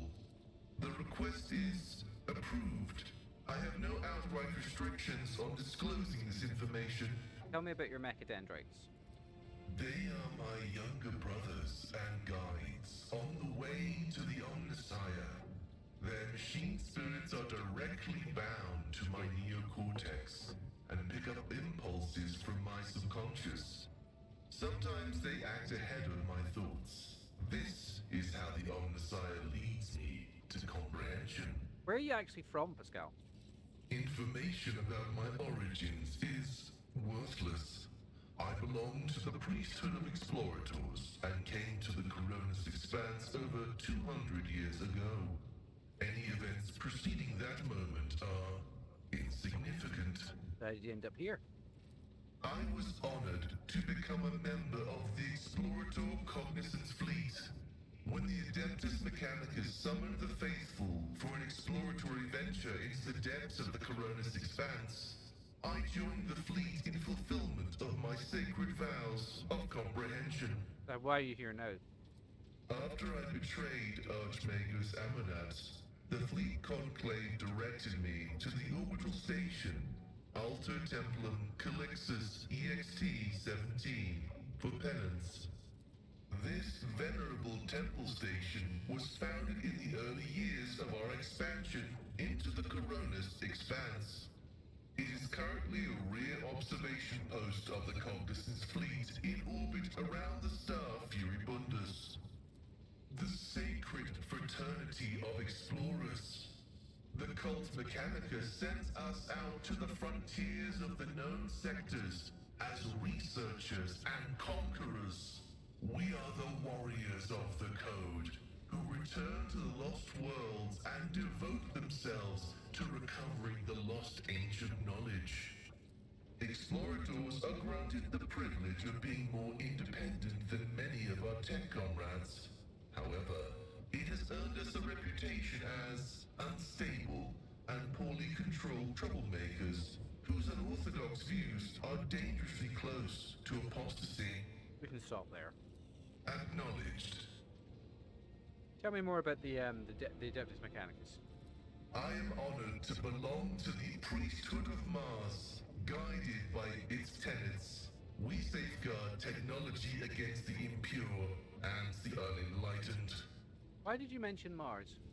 That is where the cult of the Omnissiah originated, and where we were granted the first revelations.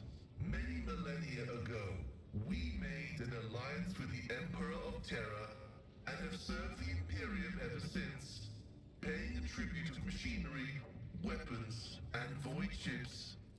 Everything that bears the blessed seal of machinery comes from our hands, and it is we who make sure the operating rituals are performed as they were meant to. We are everywhere. We are the Mars-forged steel bars that give the Imperium strength. Side note, they used to believe that the Emperor was a representation of the Omnissiah. There was definitely a point where they're like, he is so perfectly perfect that every scan we show on him just looks up, he basically comes up as perfect. So he must clearly be a representation of essentially the universe rolling sixes for creating a person, which means he must be a representation of the Omnissiah. It is both a treasure and a secret. Technology is how the divinity of the Omnissiah manifests itself in this world. This is why the uninitiated may only be allowed to touch the most vulgar for the living and mundane of its instances. We, Thank you, Rebel. on the other hand, are authorized to use the sacred catechism of maintenance and operation. Although there is another reason to deny lay people the sacrament of knowledge, it can be dangerous. Twisted by renegades, the Omnissiah's wisdom is called heretic, and the exposure to it may corrupt the uninitiated. Another danger is knowledge strangely interpreted and inscrutably twisted by the minds of the Xenos. This vein is called xenotech. Finding things you don't understand is the opposite of seeking knowledge. Seeking knowledge is merely a tool that can be applied without risk or wise wielder. That is a bold hypothesis. And yet the Omnissiah teaches us that a dauntless mind can penetrate any knowledge through analysis, where the ignorant see heresy, the enlightened might see truth. Do you hold a high position within your fraternity? This electu indicates that I am a Magos, who has mastered the sacraments of many spheres of knowledge, and has the right to conduct services in a forged cathedral. What is the Omnissiah in your understanding? He is the divine mechanism, the maker of technology. The universe was made to resemble a mechanical marvel, because the Omnissiah rules over it. Knowledge is the highest form that he uses to manifest in the world. For now. Ooh. Someday, he will come to this world in the absolute fullness of his splendor. The Adeptus Mechanicus worshipped the Emperor. He is the earthly manifestation of the Omnissiah, who brought humanity into the light of divine grace. That's heresy. No, like, that's actual heresy. They don't worship the Emperor as God. They worship the Emperor as a representation of the Omnissiah. They don't worship the Emperor. They worship where his power comes from as far as they see it. Ah, that's a weird lore fail. Unusual. This has been pretty good on it. What's the deal with... Tell me, what's the deal with the AdMech's enthusiasm for replacing flesh with augmentations? Organic tissue is an imperfect replica of the machine. Transient and vulnerable. Metal is more stable, more effective, and more durable. Flesh speak is flawed next to binaric language. Meat begets weakness. It softens the mind and undermines discipline. But you can replace metal when it wears down. In addition, a machine is a supreme form of knowledge, and by assuming mechanical form, we become closer to the Omnissiah. However, like all things sacred, our augmentations must not be defiled by the eyes of the ignorant, which is why we reveal only the crudest of tools, while holier mechanisms remain concealed beneath our crimson robes. I am curious to see your augmentations. The right to witness the miracle of flesh being fused with holy metal is granted only to those who have ascended to the rank of initiate. However, your lofty status of rogue trader allows me to make a partial exception and reveal my sacred stigmata. Is he flashing me?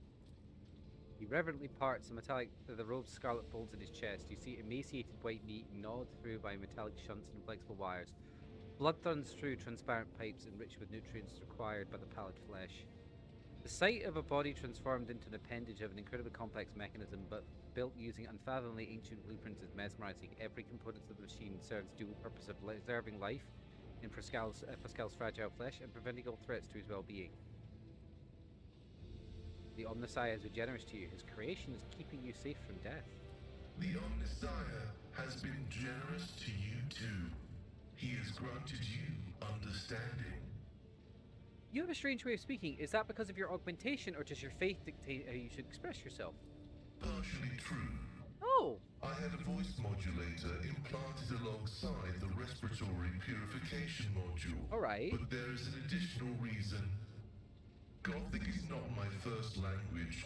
I am used to thinking and making statements in lingua technis. The binaric language is more informative, more ergonomic, and less prone to misinterpretation. Yeah, so they speak in math. Acknowledged. May your labors be effective and fruitful. Hi, Abel. How are you feeling? The running of binaric protocols was bogged down and dissolved in false commands.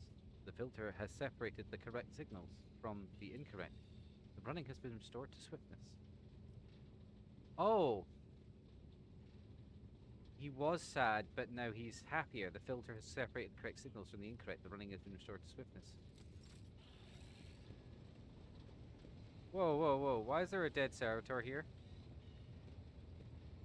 Oh, by the throne. The cogitate will drive me crazy someday. Hi, Nomos. Nomos are here. What do you wish to talk about? I must take my leave. Argenta, baby girl. Argenta is baby girl. Look at her. Greetings. Tell me about the Adeptus Sororitas. Gladly. There are none more faithful to the God Emperor than my sisters. We fight against his enemies by the will of the Holy Ecclesiarchy. I beg your pardon, rogue trader. Here I am talking about what every lesser noble in the Imperium knows. So what exactly are you interested in hearing about? They say the Adeptus Sororitas are the fiercest in their faith amongst the warriors of the Imperium. Is that true? It is. The Sisters of Battle are a fire lit by the God Emperor. They are the echo of his voice that travels through the dark expanses of the universe. We bring his wrath to heretics, mutants, and other enemies of humanity. We protect the faithful from the unholy and unhallowed. Sometimes with words, more often than not with a bolter. Are all sisters truly as faultless as you say? Even the novices of the Adeptus Sororitas are drawn from among the most worthy. Those who have taken the vows and become a full-fledged sister are the best of the best, tested by trials of body and spirit.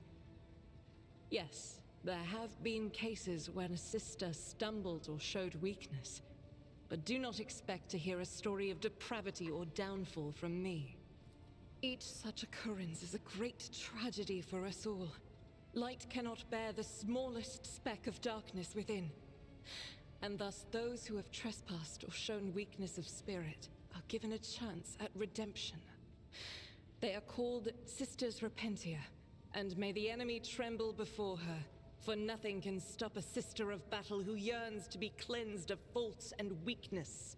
Fun fact, Saint Celestine, the living saint of the Sisters of Battle, was a former Sister Repentia.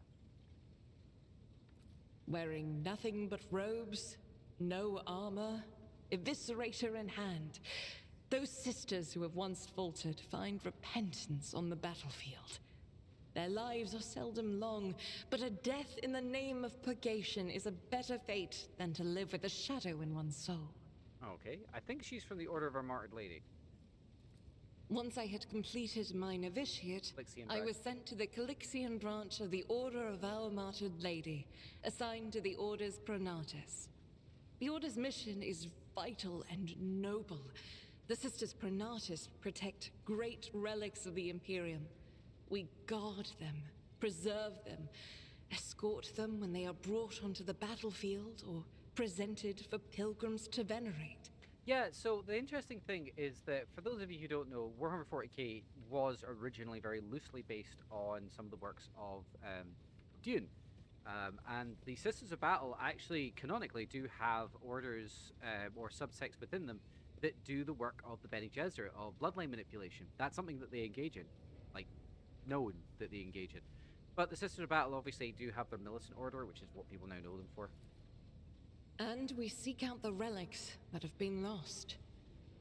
Neither a coven of heretics nor the most wicked Death World can deter Sisters Pronatus when their goal is to return a piece of the great legacy of the Imperium into the hands of the faithful.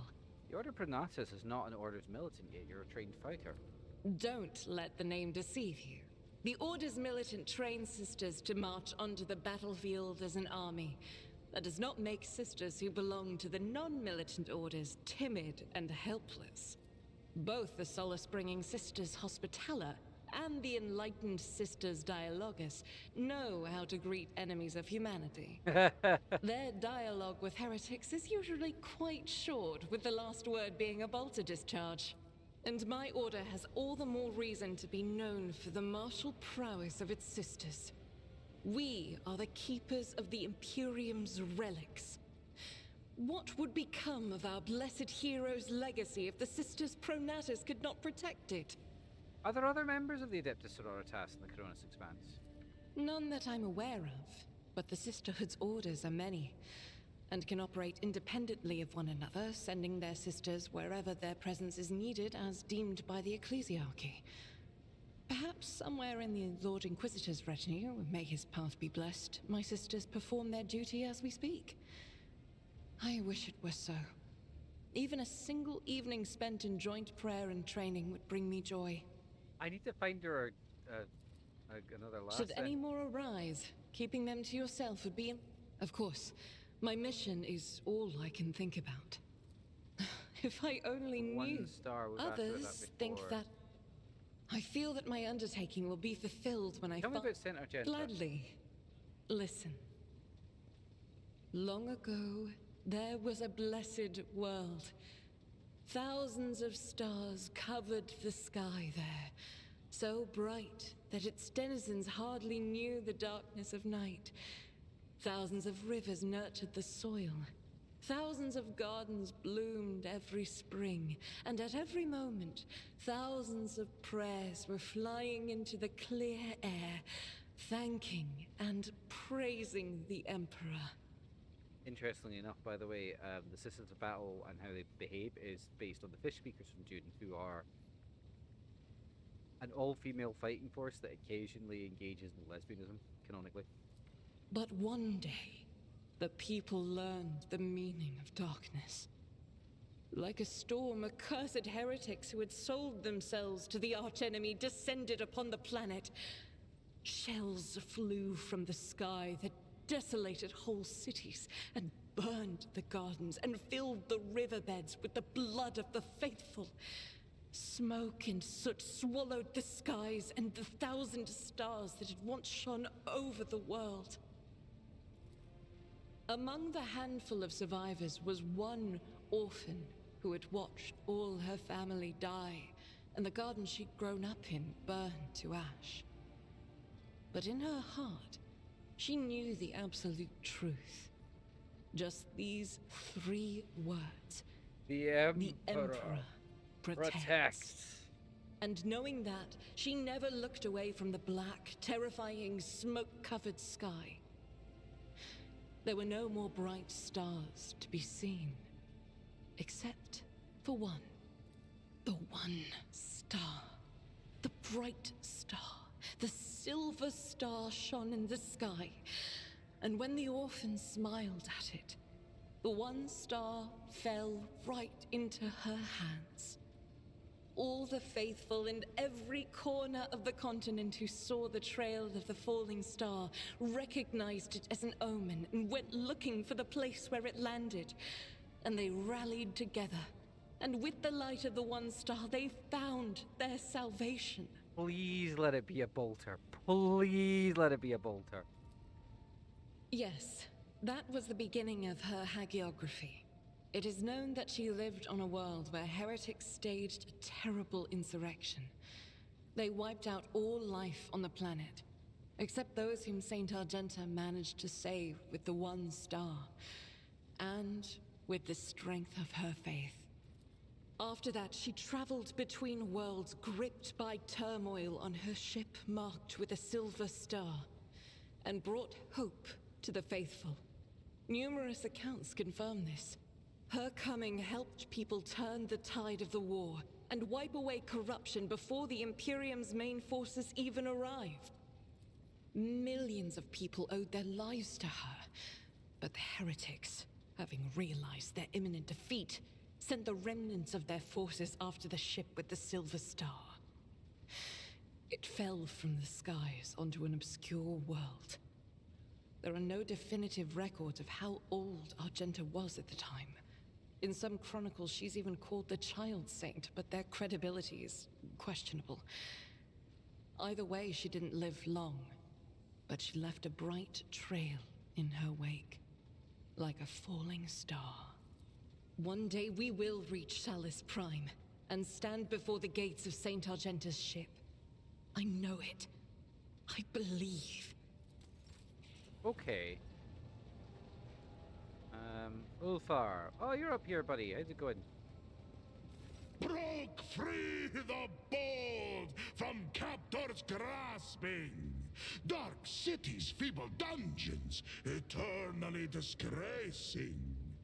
Flows now this saga in the hall of glorious feasting, where all extol the wolf mighty and the yet fatter cunning.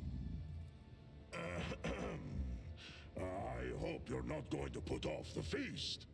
Our escape demands a grand celebration. Why did you call me Aidvater? This is the name given on Fenris to a pack father, a commander or captain. An Edvater answers to a Jarl, the commander of a great company.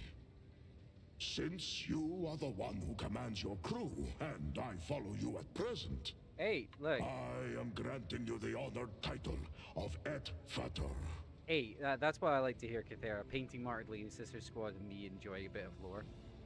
I mean, the only thing I think, like, lore-wise, the only thing I'm pissed off about is it's Monkai. It's always been Monkai. I don't know why they started calling it Monkey. It's a thing that voice actors in 40k games have been doing You, for like 10 years are a for maiden, no reason. not a father. But we have no word meeting Maiden Commander in our tongue, as all space wolves are men. But we have no word meaning Maiden Commander. I would never presume to give order to one of the Emperor's angels. You, sounds rather savage. You could be losing. Thank you for this honor. Be worthy of it, and see that you do not disgrace this glorious rank. What are you planning to do with your newly acquired freedom? Find my pack. As we speak, they are likely performing some bloody service for Calcazar. For that reason, I want to have a word with the Inquisitor. Why do you devour your enemies? Why do you think? Omophagia is clearly involved here. Genetic gift granted to the Astartes by the Emperor. This organ links the brain and the stomach of the Space Marine, allowing to absorb information and genetic code of any flesh he consumes. This is true. Space Marines will sometimes just eat their victims to try and gain knowledge. It's not perfect, but occasionally they'll gain like snippets of like plans and information, and if they go, let's not do it, Cass. It has to do with the Omophagia, yes? You are very well informed. Far more than a common mortal ought to be. Yes, it is true that I have gorged on the flesh of my enemies to reap the secrets from the steaming flavor of their meat. I have slain many Xenos and feasted on their flesh. My captors have watched me do it and taken glee in it, while I have been gathering information and planning my escape. How did you end up there? What do you want to know? What brought the Space Wolves to the Expanse? Or how I ended up in the non-human's Dark City?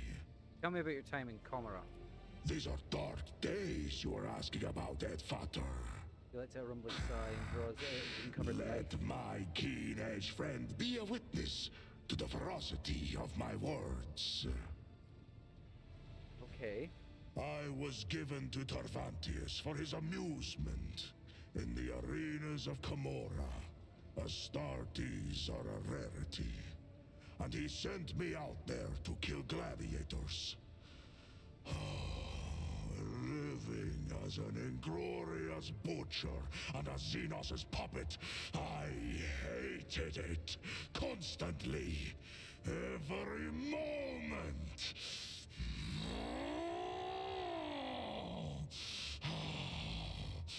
I had to take care of my mind before it was twisted to the seven hells. Fun little side note, it has not been confirmed, but it has been implied that the Great Khan, Jagatai Khan, the Primarch of the White Scars, is alive in Commorragh, but it's not been confirmed. Every morning I made entreaties to the Allfather, and every night I appealed to Russ. I trained my body, read the litanies, and in the darkest moments, I recited my own saga. I recalled every battle, every wound, every brother. And that is how I survived. How did you end up a captive? We had gone on a raid for Xenos prisoners and fell into a trap. We had no war machines to support us. Know that feeling. And some of our squad were wounded, so we were forced to retreat.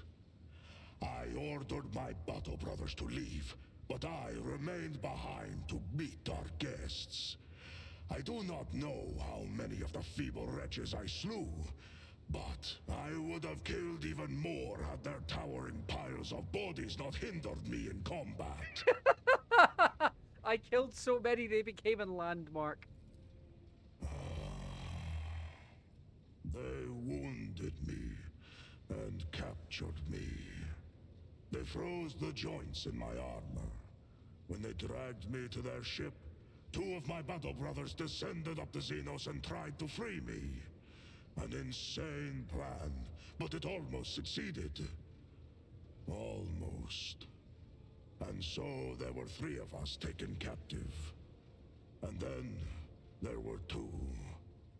And then I was alone once again. Your fallen brothers, who were they?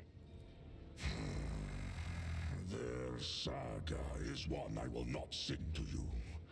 You have spilled no blood with them, nor shared with them meat unmulled.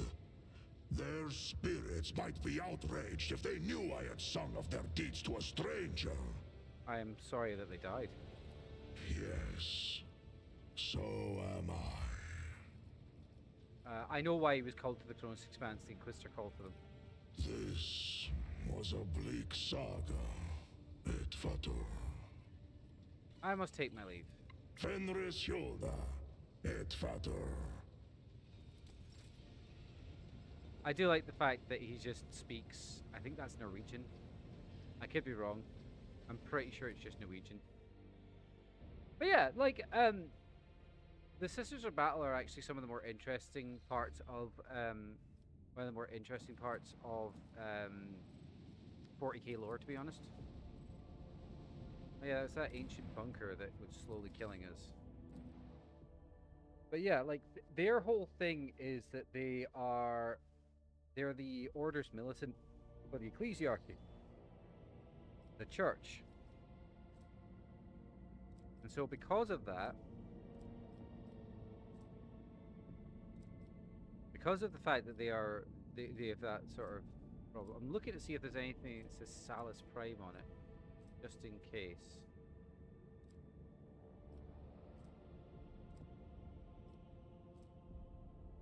I'm gonna visit there just to be on the safe side. Oh, Void Ship Bridge, what we facing? Is this gonna be Jai Hidari needing another banging session? I don't know, man. We already were extremely horny with Calox. Literally, I pushed everything off my table, like, come on.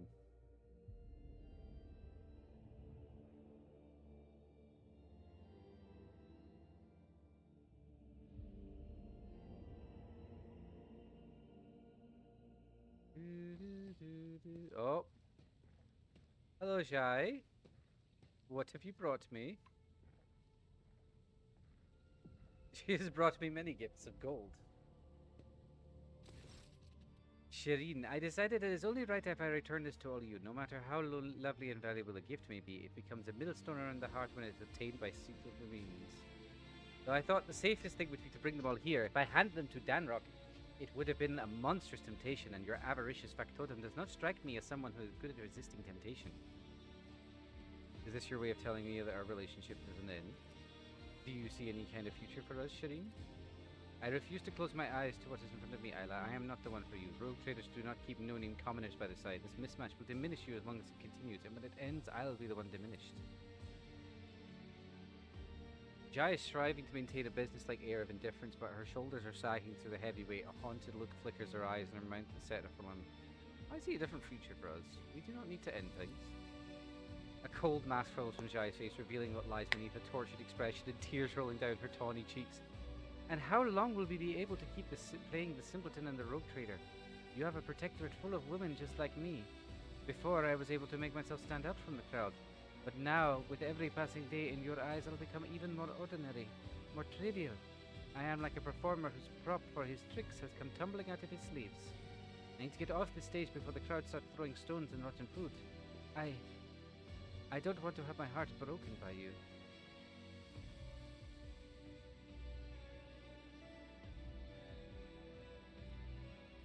I'm going to break down. Jaya Mira Fahin Tameria Shifriti. I am begging you to show me mercy. Don't leave. She shakes her head, frowning, but a traitorous smile of hope steals across her face. Stop. Now's not the time to play around. Don't even look at me like that. Damn it all, I can feel those eyes weakening my resolve, even when I know I'll come to a bitterly to regret it. Is she split up with me? You win, Isla. I can't resist your charms. I will drink a cup of our passion to the very bottom, no matter how bitter the dregs of the last swallow. I am yours. Excellent. Right, well that was great. Fantastic. She was going to split up with me because she was upset that we found out her deception. That's really sweet. Alright, okay. I'm going to go to Forgotten Twins, see if there's anything there.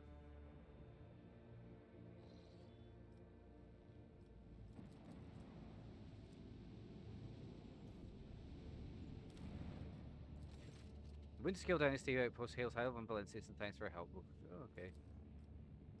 Alright. Well, the Winterscale Dynasty is fucked. I will say that.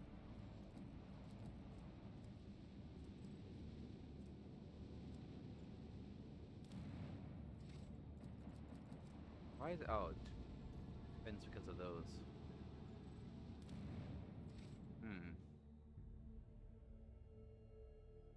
I need to find the Salus Prime. I want to try and find it for Argenta. She deserves something nice after all the shit that she's been through.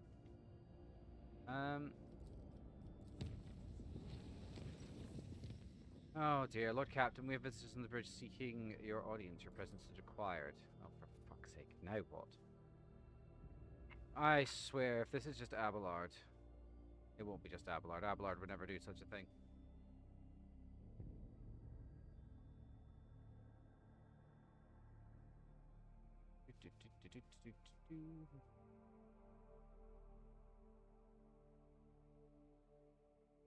I hope everyone's enjoying the stream today. Hope you're having a good time. Come on. You're 100%. Oh. Shit, did somebody find out it was my birthday? I think this is my birthday, my in-universe birthday.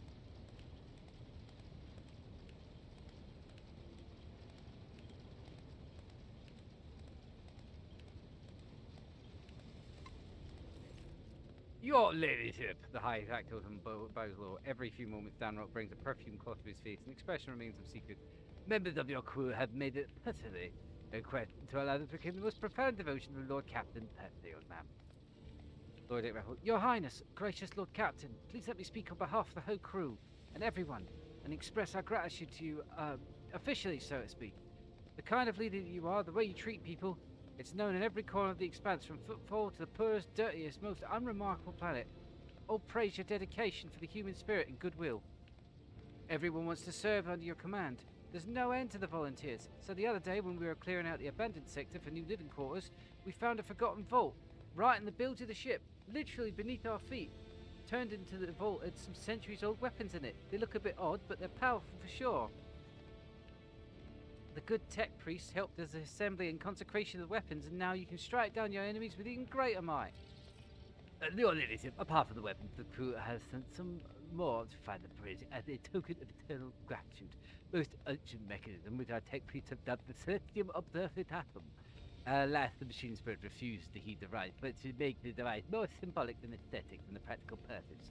If you wish to see, of course. I always make time for the crew. What the fuck is that? That's heresy.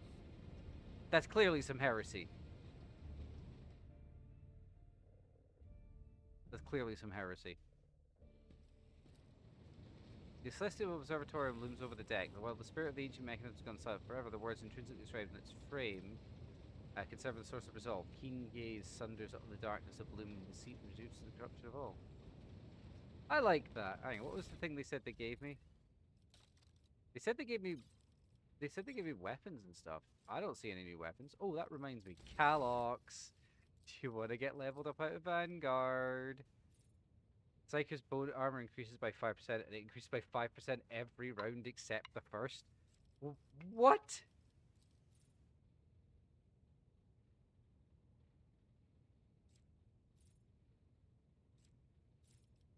Fuck it, we ball. And until the end of the turn, you can't die.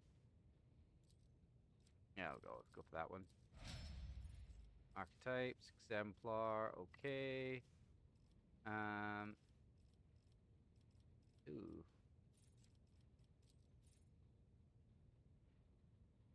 Okay. Let's go for flesh wound so you can regenerate health. I'm doing my part. Psi rating +1. Let's just keep buffing his psi rating. Yeah, sure, fuck it, we ball.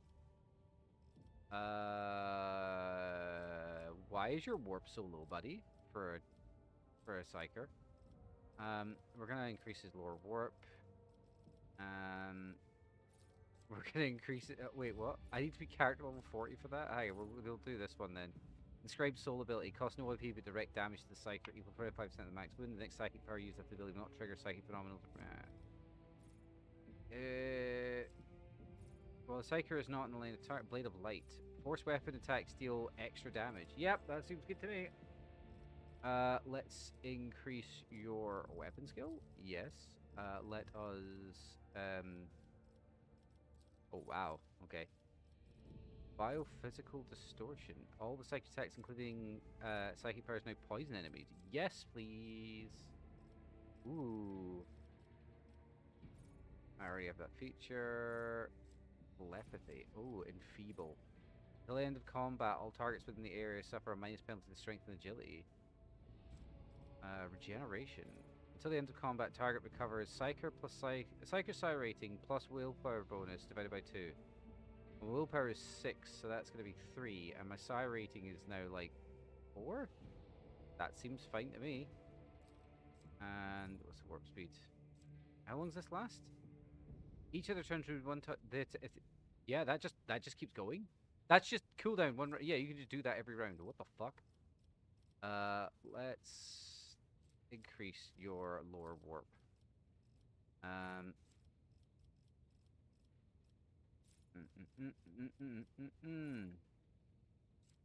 we can get all the weird psychic powered stuff. Perfection under fire. Character gains plus 5 to all characteristics. This bonus is doubled when they have 25% wins or less. Yeah, that'll do. That'll do. That'll do. Psi rating. Oh, psychic barrage? No, we're just going for Psi rating because that will be hilarious. As a side note, Calox. Hang on. There we go. So currently adds additional psychic damage.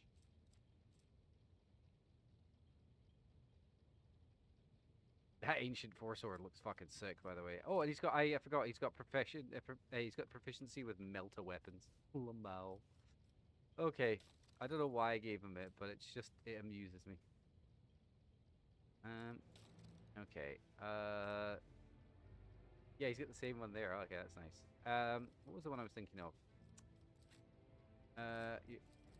You're let wear this. You can. No, we'll leave it off there. Right, okay. What should we do now? I want to try and find this Salus place. But I also want to go footfall, because there's a lot of stuff there we should really be doing. Let's check the journal and see what we think we should be doing.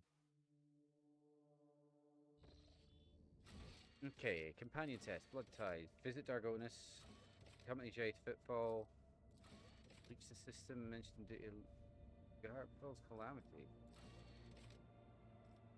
Aaron's not the biggest problem.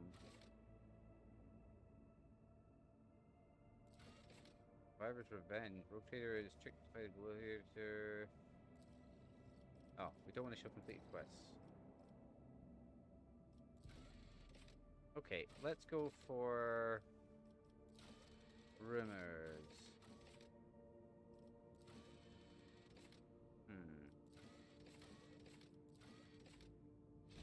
Okay.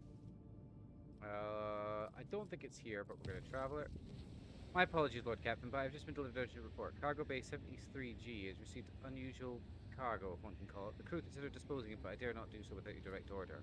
The cargo itself is a pile of corpses. None of the people on the crew manifest. Judging by the injuries, they were killed instantly and painlessly. Before somehow being delivered to the ship, next to them the crew found a strange horrid mask of Xeno origin.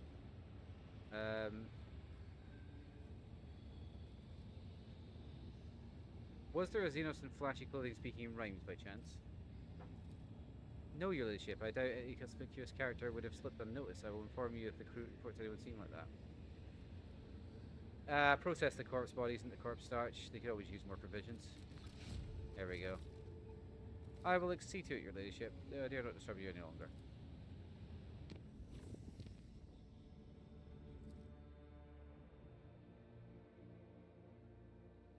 Look at him. Look at his big face.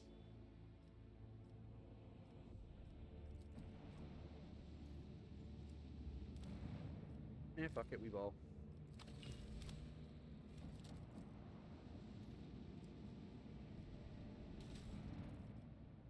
Oh shit, I should actually see about upgrading some of these things.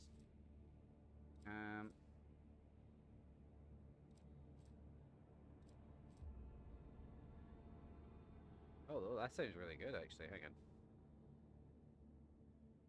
3 shots dealing 21, 4 shots dealing 21, 3 shots dealing 33. Take 3 shots dealing 33. 5 during yeah, so it's better than the other ones we have, and this is very. Oh, hang on. This is. Hang on. 7 points of damage in port and starboard, and 3 to the fore and aft. No, I'm not taking enough damage for that really to be concerned. We've already explored that. Okay, and there's nothing to extract there.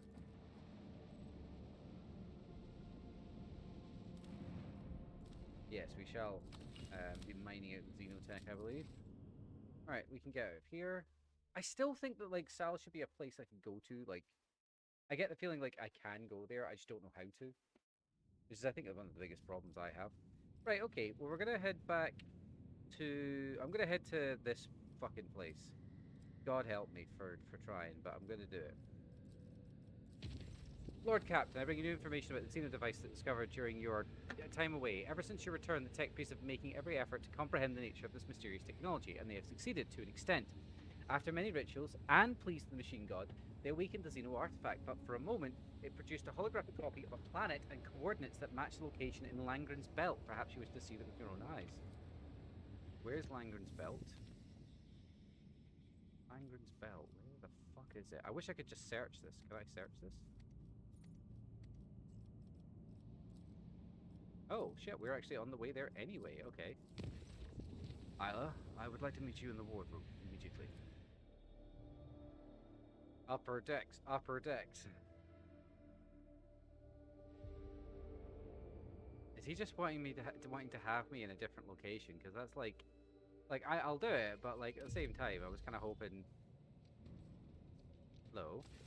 When you arrive, Hendrik stands from a chair. You came. Based on your tone, I thought it was for interrogation. What's this? It's a dinner for 2? Obviously. What else would it be? He lapses into an embarrassed silence. I suppose the format of the invitation was slightly incongruous. One day, you will master this art. I may practice. So, if you'll join me, I'll stand out to you. The meal passes in silence before more comfortable than awkward. At last, after topping up your glasses once more, Hendrix falls back to his chair and looks at you. His gaze is calm and relaxed. Time slips by imperceptibly in your company. Now, where did you get all this? I have my methods. A moment later, the smell drops away and he hastily adds, I didn't mean my working methods. No member of your crew has been harmed. What would you want to do once we have dealt with all the calamities around us? It is not for me to decide how the Inquisition will next employ my abilities. What are you talking about? What about us? 2 of us here and now. Let's not mar this time by thinking about a future neither of us can predict. Please. Am I imagining it? Are you deliberately... Oh my god, I'm doing the thing. I'm doing that thing that women in a lot of these conversational situations do. Am I imagining it? Are you deliberately avoiding talking about the future? I'm not avoiding it. I just don't want to say out loud what has been obvious from the very beginning. We are good together, don't get me wrong. Every day that I spend with you makes me happy. Especially after Commorragh. That you are alive is a blessing from the God Emperor. I don't see much point in wasting the time he has granted us on anything upsetting, such as discussing our non-existent future, so let's not do that. I can't believe this. Void take you, Jesus Christ. You are still a close... Our non-existent future? While the Lord Inquisitor's order remain in effect, I will be at your side, but as soon as the Holy Inquisition makes a different decision, that is the nature of my service. What I want doesn't come into it. You're still a closed book to me, and that preys on my mind. Decades in the Inquisition just haven't made me a poor conversationalist, it seems, but a paranoid one. I keep silent even when I could say something without risking harm to you or me. I just wish. He rises from the seat. Sometimes I stay silent to avoid causing pain. When things are self-evident, I can't bring myself to say them aloud. The truth is simple. You're a rogue trader. I'm an agent of the Golden Throne. We serve the Imperium, but sooner or later our duty will come between us. We have one life. I don't want to give all of mine to the Imperium with nothing left for myself.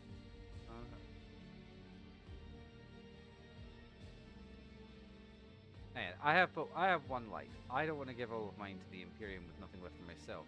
Do you? Do you actually want it? Do I want it? His fingers freezes through, though his heart just skipped a beat. Damn it, he swears bitterly. You once rebuked me for never directly saying what I meant. You're right, I can pontificate about the creed of my duty, but when it comes to saying what I think or feel... He falls silent. He closes his eyes and torches the expression of his face. Zliswang, like in regicide, whenever a move or even a thought follows only the will, it will make matters worse.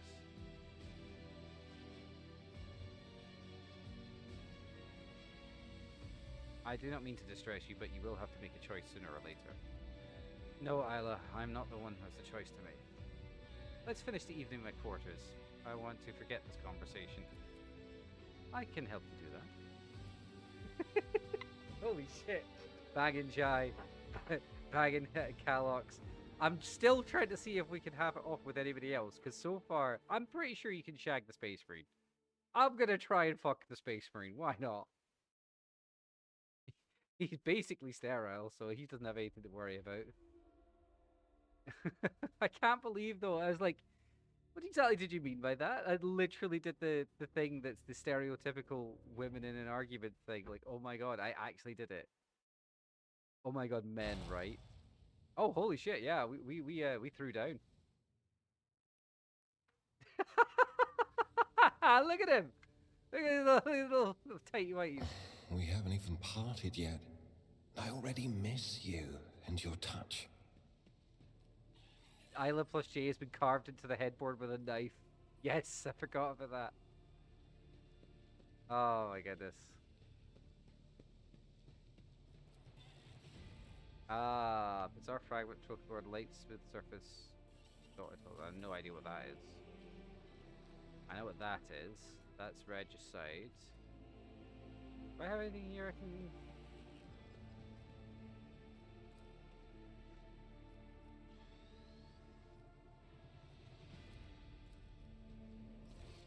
Okay.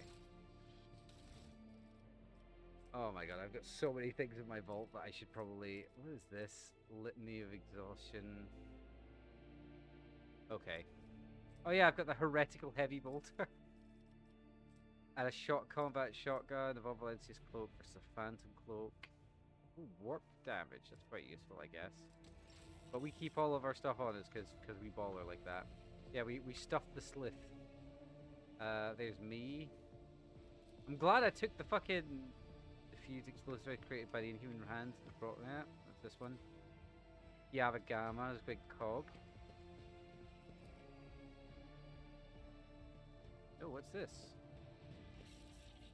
Lady Drakari. Oh my god. Right. Okay. I want to see this thing that says that there is there's something in the place where we have to go to anyway. Come on. Come on.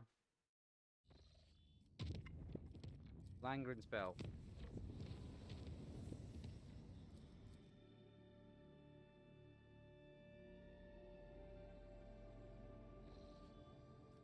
Ravaged Void Station, you say?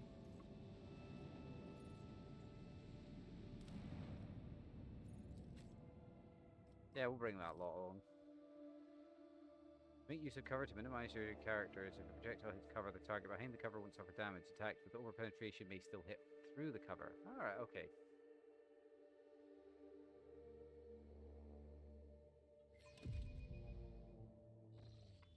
Is there anything here? I don't think so. Victory awaits. Yeah, if I'm not mistaken, we have cleared this area. In which case, we don't need to be here. Yeah, this is where we fought the Forge Fiend. And we shouldn't have won, because the Forge Fiend is terrifying. Oh, good lord. We're just trying to find whatever this weirdness that we were supposed to find in this area.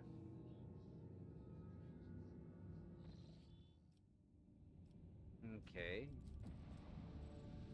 Unidentified beacon. Having already studied the surface of the planet before, the augurs detected a suspicious zone with an unidentified object in its center. It must have been hidden previously by some sort of force field, but is now for some reason inactive. Having already studied the surface... Okay. Oh shit, I don't know what it was I just selected because it gave me the same answer 3 times. I have no idea what I just did there. I might have just said leave it alone. That's deeply annoying. Do I need more plasteel at 45? No, I'm good.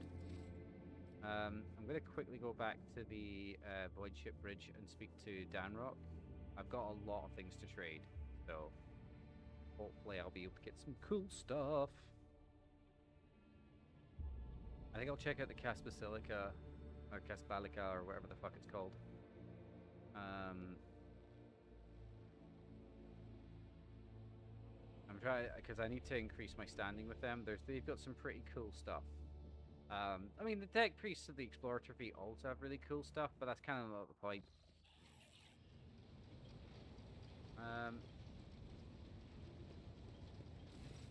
But it's you, Lord Captain. How may I be of assistance? Transportation of goods. Drusian's Explorator. Let's have a look at the Explorators.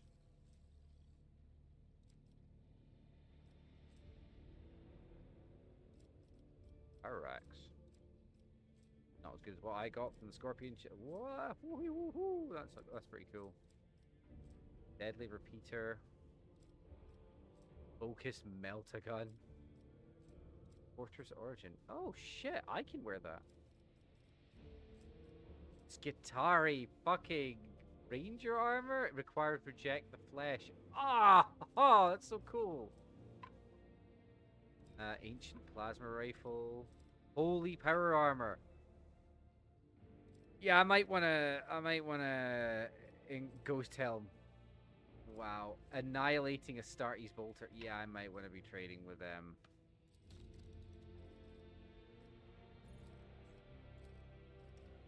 I only got up to 26. It's so far away from any of the really cool stuff. Oh, that is so cool. Cars Pyromancy. Okay. Alright, nothing there. I will say that we are going to start moving some of our stuff into, especially some of the stuff that new cargo has been created. Yeah, so especially some of the stuff that we've got like an absolute shit ton of it. Like there's nothing for me, as it were, to keep it. There's no advantage to me keeping it. Get rid of that and all. Manufactured sword. Get that the fuck away here. Get that the fuck away. And that. And this. And that. And definitely... What the fuck? That thing is dumb as hell. It does so much damage. But I like the Scorpion Chainsword. But holy shit. 27 to 37 damage? What the hell? Right. Go back. Casbalica. Like tradable. Trade. Oh, we jumped up to level 6 with them. Okay. Anything good here? Carcass and Gauntlets. 10% bonus critical hit chance. Bonus double to the wearer has not moved. Calibrated heavy stubber. Huh. Stormbolter. Stormbolters are awesome. Bane of Sorrow. Astartes Pattern Bolt Pistol. Breath of Purgation. It is a flamer weapon. Oh my. Black Heart Cabal Origin. Oh, so you need to be Saboteur's Helmet. Fortress World Origin. Chaos Light Enforcer. Oh, you need to be a heretical? What the hell? Deadly Dancer Boots. Whenever you reach 0 movement points, you deal... Whenever the wearer's movement points reach 0, the wearer deals maximum movement impact damage to all adjacent enemies. Armor-piercing ammo. Reinforced Voidsman Armor. Oh, I can wear that. It requires an iconoclast. The wearer of this armor is immune to crit hits so long as no party member has been prone throughout the entire combat. What the hell? That's so fucking strong. Implacable Tempest. It's a two-handed las weapon. It deals additional damage, 4 times ballistical damage to enemies with more than 60% armor. Jesus Christ. Astartes Pattern Chainsword. Heliarch's Gloves. Inquisitor's Badge of Office? Right, okay. Fellowship of the Void. No, nothing. He doesn't want to trade anything. Alright, okay, cool. Imperial Navy. I would like to trade with you. Select tradable. Boom. I go from level fucking 1 to level goddamn 8. Let's have a look at what's in here. That is slightly better, to say the least. Yes.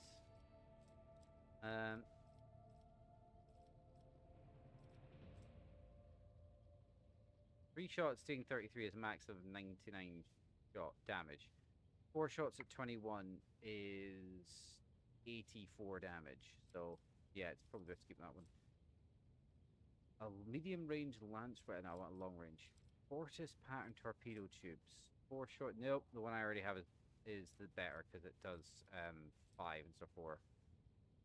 Strongs. Yep, there we go with strong braking. Nope. Pulse shield, 8 points protection. Sector is this. This is cool. I bet the one I've got is better. Glimmer Power Void Shield 90. It's 120 points for each sector. Yes, that will do nicely. That will do very nicely, actually. Okay. Okay. Let us leave there. Right, we're gonna head towards Footfall, I think, because I can't find. I want to. I will Google it to see if in game. I will use the in-game Google. But yes, we've been traveling for quite some time, which is why I'm considering calling it for the evening, because we've been streaming for nearly 5.5 hours. So if I type in Dallas,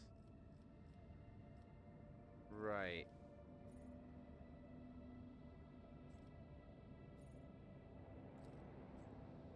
Okay, let's quickly do this warp travel.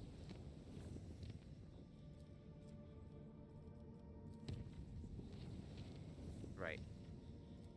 I think we had something that we needed to intervene with, if I'm not mistaken. Hang on. Nothing on this gas giant? Nope, nothing on this gas giant. Oh.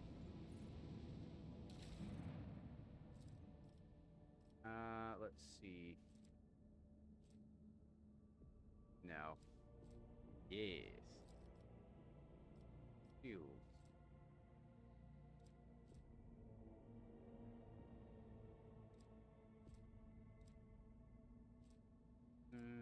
Is anything? Where is it? No, if I want what I've got. Long range cannons, 3 shots on 21. 70 points for each sector. This amount is doubled against enemy blast attacks, but the one I already have is 80, so why would I bother with that? This is 120. That is much better. Yes. Giannis, what is it you want? Your ladies, it's reporting about disaster. Good figures that appear at dusk and go away at dawn. In a ravenous swarm, they attack one agricultural facility each night, freezing everything they touch. The attack takes place in complexes closer to the uncontrolled sector of the planet, where nature itself is turned against them. Unfortunately, not too many facilities were damaged. A irreconcilable struggle has been to move the borders of the affected sector. The important production lines have survived. What's mysterious silver? No. What do we know about these wraiths? Not much. They are incorporeal and difficult to discern, but they happen to have Eldai features. The spirits draw out the warmth of humans, plants, and inanimate objects, but it seems they do not hunt down consciously. Rather, they simply do not notice anything in their way. At dawn, they dissolve into mist. The wraiths also differ amongst themselves, that there are some are dark in the void, and others shine like stars in the night sky. We're spawning these wraiths. It's at the corrupted sector. It is likely they gathered the borders at the break of dawn and whirl in a wild dance, howling and destroying all living things, and disperse into thousands of fading fetters. The agricultural facilities that happen to be in the way of their dance all fall into disrepair. Something's not right. Wraiths appear on the planet's outskirts, rush towards the heart of contaminated regions instead of invading from within it. Furthermore, their differences suggest there are two groups of race opposing each other. What do we think of my advisors? When dealing with Xenos, one should be prepared for the manifestation of all sorts of ominous mysteries. There is a whole cast of specialists amongst the cold traders who can whisper at Xeno artifacts to expel the spirits residing within. Perhaps we should ask them. Instead of relying on the wicked to solve these problems, it would be better to turn to our good priests. They are skilled exorcists, and the ecclesiarchy knows how to drive out dark spirits. Shall I find the master where Xeno whispers that will exorcise the spirits from the Xeno artifact? Of course, Shireen. Ishai Hidari has friends all over the place. A group of suspicious characters covered in talismans arrives in Yanis. After seeing the dance of the ghosts firsthand, they are conferred and they make a short trip into the jungle. They later return, their numbers diminish, loaded with ancient Eldari obelisks stolen from the ruins. Locals have called the obelisks installed in the agri complex of Blessed Miracle. The energy resonance of the obelisk has formed intangible domes providing shelter against the wraiths. Oh, 1 damage per character in the party? That's pretty good. That's great even.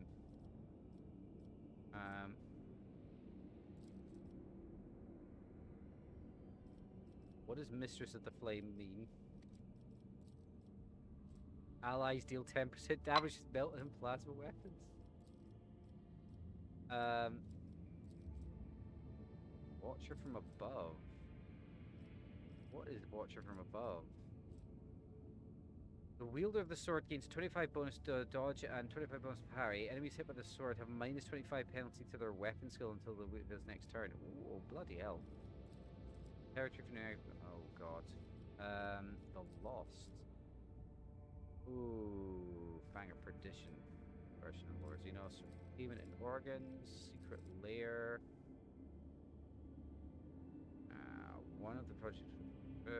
What does Secret Lair get me here?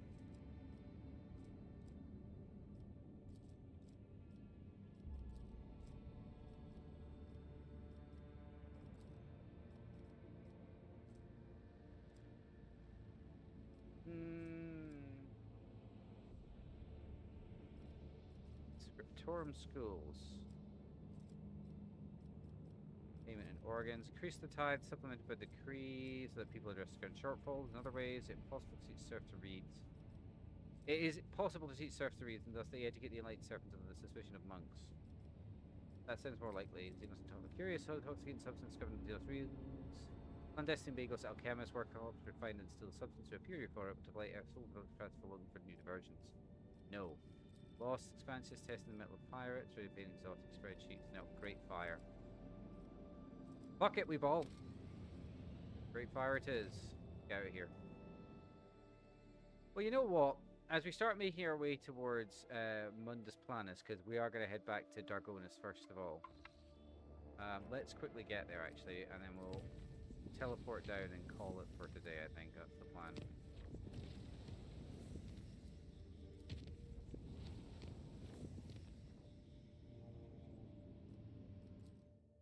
I don't know why, I'm just getting a feeling.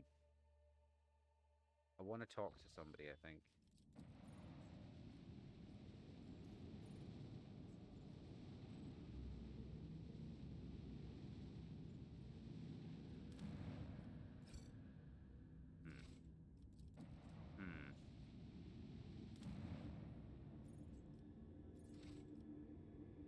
I'm just I think this is where I went for the wrecked void ship. I think was where we found the there was a black ship used to move around psychers. You know what? We'll look there very quickly and see if anything, if I'm just going crazy, or if that was there, if that wasn't there before. I'm not sure. I don't think it was. So I'm just going crazy. Ancient Imperial ship of the Ark of Redemption was hidden below the surface, impervious to Augur's sight. Had the rogue trader not found the pieces of an Archaeotech compass that resonated with the vessel's defense system, it would remain lying in the bottom's chasm, lost in the land deserted and forgotten forever. Oh, sick. We received a HAD data, but what the hell? The Depths Mechanics Acolyte studied the ancient data archives and concluded the vessel was crashed there about 300 years ago after running into an asteroid stream. Hoping to rescue some of the colonists, the captain dispatched 4 lifeboats whose tragic fate you already know. Although time and weather were not kind to the Hammer of Redemption, the crew still managed to salvage plenty of valuable items. Fuck yeah. Alright, see, that was worth it. I am not going crazy. I'm not going crazy. I don't know what you're talking about. What we're going to do is we're going to jump back to Dargonus, which is in Mundus Valencius. We have to deal with this nonsense. Alright, okay. I also need to go check out one of the other, like, outlying systems as well.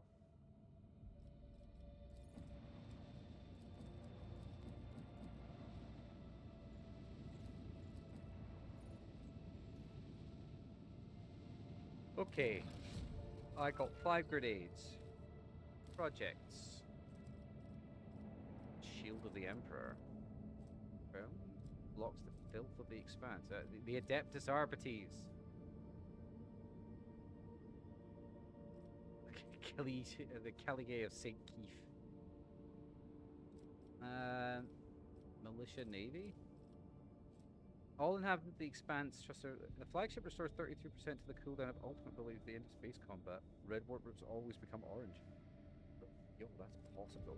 Oh, can we put a Skull of Progenium? Loyalist Garb. What the hell? Right.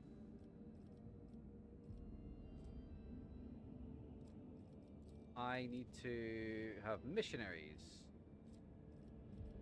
Missionaries. There's missionaries.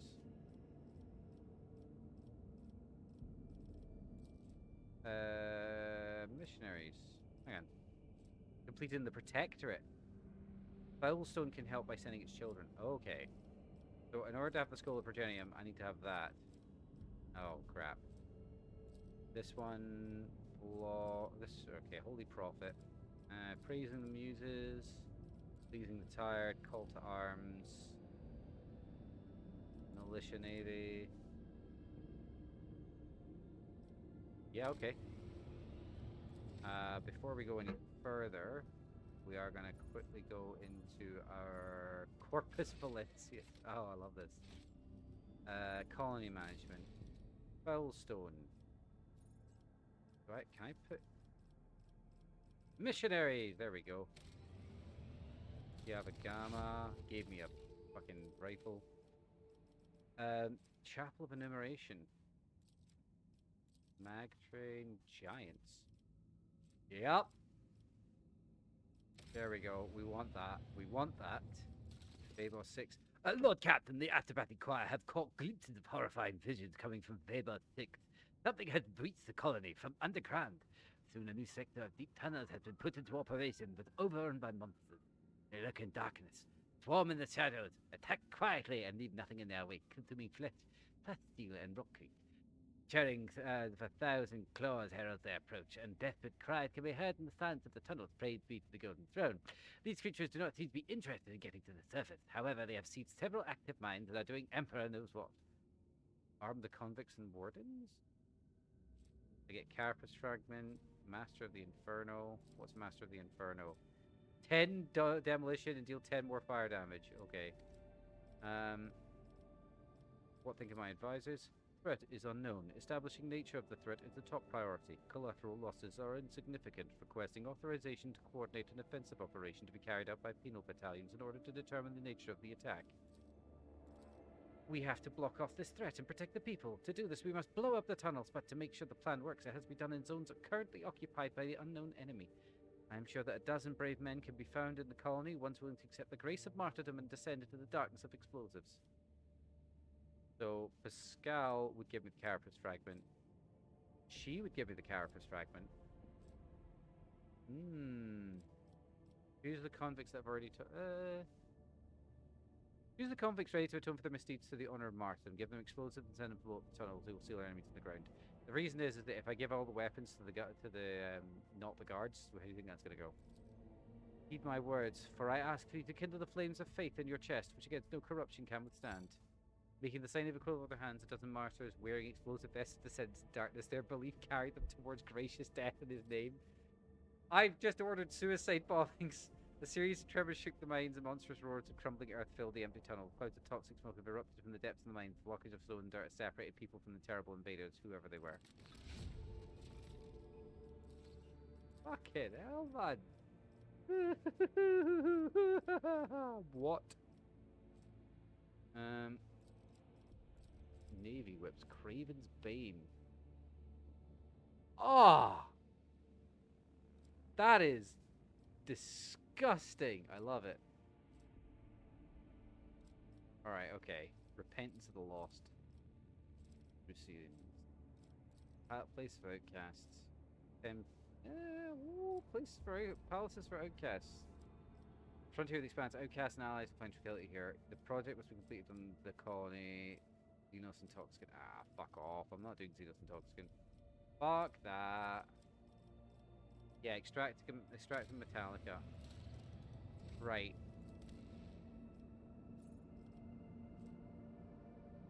So it should be much higher, but it's only at 5. Filth of the Expanse. What the fuck? Okay, let's check my journal here. Goat Footfall, Mundus Valentius must probably go this right. Okay, let's quickly go there. And we'll keep Jai with us because we like Jai. We will not take Yoret. We will take Cassia. But I think that's where we'll call it for today. So thank you very much, everyone who's enjoyed the stream, whether it's live or on the re-upload on YouTube. Yes, I have noticed that I've been putting up on YouTube. If you want to replay through some of my greatest hits, I have been uploading every single week for the last wee while on my YouTube channel. My playthrough of this, along with my Deus Does Deus Ex series, which will be going up, I think, tomorrow morning, or tomorrow evening. I can't remember. I think it's tomorrow evening. I need to check my YouTube, and I'm not doing that right now. So you'll have a new Deus Does Deus Ex fairly soon. Oh, hello. Oh yeah, this is the Viserians. Ladies and gentlemen, please stand aside. There is no need to crowd around. Governor Driveton will take care of everything. I'm worried about this. This is ridiculous. Such a thing happening right in the Rogue Trader's Palace.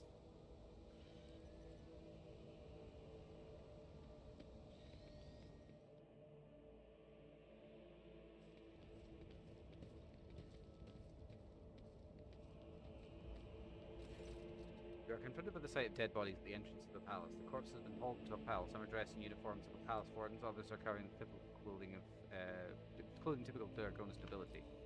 Your ladyship, we are honoured by your presence. Examine the assailants. Observation. There are rare, high-functioning servitor specimens present among the expired units. Such specimens are traditionally bestowed upon the noble houses that are most loyal to the sacred fellowship of the Adeptus Mechanicus. Cosmetics of the deceased do differ from the implants that ordinary people wear. Their intricate construction makes it clear that the deceased were not ordinary humans. As far as I know, House Gaprak has received such servitors from the Crimson Priesthood as gifts in the past, although this is my first time seeing one myself. What's this mess? You see, your ladyship, those people wanted to attack. Second Lieutenant of the Palace Guard, Elam White, reporting. Shortly before you arrived, we averted an assassination attempt on the rogue trader. The palace soldiers detected the intruders and engaged them in combat. Where's the court chancellor Clementia Viserion? I think she's with the rest of the House Viserion, detained to the throne room, that is. Governor Drivestone has gathered all the Dargon's nobility there to pronounce the guilty verdict against House Viserion. Why is the governor not here to greet the rogue trader? I do not know, your ladyship. Perhaps he is... you could probably find him in the throne room where the governor intends to put House Viserion on trial. I must take my leave. Right, well, we've turned up and the House Viserion is going to be on trial, so let's just go and execute him. Like, I'm like, I wanted a fucking reason. I've read about this. I'll put letter inside the pocket of the assailant's thing. Oh. I won't tolerate weakness. I thought I could access it or do something, but no. So we'll have to leave that off till next time. Thank you very much for everyone who's joined along, whether it is live or on a replay or on YouTube. It's very much appreciated either way. If you like what you've seen and you're watching us on Twitch, you can give us a wee follow. It's free. And more importantly, you'll know when I'm going live. If you'd like to support the channel more directly, you can of course give us a subscribe here on Twitch. But if you don't want to give Amazon or Twitch your money, I totally understand. That's why, as you might be able to see, there's the Patreon link and my Ko-fi link, which is coffee.com/DeusBlackheart, and of course patreon.com/DeusBlackheart. I put up updates when I'm doing stuff every month, and if you're in the $5 tier or more, I say thank you even more so, and include you in the credits of any of my YouTube videos that have credits. So thank you, big thank you to Sean Butts and Mirrorlab. In the meantime, though, have yourself a lovely rest of your day. Enjoy what you can do, Imperial Citizen, for life is fleeting in the grace of his glorious light. I will not be back tomorrow, but I shall be back on Friday where I'll be playing Shroud the Avatar, and I hope to see you there, good citizen. Otherwise, I will set Abelard on you, and I will hit you with him. He is very, very strong. But in the meantime, have yourself a lovely rest of your day. Be pure, be vigilant, be faithful to the God Emperor. And goodbye for now.